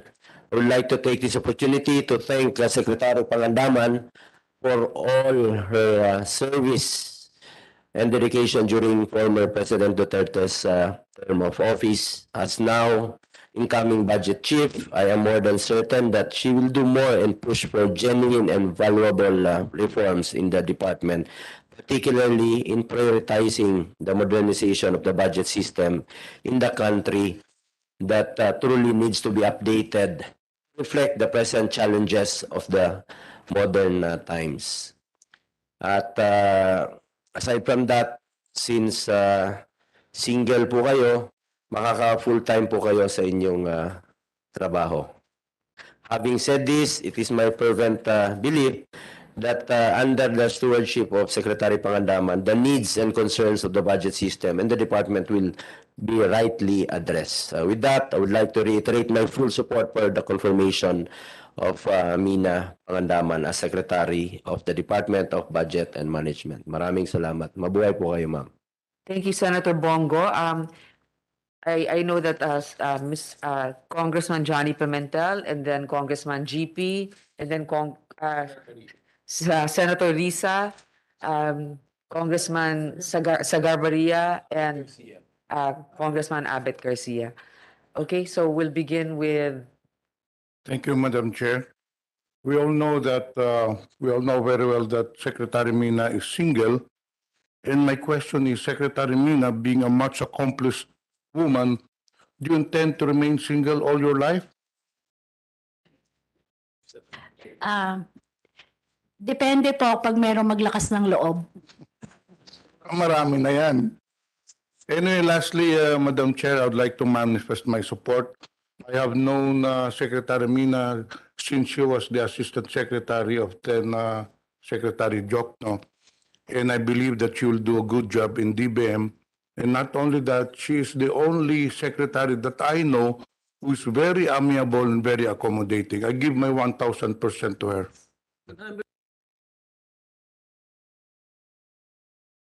Next is Congressman GP. Thank you, Madam Chair. Madam Secretary, may we please know your stand as to the procurement service of the DBM? Should it stay or should it be abolished? So I've been very consistent since day one. I defer to the good judgment and wise judgment of the Congress. But if you will give us a chance, anyway po, nandyan pa po yung PSDBN, if we can work on some reforms and with the help from GPPB, and we have a new executive director now who is a budget procurement practitioner and advocate, maybe we can improve po the system of our procurement, especially with the PSDBM po. Thank you, Madam Secretary. I recognize, I think it's Senator, who? Yeah, maybe Senator Senator Risa. I think you, sir, Sagar Barria. Masyado kasing Kastila, hindi na. Okay. Thank you very much, Madam Chair. Actually, Secretary, I have always been wondering about the philosophy behind the cash-based budgeting that you have been implementing now. So, because there are some instances of which the budget you released on let's say, September or October, and you expect that to be done by December. So, what is actually now the actual philosophy behind this concept of cash-based budgeting? The cash-based budgeting right now po is in transition. The basic concept lang po is that we ask the national government agencies to propose the budget that they can only implement during a year. But I understand po that it is quite hard because kailangan po natin ng proper planning among our government finance officers. But ganun po yung basic concept nun. Para po, if we budget po, for example, a school building, dapat po meron na pong proper planning, meron na pong design, meron na pong engineering design, so that we are able to procure on time and at the same time finish the project on the same year. However po, there are some instances, we are aware po that minsan may mga lags po in terms of procurement or maybe payment, or maybe there are weather problems po, or for example, magka-problema po with the implementation. What we're gonna do with that is meron po tayong extended time po for the payment. Yan po yung transition natin. So meron po tayong 3 to 6 months po, extended period po, bago po natin mabayaran. Pero ideally po talaga, lahat po sana, especially now that we have a very limited fiscal space po. So sana po, lahat po ng mapopondohan natin ay yung pwede na po nating matapos at mabayaran. Yeah, because there are some instances of which it is beyond the control of, let's say, Dpwh, their contracts to the contractors, unforeseen circumstances. I said, like, we have typhoons, earthquakes. Right now, in the province where I belong, they have stopped quarrying. So they are running out of sand and gravel. So those are the things that I think the office, I mean, your department, should see into it to accommodate more time for them to finish such a project. Yes, sir. Because it cannot be done that you just impose by December 30 when everything is got to be finished. It cannot be done. So what we will be having are all post. That's it. So, we are aware of that, sir. That's why po, we wanted po to have an extended period po for payments and implementation of at least 6 months po. So does it happen now? What will happen now? Let's say if Congress said that the budget will be extended for a year. what we have been doing for the last how many years? Deadline, example, no, let me talk first. Let's say example deadline, December 31, extend the budget, the use of the budget for another 365 days. What's going to be your standard? I will accept it po. I will always defer po to the good judgment of Congress. Okay, thank you very much. The chair recognizes Senator Risa. Salamat, Madam Chair. Assalamualaikum, Sec Mina. Alam po. On PSDBM, to follow on the line of questioning of Rep. Padiernos, you have argued for the continuing need for an institution like PSDBM, even as trust for it has all but gone. At the same time, you say that you are already taking steps to make sure that PSDBM will never again be an instrument of theft. So, kindly explain your position to this committee. Can the good secretary tell us how she intends to reform PSDBM? For instance, will she now exercise oversight over this sub-agency of the DBM and disallow the downloading of huge funds from other agencies to PSDBM? Thank you for your question, ma'am. I think I've submitted din po a paper. It's quite long po of all the reforms that you wanted to do with PSDBM. But initially po, GPPB is also attached to DBM po. GPPB po is the body po who prepares the IRR for our procurement process and reforms, at least if we don't have amendment to the law. So initially po, what we wanted to do is that concentrate on common use supplies and find a good definition po of common use supplies para hindi po alat yung bibilhin po natin. Secondly, we'll have to use po digitalization. We'll make sure that yung pag-purchase po ng products can be done online to ensure also that there are enough inventory. It's like buying from Lazada or Shopee if everyone is familiar. Because I know one of the problems po with common use supplies is that we don't have enough inventory of the supplies that usually the government orders. Third po, I think just for transparency, all bidding process po should be online para po nakikita ng tao po yung nangyayari during the bidding process. And another thing po, we will stop po yung so-called, I think dito po nagsimula yung parking. Most of the budgets po of departments, they download their budget to PSDBM if they cannot finish po the project or the program. Para po kasi if you download it to PSDBM, which is a corporate in nature, parang obligated na po siya. So we already asked GPPB to work on an IRR po para po hindi ma-download yung pera po kung hindi po kaya tapusin ng ahensya. I think it's but wise po that if you have funding, I think it's better to be implemented rather than being parked to another agency. These are some of the reforms po that we have, but if we have enough time po, I can read them also or submit to the committee my proposal. Please do submit, good sec, through our chair. But Madam Chair, I think Cynthia would like to interject. Sure. I just want to manifest that ikaw, as DBM Secretary, you're willing to reform. But how about the succeeding DBM Secretary? Maybe we should reform na lang through legislation kasi mahirap yung ganyang IRR tapos babaguhin ng bagong secretary ang IRR. So it will be continuing. Maybe one secretary will be honest but the next secretary will not be.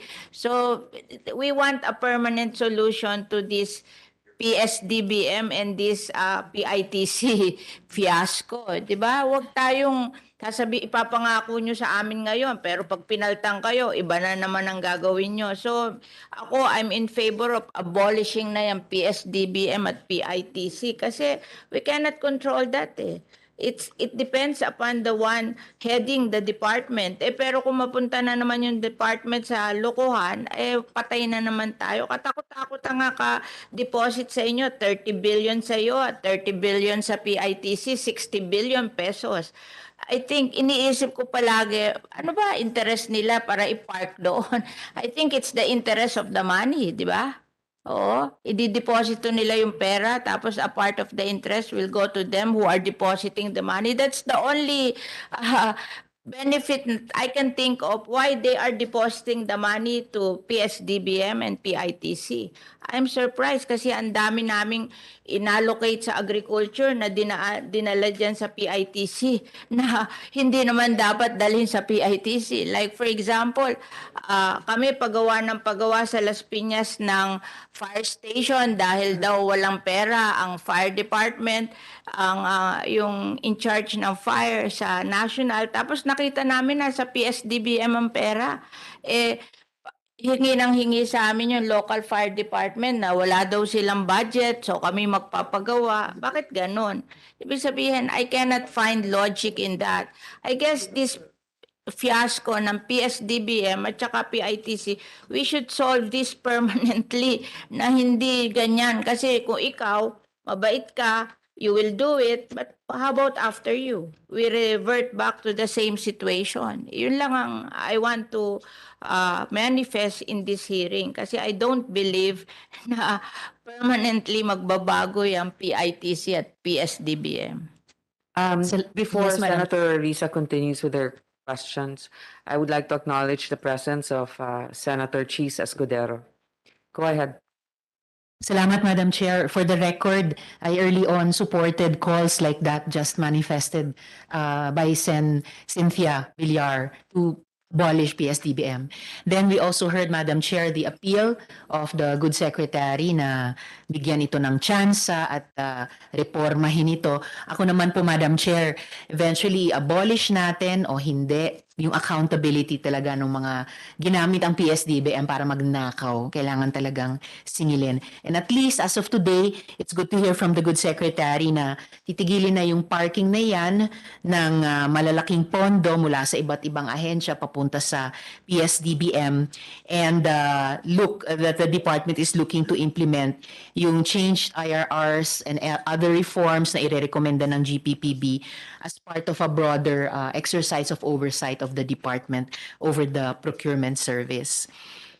Moving on, Secretary, dun sa legislators in the budget preparation process.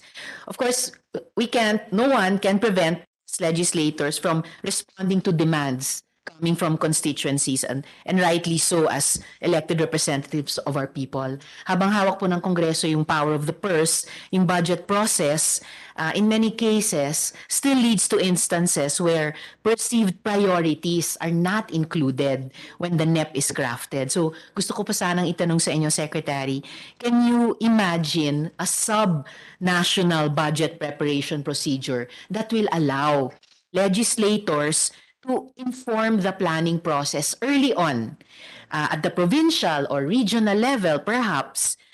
At kung oo, anong mga legal instrument ang kakailanganin para ma-authorize yung participation sa programming ng mga mambabatas? Thank you, Mr. Chair, Madam Chair. We already had talks with NEDA po. As of now, they're preparing the medium PDP plan up to 2028. And then one of the reforms that we will include there are the use po, yung proper use and maximize the use of RDCs po.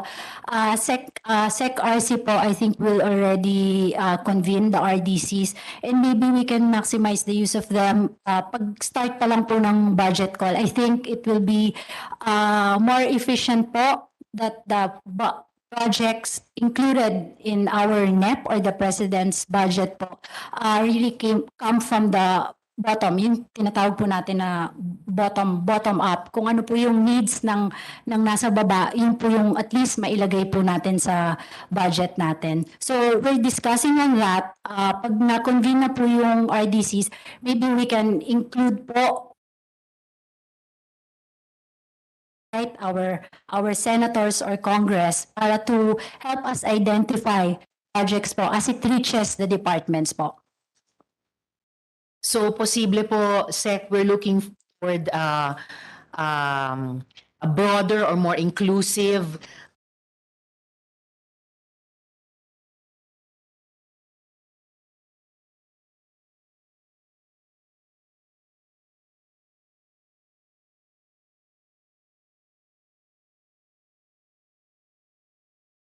po sa ganoon. Yes, ma'am. Alright. Mr. Chair. Opo.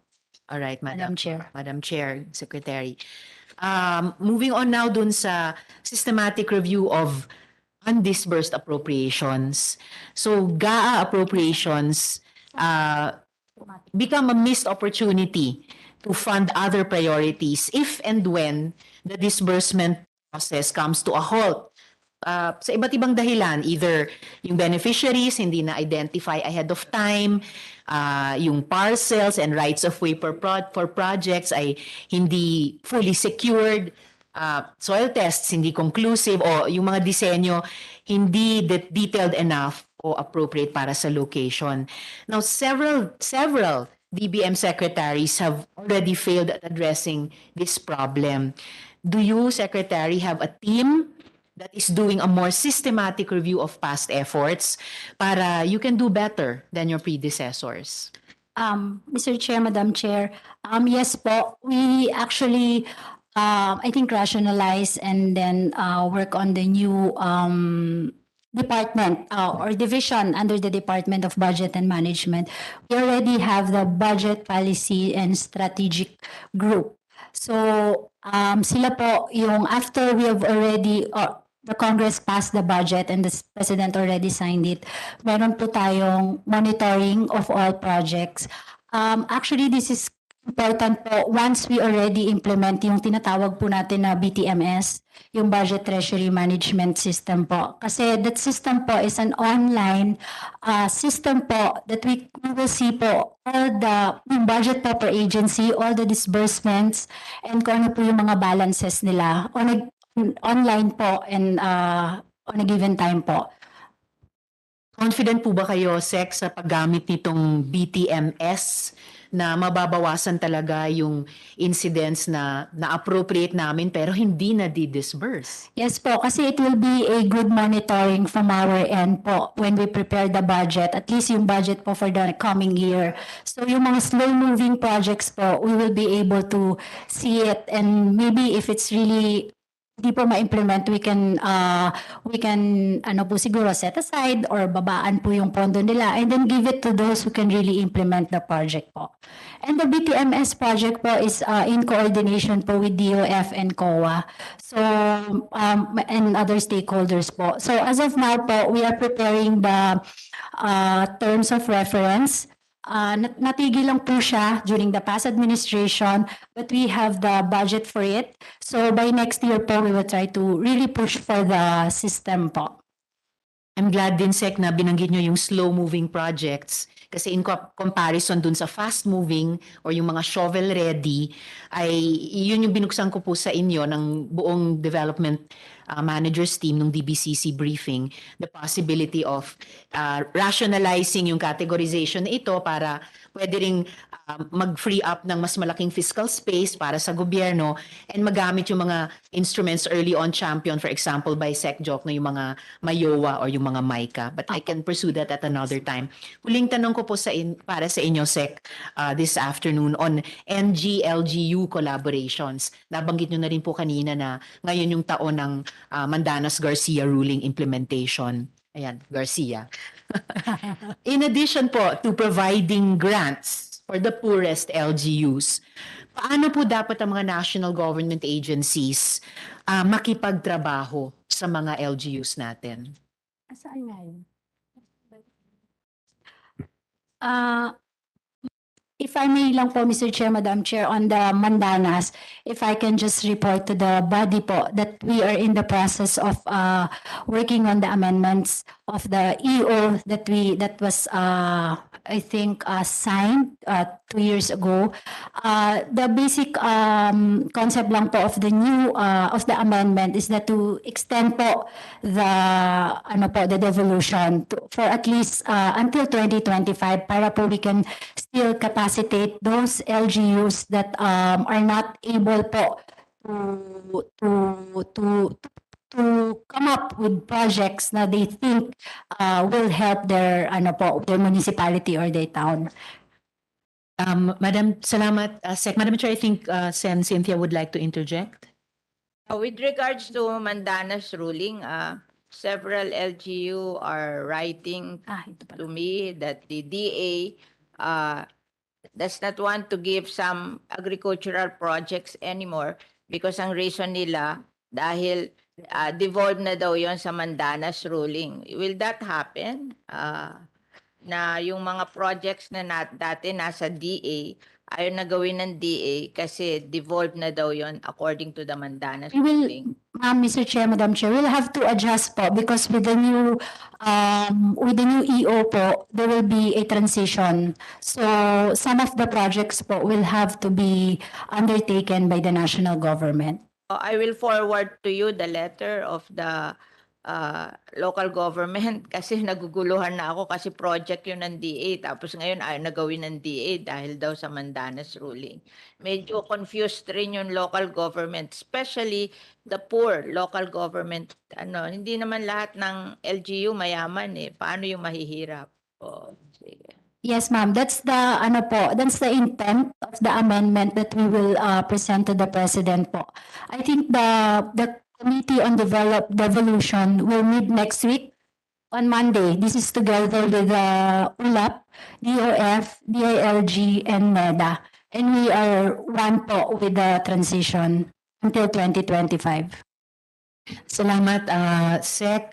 Madam Chair, it's good initially to hear na kinoconsider yung nang i-extend yung devolution to 2025 para din naman mas maging maayos yung paghahanda at pag-implement ng mga devolution transition plans, makapacitate talaga yung LGUs, matiming yung transition na ito doon pati sa annual budget making processes ng mga LGUs na hindi yung meron na silang na-craft tapos biglang may ibang time frame pala itong devolution with the NGAs. But and I welcome yung sinabi yung you're working on amendments to the EO dahil even beyond extending the devolution to 2025, talagang problematic, I think, to even more stakeholders na parang yung EO went beyond what was actually commanded by the Supreme Court ruling to the detriment ng mga LGUs natin and to the diminution of yung dapat sanang optimal pa rin na NG-LGU collaboration. So sana yung prosesong ginagawa nyo maka-backtrack ng konti, pabalik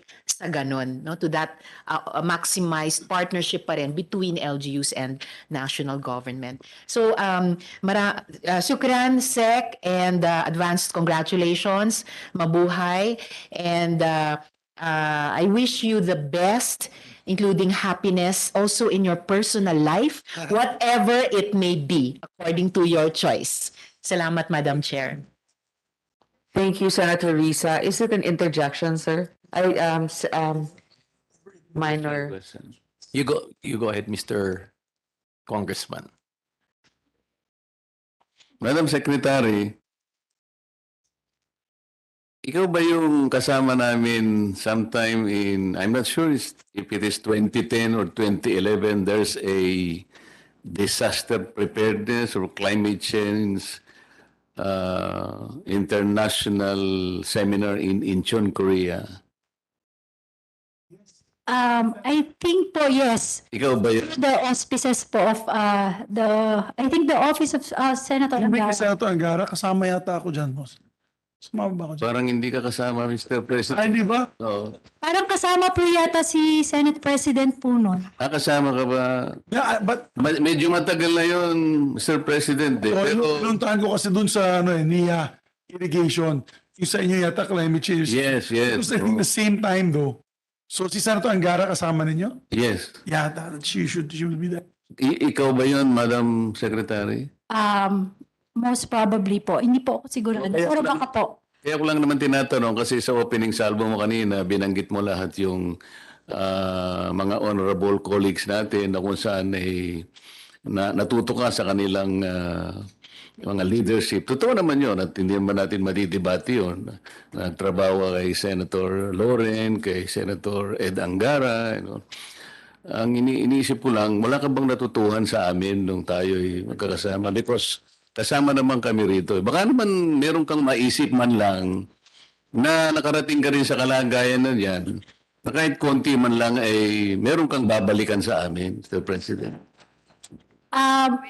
If Mr. Chair, Madam Chair po, if po sa Congress, I think what was not mentioned actually po is that my first job po after my master's in UP School of Economics po was the Labor Commission po, before I entered the Senate po. So it was an office po by both houses po. So it's may members po ng Senate and then there are members from Congress po. So I learned from the best po. Yung masabi mo naman yung kasama rin kami. Yes po, sir. Kanina, tinanong ka ni Senator Congressman Pimentel, ang sabi mo, depende kung may maglalakas ng loob. Paano kung mabait, mahina ang loob, papansinin mo? Hindi po yata ako matetext kung mahina ang loob. Mr. President, talagang malakas ang loob ang gusto niya. Salamat po, Madam Chair. Thank you po, Mr. Chair, Madam Chair. Congressman Marcoleta, malakas po ang loob niyo, di ba? Asawa na yan. May asawa. Madam, taken na po ako eh. At talaga ako, one woman man ako. Thank you.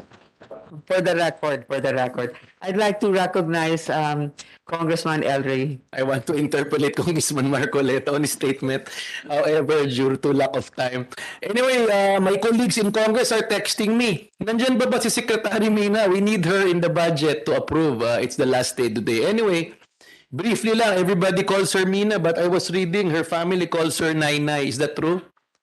Anyway, highly qualified, I fully support you. Briefly lang, what is your stand in the amendment of the procurement law? Because I understand your former boss, Secretary Jokno, was against amending it. Sir, IMF World Bank annual meetings, it's set po on second week of November. And one of the agenda items po is I'm requesting for a technical assistance from the World Bank to help us with the amendments of the procurement law. I think it's time na po. Because really, consult with the LGUs. Ako, former governor, I think there are certain provisions there that was fitted for malalaking kumpanya. Specifically, yung single largest completed contract, Madam Secretary. You cannot participate in a bidding or a procurement process unless may previous procurement ka of 50%. So imagine if I'm a billion peso company, qualified to supply, but you will be disqualified because wala kang single largest completed contract. Are you familiar with that, Madam? Sir, Mr. Chair, opo. Then secondly, pag may calamity, alam na rin ni Governor Chisto, previous governor, we cannot even buy goods in Pure Gold or SM na wala namang hanky-panky dahil retail price, may resibo. We cannot because it has to undergo public bidding. And by the time we completed the bidding, tapos na po ang bagyo. So I think you have to make conditions adjustable sa procurement law. And marami pa po, I hope you consult the LGUs and other sectors. Kasi I think the procurement law has to be amended. And we're happy to say that you're open. Secondly, are you open in having a stimulus, Bayanihan 3? Maybe not Bayanihan 3, but I think DOF Secretary already mentioned that there will be supplemental budget next year. We will. There's a bill called Bansa Babangon Muli in Congress. So whatever we call it, but categorically, are you in favor? A supplemental budget, given the limited fiscal space that we have for 2023, yes po. And may I suggest that if ever this formulated, although it will emanate from Congress, that we should implement shovel-ready projects that will generate employment in the countrysides, no? Yan lang ang suggestion ko. I agree, Mr. Chair, Madam Then Chair. thirdly, on the issue of Garcia Mandanas, I have to make Garcia first than Mandanas because my colleague always says I'm not mentioning his name first, no? We're happy to hear that you're amending or revising or improving the EO issued 2 years ago, which created a lot of problems, no? Because when you say devolution, hindi kaya ng local government magpatayo ng school building, agriculture, irrigation. And once that is purely devolved, believe me, it will severely deteriorate the condition of the country. Why? When the local government code was enacted 1991-92, a certain agriculture, environment, health was devolved. It led to the deterioration of the public health system. It led to the deterioration of the agriculture sector. Especially now, nakakalungkot that the school building fund was drastically reduced. Ma'am, briefly lang.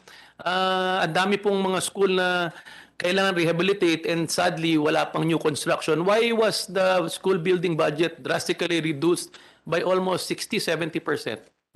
Mr. Chair, Madam Chair, this is because of the absorptive capacity po of the agency. To date po, what I have po is that at this time po, as of June, it's only 20%. Anyway, ang palagi kasing sinisisi ng department, Madam Secretary, yung DBM. So para marinig ng lahat, kaya nagkakaroon ng absorption capacity problem or savings na hindi unexpected, is sinasabi hindi raw natatransfer ng DBM ang pera sa kanila. And secondly, hindi na-obligate ng ahensya. So maybe briefly lang, I will fully support your nomination, ma'am, and we don't want to delay, but just clarify that issue. No? It's already October in 2 days. Meron pa bang hindi natatransfer sa mga ahensya that was already in the GAA? For this year po kasi meron pa pong for later release eh. Marami pa pong pondo ang hindi pa po natatransfer because we have to endorse the projects po to the office of the president. But for next year po, we will make sure na wala na pong for later release and the GAA will be the release document po. But ma'am, in areas, for example, in Bicol, rainy season starts October. By the time that's released, hindi na rin talaga ma-implement kasi umuulan na. So, that's really not good. Anyway, I fully support Secretary Mina, mabait, magaling, and maraming salamat to our colleagues for supporting her. Thank you. I'd like to recognize Senator Cynthia Villar and then Senator Alan Cayetano. I would like just to make a manifestation with regards to the comment that kaya hindi binibigyan ng school building dahil walang ability to construct ang DepEd, yung ba? Hindi po kasi the money po is sa DPWH po Kaya sila nga, po alam yung ko sa DPWH, the DPWH was not able to construct the school building. Yes po, marami po ang hindi pa po nila nagagawa po. Pero hindi naman dating ganun eh. Baka yung transition lang yan. Kasi can I add to that? before, it was with DPWH kasi ayaw gawin niya ni yung Secretary of DepEd. So, inilipat niya lahat sa DPWH. Parang wala namang problemang ganun. Hindi, kasi ganito yan eh, no? It's okay that the repair of school building is under the DepEd, but new construction is under the DPWH. However, one requirement that the DepEd is requiring prior to the construction of the public works is the soil testing, no? They cannot construct without soil testing. And traditionally, yearly, nire-release yan October. If you will look, October pa yan marirelease for the past 10 years. Because ang sagot, wala raw budget sa soil testing. I would like to appeal to our colleagues. We'd like to accommodate your questions, but please keep it short, also the response. Senator Alan, I'm sorry. Akala ko nag-hi lang sa akin si Cheese. Yung pala, may question. I should have known, di ba? Why would I expect? Senator Cheese is recognized. Thank you, Madam Chairman, Mr. Senate President, distinguished colleagues and members of the CA. Madam Secretary, good afternoon. Just some policy questions. Earlier, someone asked you about cash-based budgeting, and then you said it is a policy to spend only the money that was allocated. Ang problema ko doon, Secretary, ang dami yung nilagay na pondo na malalaki na imposible talaga ma-implement in 1 year. And for the past several years, DBM has asked Congress to extend the validity of the budget. Since we started cash-based, we have been extending it anyway. So, tingin nyo, tinatakot lang natin yung mga nag-i-implement. Alam naman nila, i-extend namin ulito eh.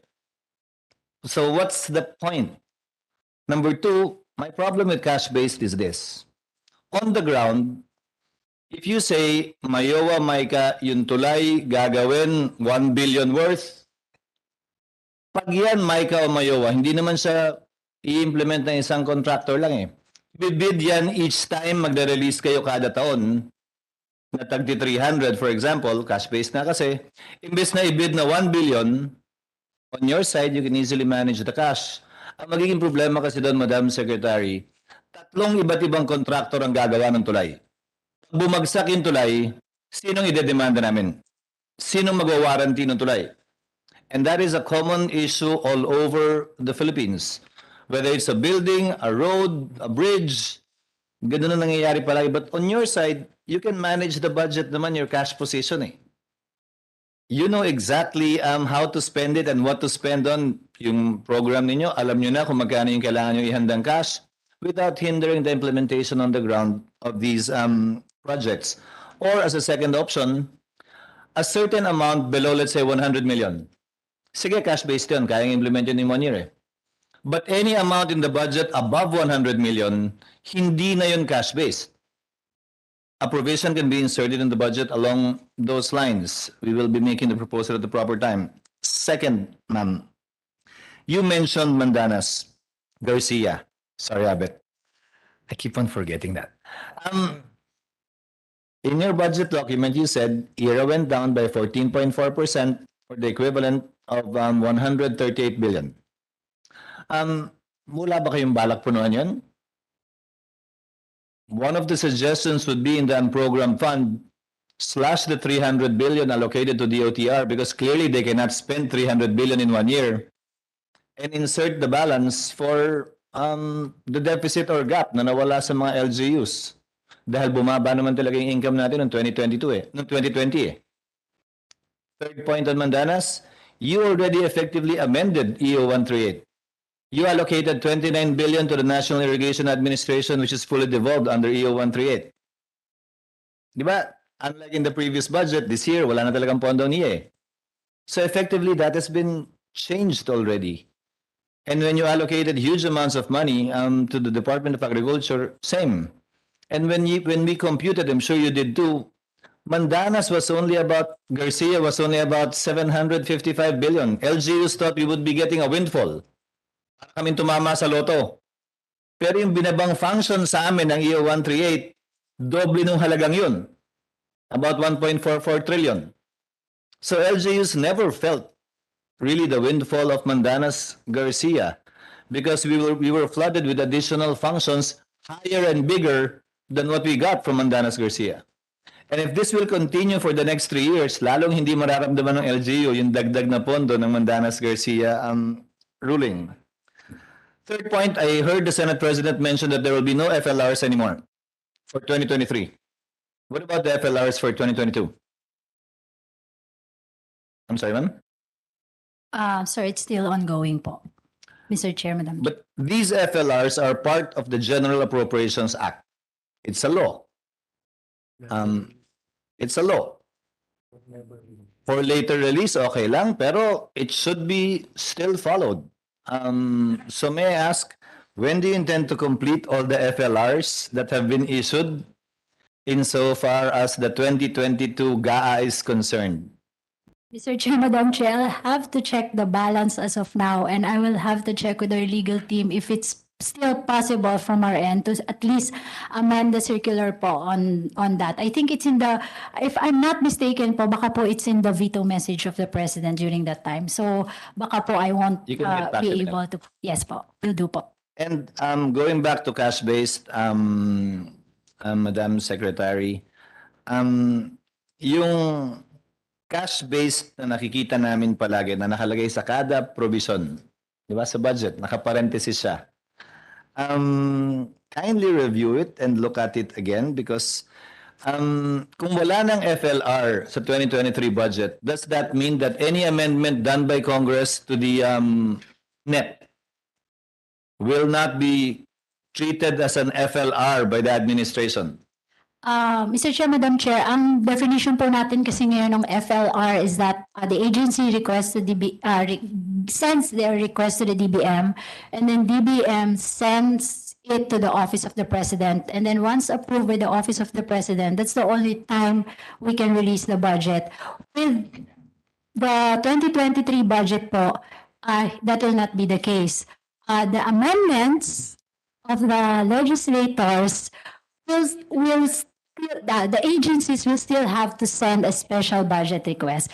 But mas mabilis na po yan. Isang linggo na po yan. Madam Secretary, there is a provision in your proposed budget for the 2023 GAA that DBM, as a general rule, will consider the budget as a release document if it is line item. However, you can decide, the DBM can decide which line items you can choose not to release immediately and for it not to be considered as part of the budget as release document rule. What would be the parameters of that? Would that encompass, for example, the amendments that will be introduced by members of Congress in relation to the NEP? For amendments po, we will release a separate circular on that. Special budget request lang po from the agency and then we'll process it. But ma'am, these are line item amendments.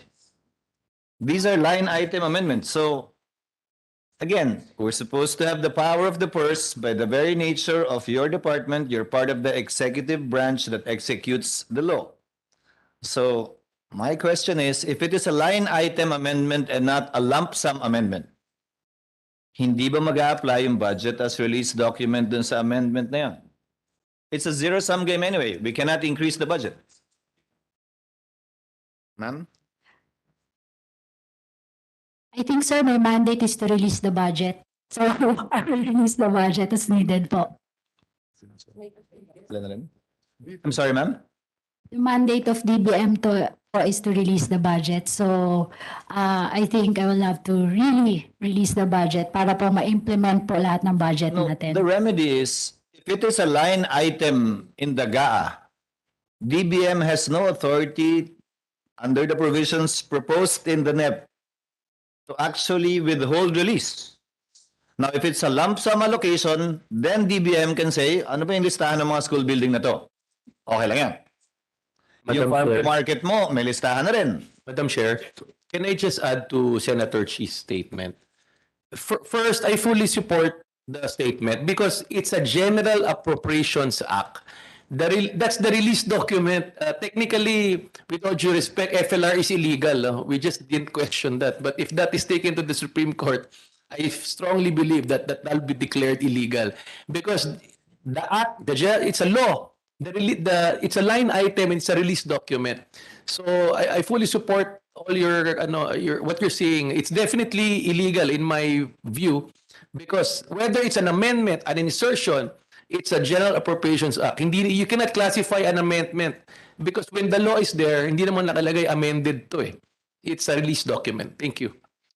One last point, Madam Chair. On the procurement law earlier mentioned in DBMPS, can you include in your reform the DBMPS the fact that a lot of LGUs buy common use supplies to the DBMPS, but by the time you get there, wala na rin bond paper, wala na rin ballpen, and yet we're supposed to pay them.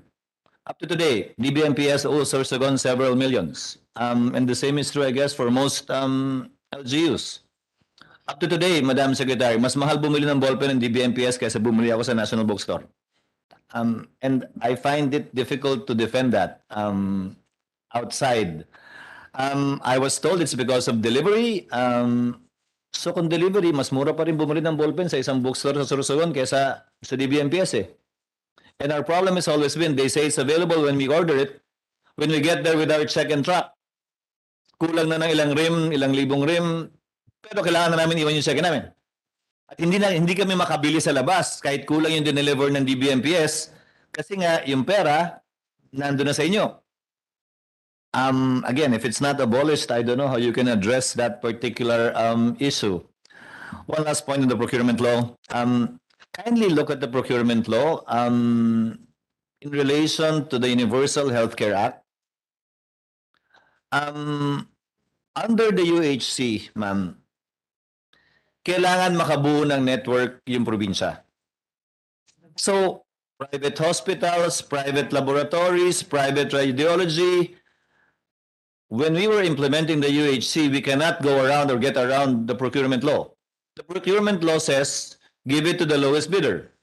UHC says, include as many as you can include. And there is no mode of entering into a contract with the private laboratories and private radiology clinics. Aside from sa sinabi pa ni Kong El Rey kanina, this would be a major hindrance to the implementation of the UHC, which this administration has vowed to fully implement during its term. hopefully amendments to the procurement law can be made along those lines. And a local concern, Madam Secretary, we did right sizing in Sorsogon when I was governor. But we were prevented by DBM from paying additional benefits to the employees we right sized today.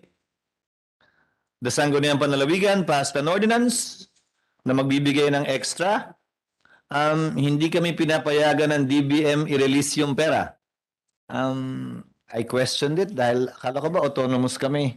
Pera naman namin yun, hindi niyo naman pera yun, hindi niyo naman binigay sa amin yun. Amin yun.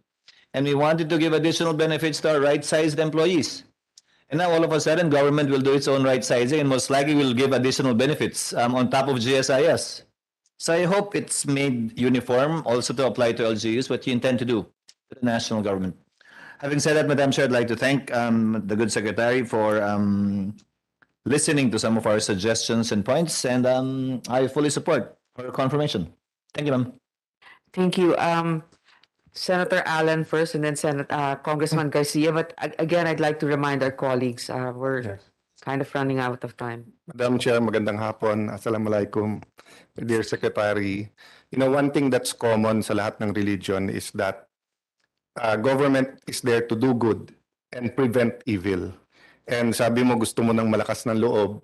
So gusto din namin ng Secretary na malakas din ang loob.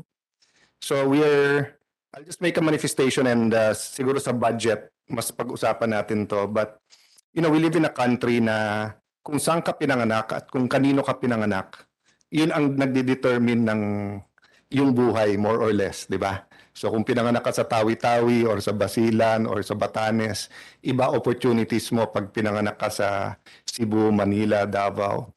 And depende sa apelyido mo. Sa pamilya mo, no? So, you're a woman in a predominantly male cabinet. You're a Muslim in a predominantly Catholic and Christian nation. So, you do understand how it is, you know, to grow up in the minority, if I can call it that. And I know a little bit about her background because yung pamilya niya ay mga taga Maharlika Village din.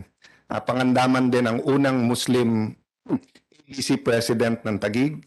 Pangandaman din ang unang councilor ng Taguig na Muslim. Pangandaman din or asawa ng isang pangandaman ng unang head of security na department head ng Taguig. So it's very difficult, di ba, to get equal opportunity. So I just like to ask yung lakas ng loob at yung innovation in your part. And siguro, I won't put you on the spot, pero wag naman maging punching bag ang DBM. Because I was listening to DepEd spokesperson. Kaya daw walang SPED budget. Dahil daw, sinubmit nila sa DBM at hindi inapprove ng DBM. Pero dun sa mga naging kabinete, alam natin na may tier 1 at tier 2 eh. So pag hindi mo nilagay sa tier 1, ibig sabihin hindi mo priority. Hindi necessarily talaga nalalabas sa budget yon. So meaning kung ang sabihin ni Secretary Mina sa akin, 10 billion ang DFA, I will submit 20. Pero naka-tier 1 yung 10 billion. So sure na ma-approve yung tier 1. So you can blame DBM all you want for tier 2. Ikaw naman naglagay doon. And we know that in any country, mga 8 to 12 or maybe even 16% depende sa country na yan, ang mga taong may disabilities, di ba? That's why SPED is very important. The second point sa innovation, nung teenagers tayo, di ba yung uso yung KKB eh, kanya-kanyang bayad, di ba? So, can we study kung pwedeng KKB din, kanya-kanyang bili? So, katulad kasi noon, no? 2.4 billion lang ang tinitignan natin sa DepEd. And this was before you, this administration to. Dapat 3 million students ang bibigyan ng load. Last minute, nilalagay sa DBMPS, laptop ang binibili, yung 25, naging 30, naging 58,000. So ang point ko, hindi ba pwedeng kanya-kanyang bili? So this year, may 8 billion daw sila for laptops sa DepEd. 11.7 billion for flexible learning, which includes tablets and smartphones, and 19.43 billion for self-learning modules. So sa akin, kung panay nakawan din nangyayari sa gobyerno, panay overpriced, di ba kaya natin binibid na bulto para mas mura eh? Pero kung ganun din lang, ba't na lang kung ang ABC is 25,000 for a laptop, ba't hindi lang natin bigyan ng teacher ng 25,000, siya na bumili, kung niya na selfie sarili niya, may resibo at may laptop, yun na yung kanyang yung auditing purposes. No, ganun din tractor.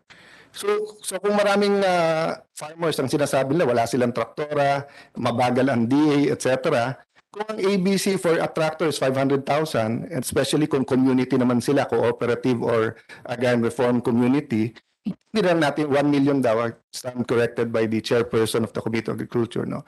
But hindi lang natin bigyan ng 1 million, sila na yung bumili, no? So I just like you to look into and let's have a discussion about all of this. And of course, yung budget ng Department of Migrant Workers, no? I'm very happy that this administration made it a priority, as nominated or appointed a person very much respected in the OFW committee, Secretary Ople. But of course, if we don't put the money for her office and for the department, hindi rin sila makaka-function. So I'll stop there in the interest of time, and of course, again, no, support the Lady Secretary. And as I said, no, it's going to be a hard job because you're not just going to be a DBM Secretary, you're going to be a advocate for women. Senator Pia Cayetano, ang ka-sharing ko sa CA, spoke to you yesterday and said, please push for equal opportunity for women in all parts of government. Wag mo silang bigyan ng budget unless they give women equal opportunity. Thank you very much, Chair.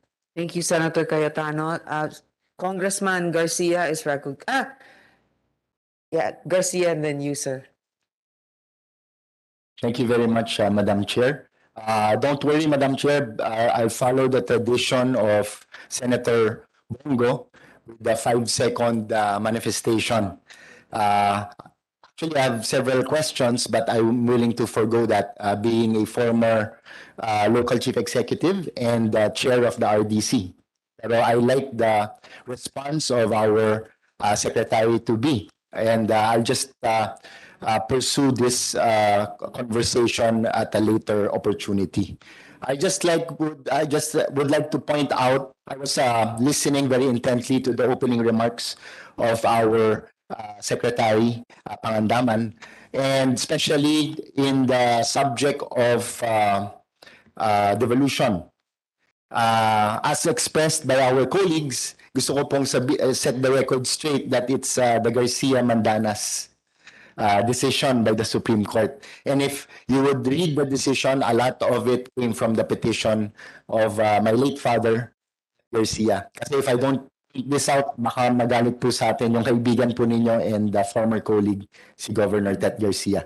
And final point po, it was really meant to be an over and above allocation for the LGUs, and not to be a burden to the LGUs. Even if you ask those who penned the decision, especially Governor Velasco, who used to be a Supreme Court Justice. So, ma-explain niya lahat when you meet with him in ULAP in the future. Having said that, Madam Chair, I fully support the confirmation of our very competent, very intelligent Secretary. Thank you very much, Madam Chair. Congressman Gasutaya is recognized. Thank you, Madam Chair. Just one point. We approved several laws in previous Congresses about establishment of LTO licensing centers all over the Philippines. I think we have 7, if I'm not mistaken, and that includes the one in Bacolod City, Honorable Chair. So we respectfully request our good Secretary if she can look into the non-issuance of NOSCA, Honorable Chair. Laking bagay nito, no, sa mga probinsya para makatulong. And I'd also like to manifest my full support to the confirmation of Secretary Mina. Salamat po, Madam Chair. Thank you, sir. All right. Madam Chair, just a very brief manifestation. Congressman Duron is recognized. Thank you, Madam Chair. Earlier, our majority leader mentioned about amending the procurement law. With all due respect to our majority leader, the framers of the procurement law provided the safeguards by putting the requirement for single largest completed contract to ensure financial eligibility and to establish track record of any bidder for any public tender.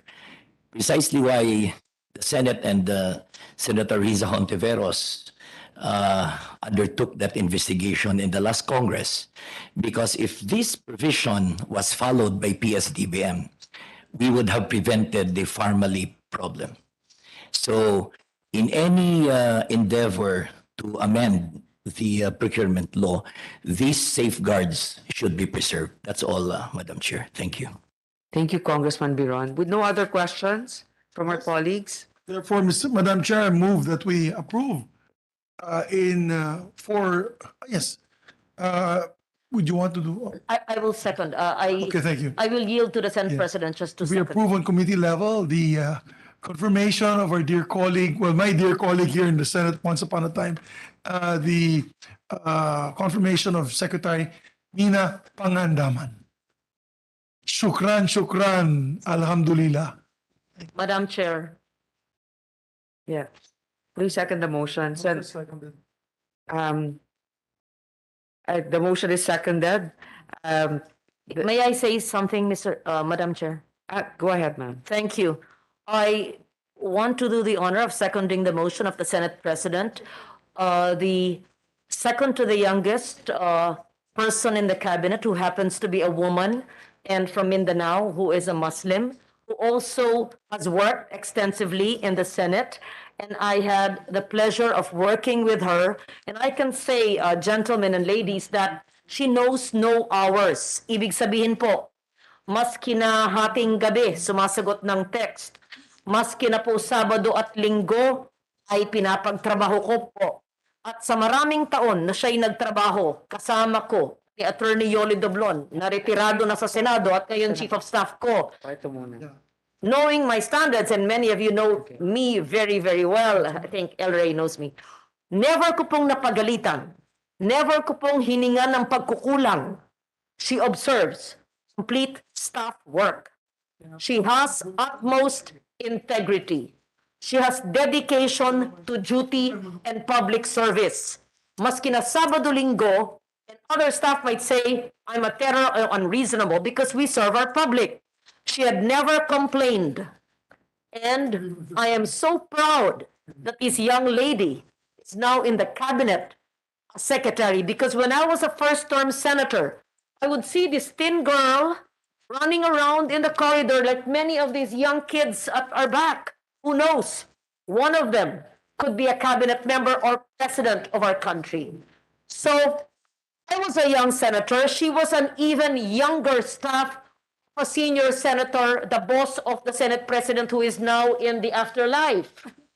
But I would see this young girl, thin, running around, working so hard, who was not even chief of staff right away. She was a not even director level, just LSO.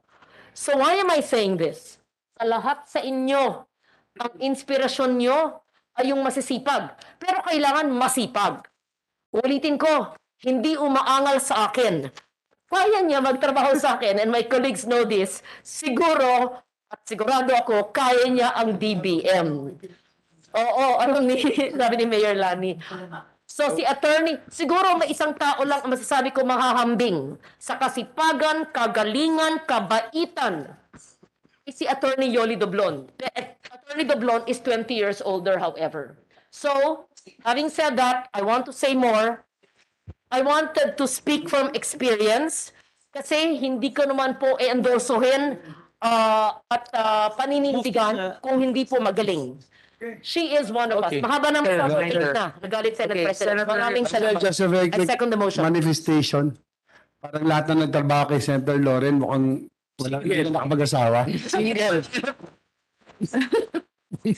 Okay. Okay. There is a motion to recommend to the plenary for the commission to confirm the ad interim appointment of Ms. Amena Flaminiano Pangandaman. Is there any objection? The chair hears none. Approved. The same is hereby approved. Let's go to the plenary. Madam Chair, there being no other matter to discuss, I move to adjourn the meeting. Proceed to plenary.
8th plenary session of the Commission on Appointments of the first regular session of the 19th Congress is hereby called to order.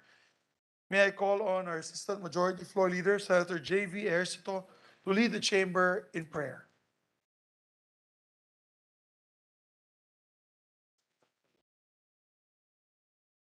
Heavenly Father, in today's plenary session, we humbly implore your divine wisdom and guidance as we perform once more our mandate as the Commission on Appointments.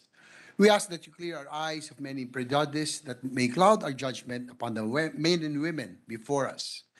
Give us the ears to receive the truth and shun any falsehood that might find its way to this chamber. Speak to our lips so that every word spoken within these halls shall reflect your most holy will. Make us the instruments of your plan for our people, and may the decisions we make here today glorify you and your holy name. Heavenly Father, we give you the highest of thanks for embracing our people amidst the onslaught of Typhoon Carding.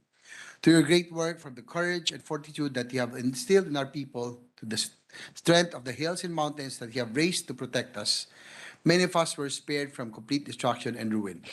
At the same time, we pray for those who endure the full brunt of the storm, especially those who in the line of duty have recently joined your angels in praising and glorifying you.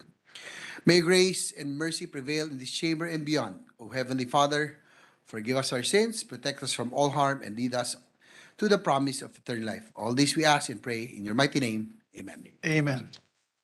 Please remain standing for the singing of the Philippine National Anthem.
Secretary, please call the roll call of members. The honorable members of the Commission on Appointments, Maria Lourdes Nancy S. Binay, Virginel G. Biron, Alan Peter Compañero S. Cayetano, Joseph Victor G. Ejercito, Francis Chis G. Escudero, Jinggoy Ejercito Estrada, Albert Garcia, Greg G. Gasataya, Christopher Bong Go, Ramon N. Guico Jr., Risa Ontiveros, Lauren Legarda, Oscar Oka G. Malapitan, Rodante D. Marcoleta, Amy R. Marcos, Lani Mercado Revilla, Jose Gay G. Padernos, Johnny T. Pimentel, Grace Poe, Jordine Jesus M. Romualdo, Manuel T. Sagarbaria, Francis Tol N. Tolentino, Luis Raymond L. Ray F. Villafuerte Jr., Present. Cynthia A. Villar. The chair is present. With 24 members present, the chair declares presence of a quorum. Joint Leader. Mr. Chair, I move to defer the consideration and approval of the journal of the plenary session held on September 27, 2022 until the next plenary session of the Commission on Appointments. There being no objection to the motion of the Majority Floor Leader, motion is approved.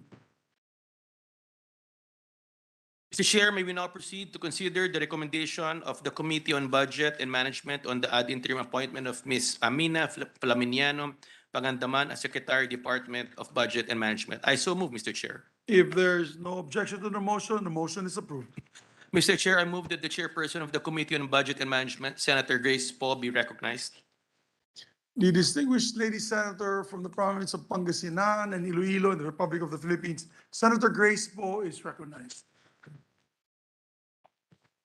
Thank you. Mr. President, as chairperson of the Senate contingent to the Bicameral Conference Committee on the disagreeing provisions of Senate Bill number 13, no, wait a minute. Senate Bill, I'm sorry.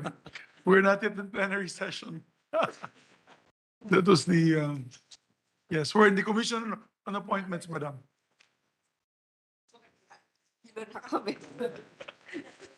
Bicameral appointment, SIM card. It's all right, you're excused. You just passed the SIM card law, so don't worry.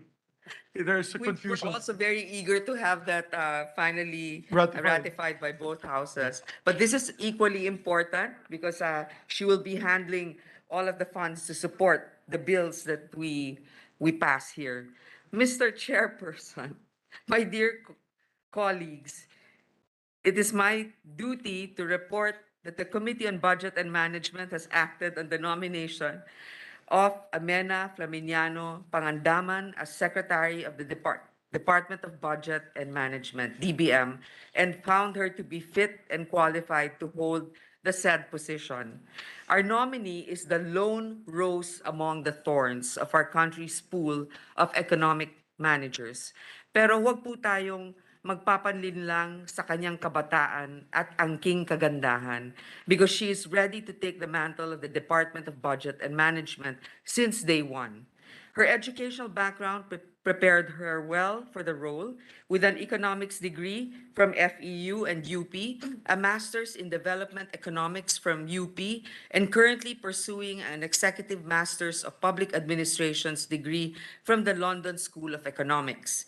Further, Secretary Mina was trained by heavyweights such as the great Senator Edgardo J. Angara, Senate President Pro Tempore Loren Legarda, who was chairperson of the Senate Committee on Finance back in the days, and the renowned economist and DOF Secretary Benjamin Diokno.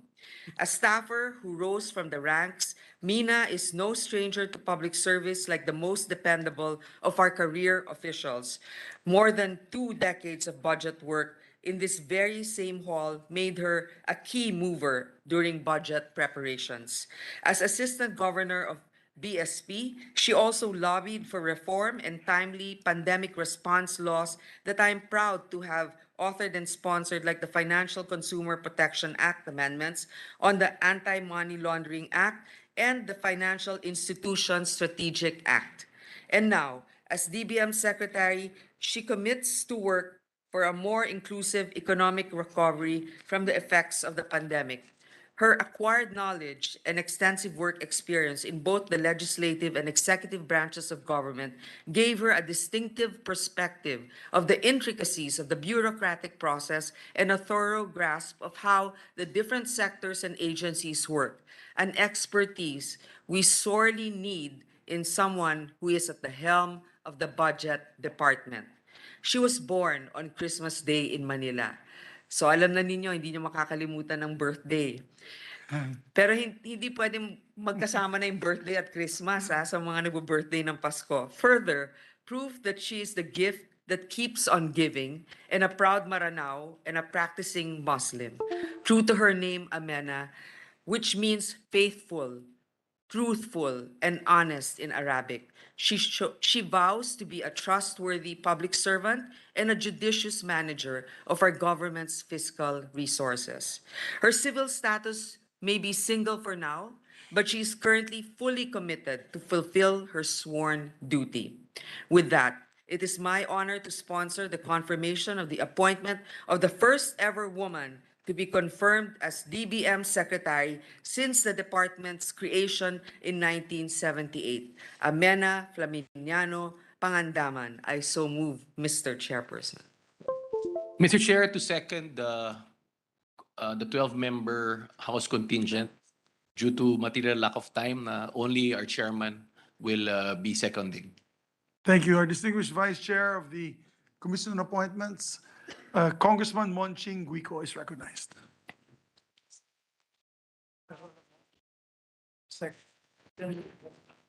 Mr. Chairman, and dear colleagues of this august body, our appointee is not new to the works of fiscal management, having served in various significant capacities during her stints as Undersecretary in the DBM, and later as Assistant Governor in the Bangko Sentral ng Pilipinas.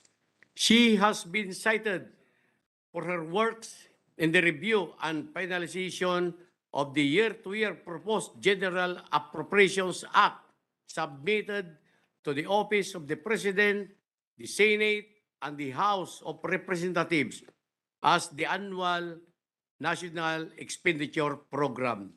Moreover, she was recognized as the key implementer of the BSP's strategic initiative, bringing the central bank closer to the Filipino people. Mr. Chair, dear colleagues, it is my privilege to second the motion to confirm the ad interim appointment of Amina Flaminiano Pangandaman as Secretary of the Department of Budget and Management. I so move, Mr. Chair. Maraming salamat po. Majority Leader. Mr. Chair, Secretary Mina is a very popular secretary. Most of our members want to second. But again, due to lack of material time, we will just insert to the records their support. And a lot of senators and congressmen here would like to show their support. But again, as mentioned, they will just put it in the record, Mr. Chair. On the part of the majority, we fully support the ad interim appointment of Secretary Mina Pangandaman. So move, Mr. Chair. Chairman, on the part of the minority, may I just repeat the line I said in the hearing that she's a woman in a predominantly male cabinet. She's a Muslim in a predominantly Catholic and Christian nation. She's no stranger in being a minority. She doesn't only have a strong voice, now she has a big voice, a budget. So we are hoping that many of those who are voiceless and minority in the Philippines will have a voice in the cabinet. So in behalf of the minority, we have no objection and we wish her well. Thank you. And if I may, there's no one more excited and happy and delighted to see her as Cabinet Secretary. When I saw her here working in the halls of Congress, both being trained, myself and her, by the late, great Senator Edgardo Angara, whose son is with us also as chairman of the Committee on Finance. So being a fellow Mindanaoan and a Muslim at that, I'm very proud of her for occupying this post. Without further ado, because I know she's wanted in the House of Representatives, there being no objection to the motion to approve, the chair hearing none, Ms. Mina Flaminiano Pangandaman as Secretary, Department of Budget and Management, is hereby confirmed. Congratulations po.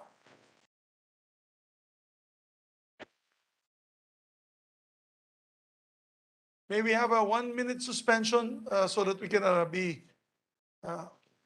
have a photo with the good secretary, as this is a historic day. May I ask the members to join us, join the podium, please. The secretary.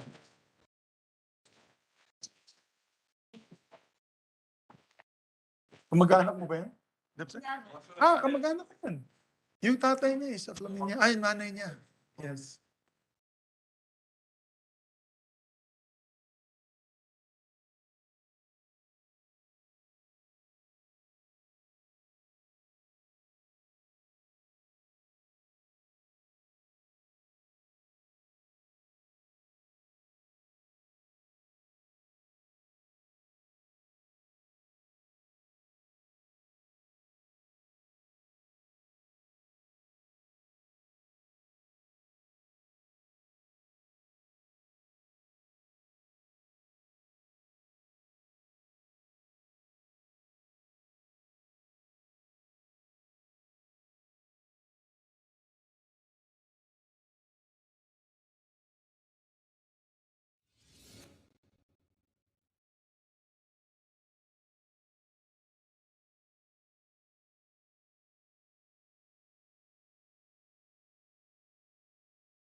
The recommendation of the Committee on Foreign Affairs on the ad interim appointment of Mr. Enrique Austria Manalo as Secretary, Department of Foreign Affairs, and the nominations of the 23 officials in the Department of Foreign Affairs. There being no objection to the motion, motion is approved. Mr. Chair, I move that the chairperson of the Committee on Foreign Affairs, Senator Jinggoy Ejercito Estrada, be recognized. The distinguished gentleman from City of San Juan, Senator Estrada, is recognized. Thank you, Mr. Chair. Mr. Chairman, distinguished members of the Commission on Appointments, this representation as Chairman of the Committee on Foreign Affairs presided over a public hearing this morning to consider and deliberate on the ad interim appointment of Enrique Austria Manalo as Secretary of the Department of Foreign Affairs. Your committee determined he is fit and qualified and ruled to recommend his appointment for confirmation of the Commission and Bank. Distinguished colleagues, it is my distinct privilege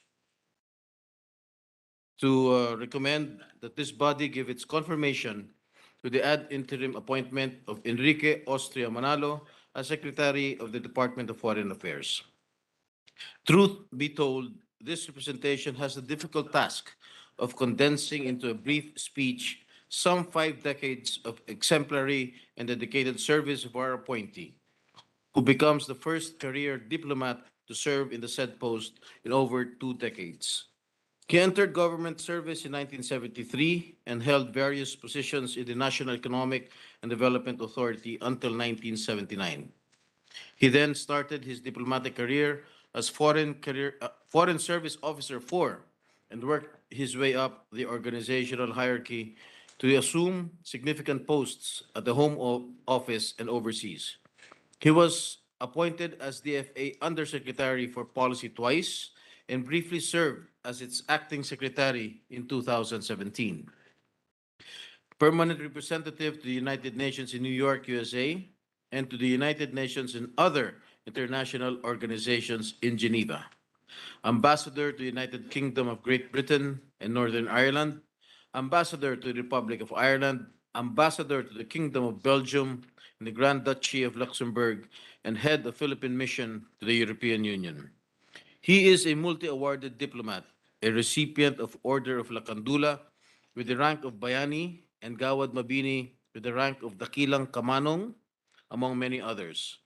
He is widely praised by his peers and colleagues, and his appointment was lauded across the diplomatic service community, a testament to his professionalism, competence, and outstanding work throughout his professional career.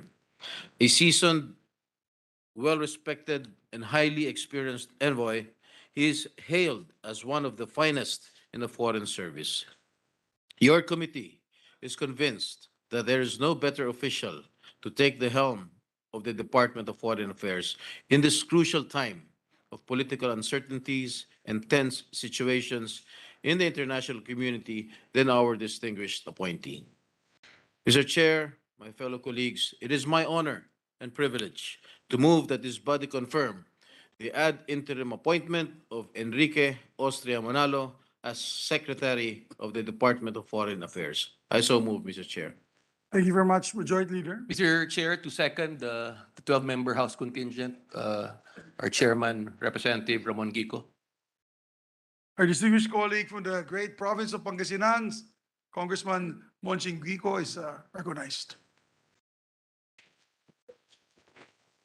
Mr. Chairman and fellow members of this commission, our appointee is an accomplished and seasoned career diplomat who has, with the department, more than half of his life.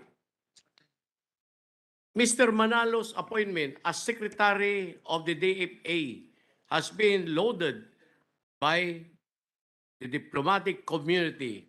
He is described as many as one of the finest diplomats in the Foreign Service who has participated and chaired several UN bodies. His vast experience earned him a keen understanding of the workings and the dynamics of multilateral diplomacy. Without a doubt, this highly intelligent, competent, and hardworking gentleman standing before us in this chamber today deserves the appointment. So, Mr. Chair, Dear colleagues, it is my honor to second the motion to confirm the ad interim appointment of Enrique Austria Manalo as Secretary of the Department of Foreign Affairs. I so move, Mr. Chair. Mr. Chair, other members would like to second and manifest, and they will just submit their sponsorship for records. On the part of the majority, Mr. Chair, we fully support the ad interim appointment of Mr. Enrique Austria Manalo as Secretary of the Department of Foreign Affairs. Mr. Chairman, on the part of the minority, we join the statement of the chairperson, Senator Estrada, and we're very happy with the DFA family to have a career official who's very much qualified. And I think his work in the next years will bear out that he's worthy to be confirmed today. So thank you very much and congratulations to the nominee. Thank you. And if I may, it's very inspiring to see a career official rising up to the ranks to become secretary. So without further ado, Secretary, being no other member wishes to manifest, as well as being no objection to the motion, the ad interim appointment of Mr. Enrique Austria Manalo as Secretary of the Department of Foreign Affairs is hereby confirmed. Congratulations, sir. Mr. Chair, I move that the chairperson of the Committee on Foreign Affairs, Senator Jinggoy Ejercito Estrada, be again recognized.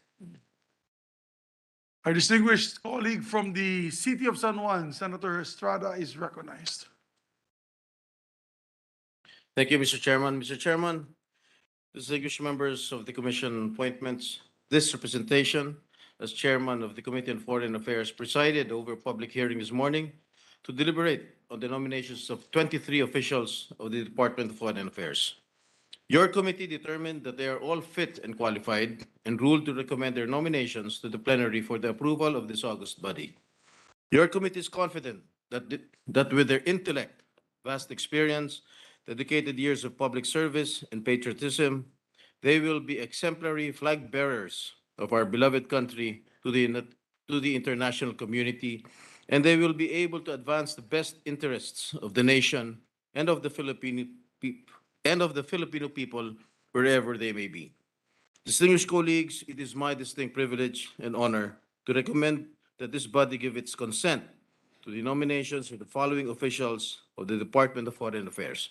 First, Mr. Joseph Gerard Pacani Angeles, Chief of Mission Class 1 as Ambassador Extraordinary and Plenipotentiary to the Federative Republic of Brazil, with concurrent jurisdiction of the Republic of Colombia, the Cooperative Republic of Guyana, the Republic of Suriname, and the Bolivarian Republic of Venezuela.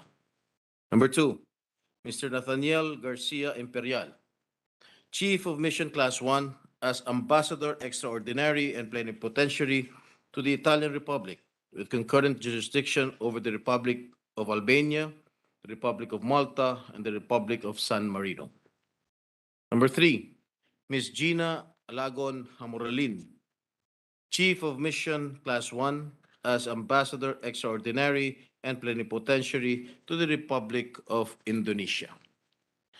Number four, Mr. Jaime Victor Badillo Leda, my classmate, Chief of Mission Class 1 as Ambassador Extraordinary and Plenipotentiary to the Kingdom of Belgium, with concurrent jurisdiction over the Grand Duchy of Luxembourg. Number five, Mr. Medardo Antonio Gonzalez Macareg, Chief of Mission Class 1 as Ambassador Extraordinary and Plenipotentiary to the Republic of Singapore. Number six, who is present online, Mr. Eduardo Ramos Meñez, Chief of Mission Class 1 as Ambassador Extraordinary and Plenipotentiary to the Czech Republic.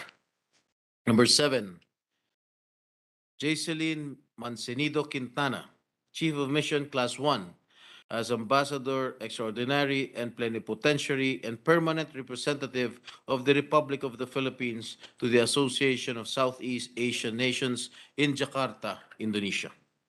Number eight, Chief of Mission, Mr. Wilfredo Cunanan Santos, Chief of Mission Class 1 as Ambassador Extraordinary and Plenipotentiary to the Hashemite Kingdom of Jordan, with concurrent jurisdiction over the state of Palestine.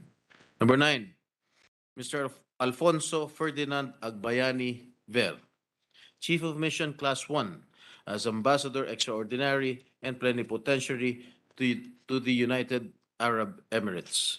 Number 10, Ms. Grace Tolentino Cruz Fabella, Chief of Mission Class 2, as Ambassador Extraordinary and Plenipotentiary to the Argentine Republic with concurrent jurisdiction over the plurinational state of Bolivia, the Republic of Paraguay, and the Oriental Republic of Uruguay.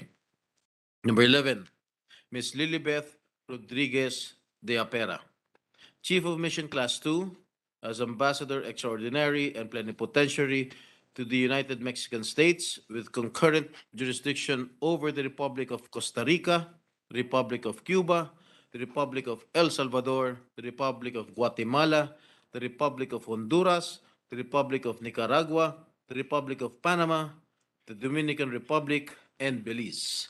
Number 12, Ms. Lilibeth Velasco Pono, Chief of Mission Class 2, as Ambassador Extraordinary and Plenipotentiary to the State of Qatar. Number 13, Mr. Pedro Ramirez Lailo Jr., as Ambassador Extraordinary and Plenipotentiary to the State of Israel, with the salary and emoluments of a Chief of Mission Class 1. Number 14, Mr. Philip Jones Luillier, as Ambassador Extraordinary and Plenipotentiary to the Kingdom of Spain, including the Canary Islands, with the salary and emoluments of a Chief of Mission Class 1. Number 15, Mr. Adelio Angelito Soriano Cruz to the rank of Chief of Mission Class 1. 16, Mr. Daniel Ramos Espiritu to the rank of Chief of Mission Class 1. Number 17, Mr. Christopher Baltasar Montero to the rank of Chief of Mission Class 1. Number 18, Mr. Gines Jaime Ricardo Dacanay Galiaga to the rank of Chief of Mission Class 2. Number 19, Mr. Mersole Hala Melior to the rank of Mission Class 2. Number 20, Mr. Jason Jovencio Aljibe Anasarias to the rank of Career Minister. 21, Ms. Maria Cynthia Paras Pelayo to the rank of Career Minister. Number 22, Mr. Jeronimo Capiendo Suligin Jr. to the rank of Foreign Service Officer Class 1. And finally, Ms. Elvie Ignacio de Guzman to the rank of Foreign Service Officer Class 2. I so move, Mr. Chairman. Mr. Chair, Majority Leader. Mr. Chair, on the part of the 12-member House contingent, may we recognize Congressman Ramon Gico to My second. distinguished colleague, for the Vice Chairman of the Commission on Appointments, Congressman Monching Gico is recognized.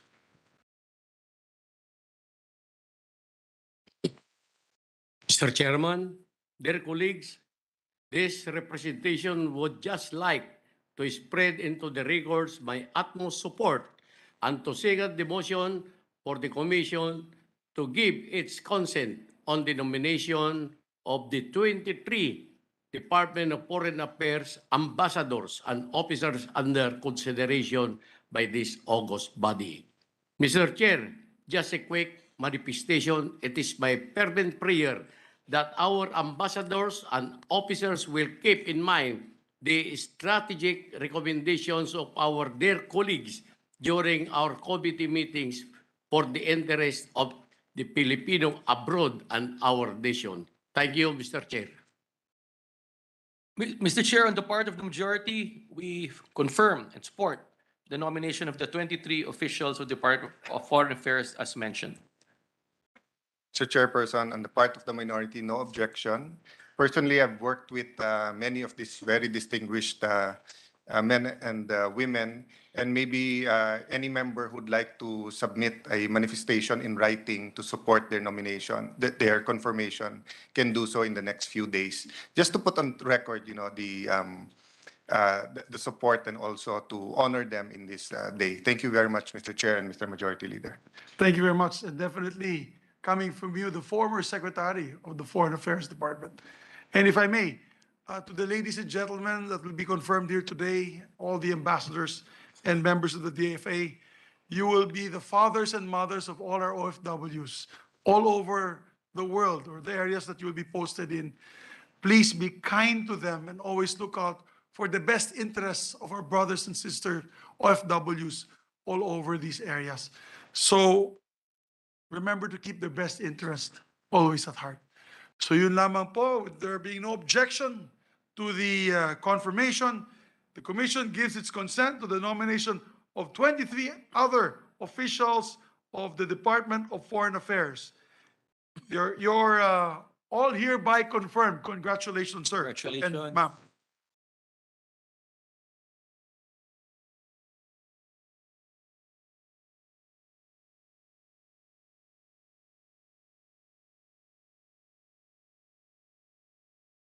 Please proceed, Majority Leader. Mr. Chair, may we now proceed to consider the recommendation of the Committee on Justice and Judicial and Bar Council on the ad interim appointment of Mr. Nesauro Hernandez Firme, member representing the Academe, Judicial and Bar Council, Supreme Court of the Philippines for a term expiring July 9, 2026, Vice Noel G. Tiham. I so move, Mr. Chair.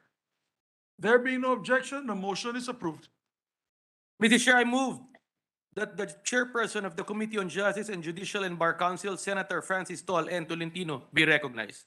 Our distinguished colleague from the great and historic province of Cavite, Senator Francis Tol Tolentino, is recognized. Thank you, Mr. President.